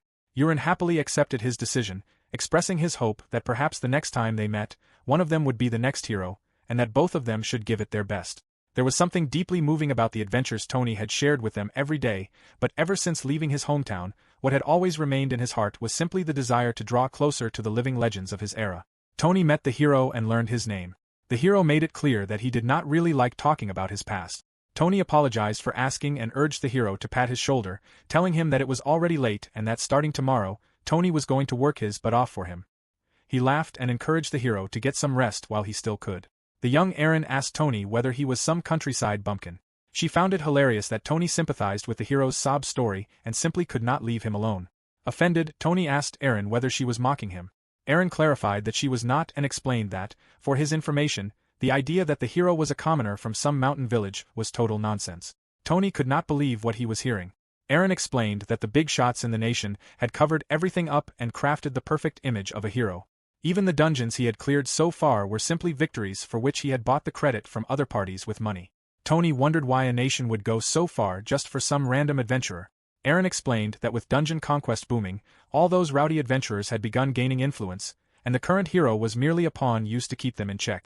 Erin clarified that the current hero, Derek, was actually the illegitimate child of some noble and his mistress. His personal power had simply happened to align with the country's interests. This was the nature of the legend dreamed up by some country bumpkin like Tony. Erin questioned whether he had been disillusioned. Tony sat down and resolved that this simply meant he actually had to become a real legend himself, even if he had to grovel in the mud to do it. He made it clear to Erin that what he had to do had not changed. Erin smiled softly and admitted that Tony was stubborn, though she did not hate it. Derek told his party members that this time they would be taking on an unexplored S-rank dungeon. Even with everyone there who had carried his glory, the group was going in for a tough fight, which was why they would be working with another party for the expedition. Tony wondered to himself if what Derek meant by this time was that he would snatch up the good parts once again. Derek added that the other party had been making a name for themselves lately by tackling some of the toughest dungeons, though he had forgotten their name. Urin introduced himself to the hero's party along with Christopher, surprising Tony. Urin had never thought that he would end up teaming with Tony and asked how he was doing. Tony hesitantly indicated that he was fine, but Urin saw through it and asked once more what was wrong because Tony did not look so good. Tony diverted the conversation by pointing out how impressive they were, explaining that even when faced with an S-rank mission, they did not flinch at all and were still the same as back then. Urin patted Tony on the head and recognized that he was still the same, while they had been piling up experience as adventurers. He added that if Tony slacked off, Urin's party would surpass even the hero and climb to a level that Tony would never be able to catch up to. Tony expressed his certainty that Urin could do it. Inside the S-rank dungeon, in the dungeon master's chamber, Tony wondered if it was all over. Erin informed him that Urin had managed to land the final blow, but it looked like it had been a mutual kill, and they had arrived too late. The hero saw that many adventurers had already passed through while attempting to conquer the dungeon. He could not believe that this was what remained and dismissed everyone as a joke for being considered the top-tier elite adventurer party. Derek became worried about what the king would think if he found out about the losses. He questioned the remaining adventurers who were still alive about what they were doing and ordered them to leave the dead behind. With indifference, Derek instructed them to deliver proof of the battlefield and the defeat of the Geddon to the king. Tony could not believe what was happening before his eyes. He bared his sword at Derek, who questioned what Tony was thinking and whether he had lost his mind. Tony killed Derek and threw his severed head at the king. The king smiled and asked Tony what he wished for and whether it was the hero's title. Tony blankly stated that he wished to be a true hero. Amused, the king questioned whether Tony was saying that he was the one. Tony clarified that he was not, but he would never again let a fraud call themselves a hero. The king smirked as he watched Tony, Aaron, and Christopher take their leave. Back in the present, Tony looked at Alan and could not believe that this was the answer the king had reached, a strength that Tony could never reach.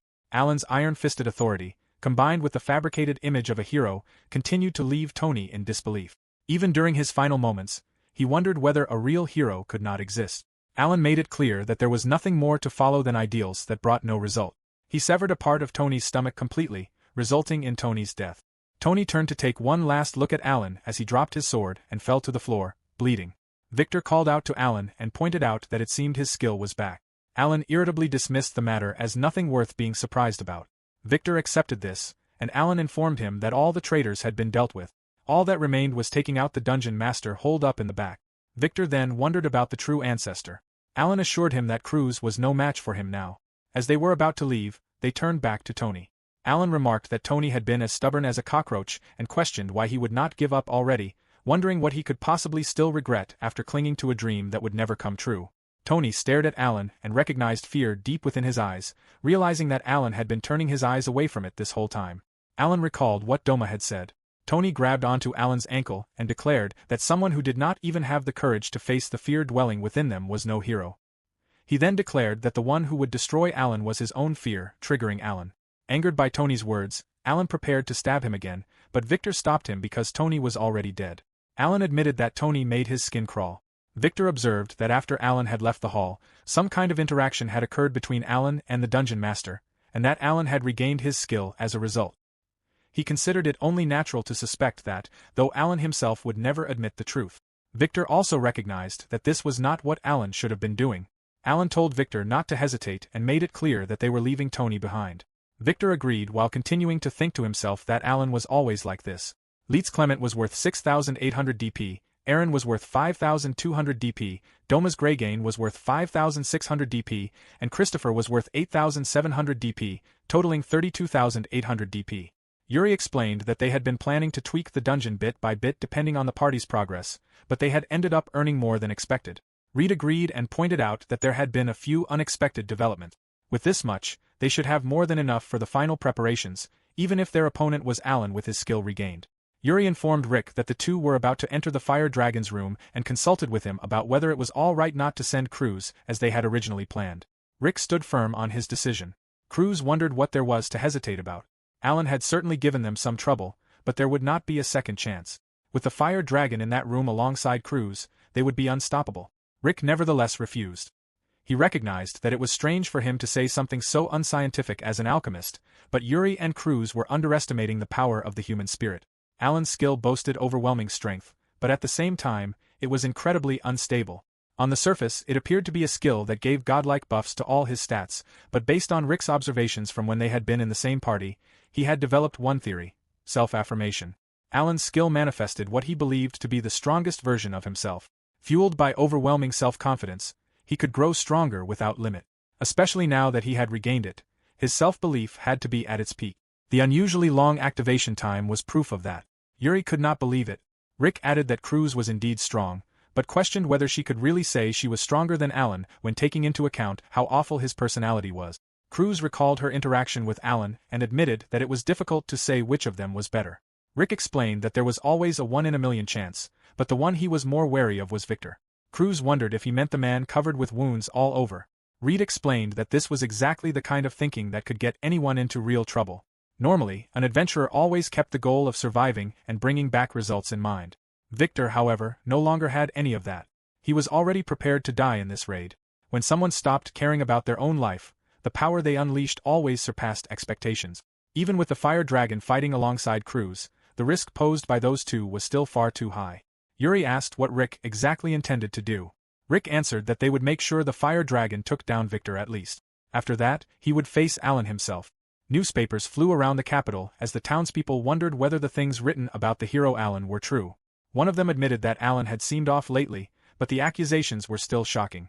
The paper reported accusations from former party members, including repeated verbal abuse and unjust dismissal. Some members had even been forced into reckless strategies and driven to their death. Fitz confirmed that all of these accusations were true and revealed that he had told Alan they should turn back. Alan had been so desperate to get results that his career had been cut short. More people gathered around Fitz and condemned the situation as messed up, questioning why they were the ones being treated like villains. The article reached the king, who laughed as he read through it. Alfred informed him that there seemed to be a sudden wave of rumors spreading throughout the hero's reputation. The king recognized that this was what Tony and his group had planned behind the scenes, laying the groundwork for society to accept a new hero. He realized that they were clearly using this scheme to get rid of Alan. Alfred hurriedly sought instructions on what course of action they should take, warning that at this rate, the hero's authority would be ruined. Back at the dungeon, Victor and Alan faced off against the fire dragon. Alan could not believe that they had first been forced to deal with an ancient brat and now had to face a giant fire-breathing lizard.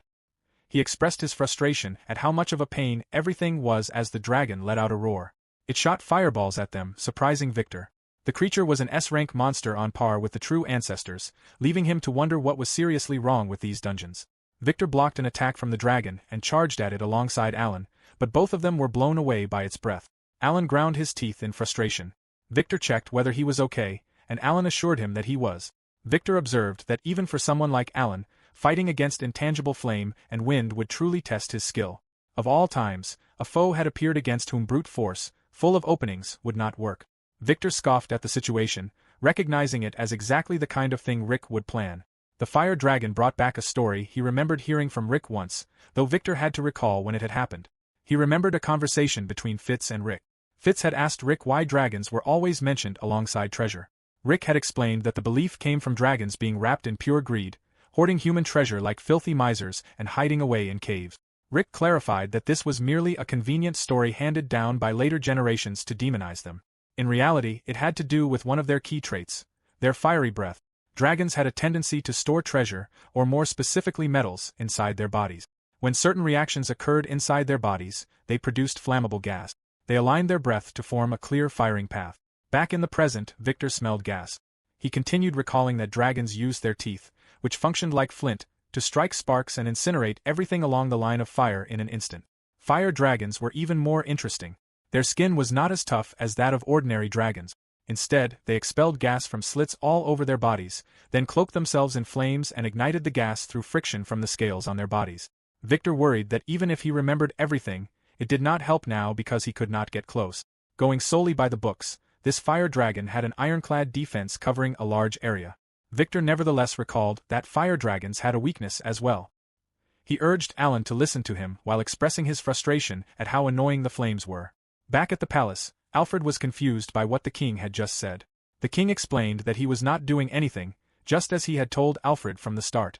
The mission was meant to test their qualities as heroes. Together with Albert, he had helped produce many heroes, but it was about time they admitted that this method had its limits. In the end, being a hero was merely a game of waiting until the shine wore off. All they could do was keep postponing the inevitable collapse of that fragile light of hope. The king considered the opposite and wondered about the evil that drove people into despair. He questioned whether it was not the Demon King who dragged people up from that despair, the one who truly united everyone. The king made Alfred look at Alan's scandal and pointed out how the public had turned against evil as if flipping a switch. He tore off the newspaper and recognized that the wise had surely noticed it. What people truly desired was not the hero's victory, but the defeat of evil. The king was already sick of heroes. If Alfred was telling him that the hero would lose, he was fine with it. He would simply produce a new Demon King. The scene shifted back to the dungeon, where Rick watched the battle between the fire dragon, Alan, and Victor as Victor pleaded with Alan to believe in him. The chapter 39 began with a memory from when Rick was still with Alan's party. Rick reflected on how magnificent it must be to see a dragon cloaked in flames. Victor expressed that he would rather not meet one in person, though the intensity must be amazing. Rick added that despite their appearance, their true nature was said to be downright cowardly. Back in the present, Alan questioned whether Victor was an idiot, and Victor agreed that he was. Victor explained that this was the only way he could think of and asked Alan whether he was going to do it or not. After all, Alan would be the one to decide, and Victor would simply follow through with it. Alan called him a blockhead and allowed it. He added that all Victor had going for him was a big body and sheer gut. Victor smiled at Alan, expressing that he owed him one as the fire dragon continued to growl violently. Victor attacked the dragon, and Yuri could see it through the crystal ball, leaving her puzzled. Victor was burning as he observed that he did not exactly know why, but ever since meeting Rick, he strangely did not feel pain anymore. He wondered whether the bastard had mixed something into the potion he drank, but even as he burned, he recognized that this was actually working out great for him.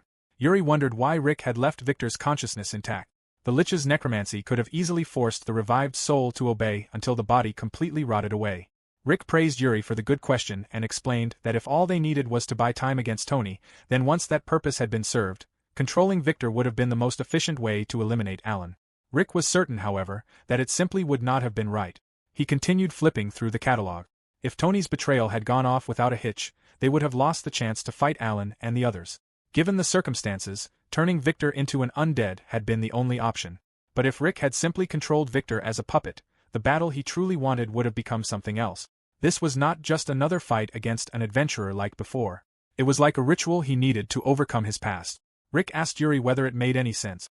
Yuri simply smiled and explained that she believed in and would follow her master's judgment, requesting that he do whatever would bring his mind to peace.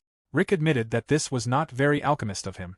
He apologized for how much it sounded like an excuse but acknowledged that he did not really understand his own reasons either. Yuri brought up what Rick had said about the power of spirit that humans possess. As a mere dungeon spirit, Yuri could not fully comprehend it, but perhaps it was exactly those unstable, hard-to-explain things that made humans truly human. She rambled as she explained that this was only a vague thought she had, acknowledged that it was incomplete, and apologized. Rick simply smiled at her and admitted that she might be right. He thought to himself that surely this very thing was what he was meant to reach at the end of this battle. He looked at Alan and Victor and recognized that they might be the perfect sacrifices to achieve it. The battle continued, and the dragon struck Victor. Victor was surprised that he did not feel pain, recognizing that there was no way there could be enough oxygen in those flames. He scoffed at the dragon and declared himself the shield for hero Alan, refusing to let it underestimate him. Alan and Rick could not believe that Victor had thrown the fire dragon with brute strength. Victor planned to burn up all of its fuel in one go. He recalled Reed explaining that the greatest weakness of a fire dragon was how fuel inefficient they were. Their lairs were apparently always overflowing with treasure, and the excessive decoration of their nests was said to be a sign of greed. In reality, all of it simply meant protecting their fuel reserve. A coward hid behind blazing flames and glittering treasure. Victor looked at Alan with a scared expression on his face and realized that he understood now. Looking at Alan reminded him of something from 7 years ago.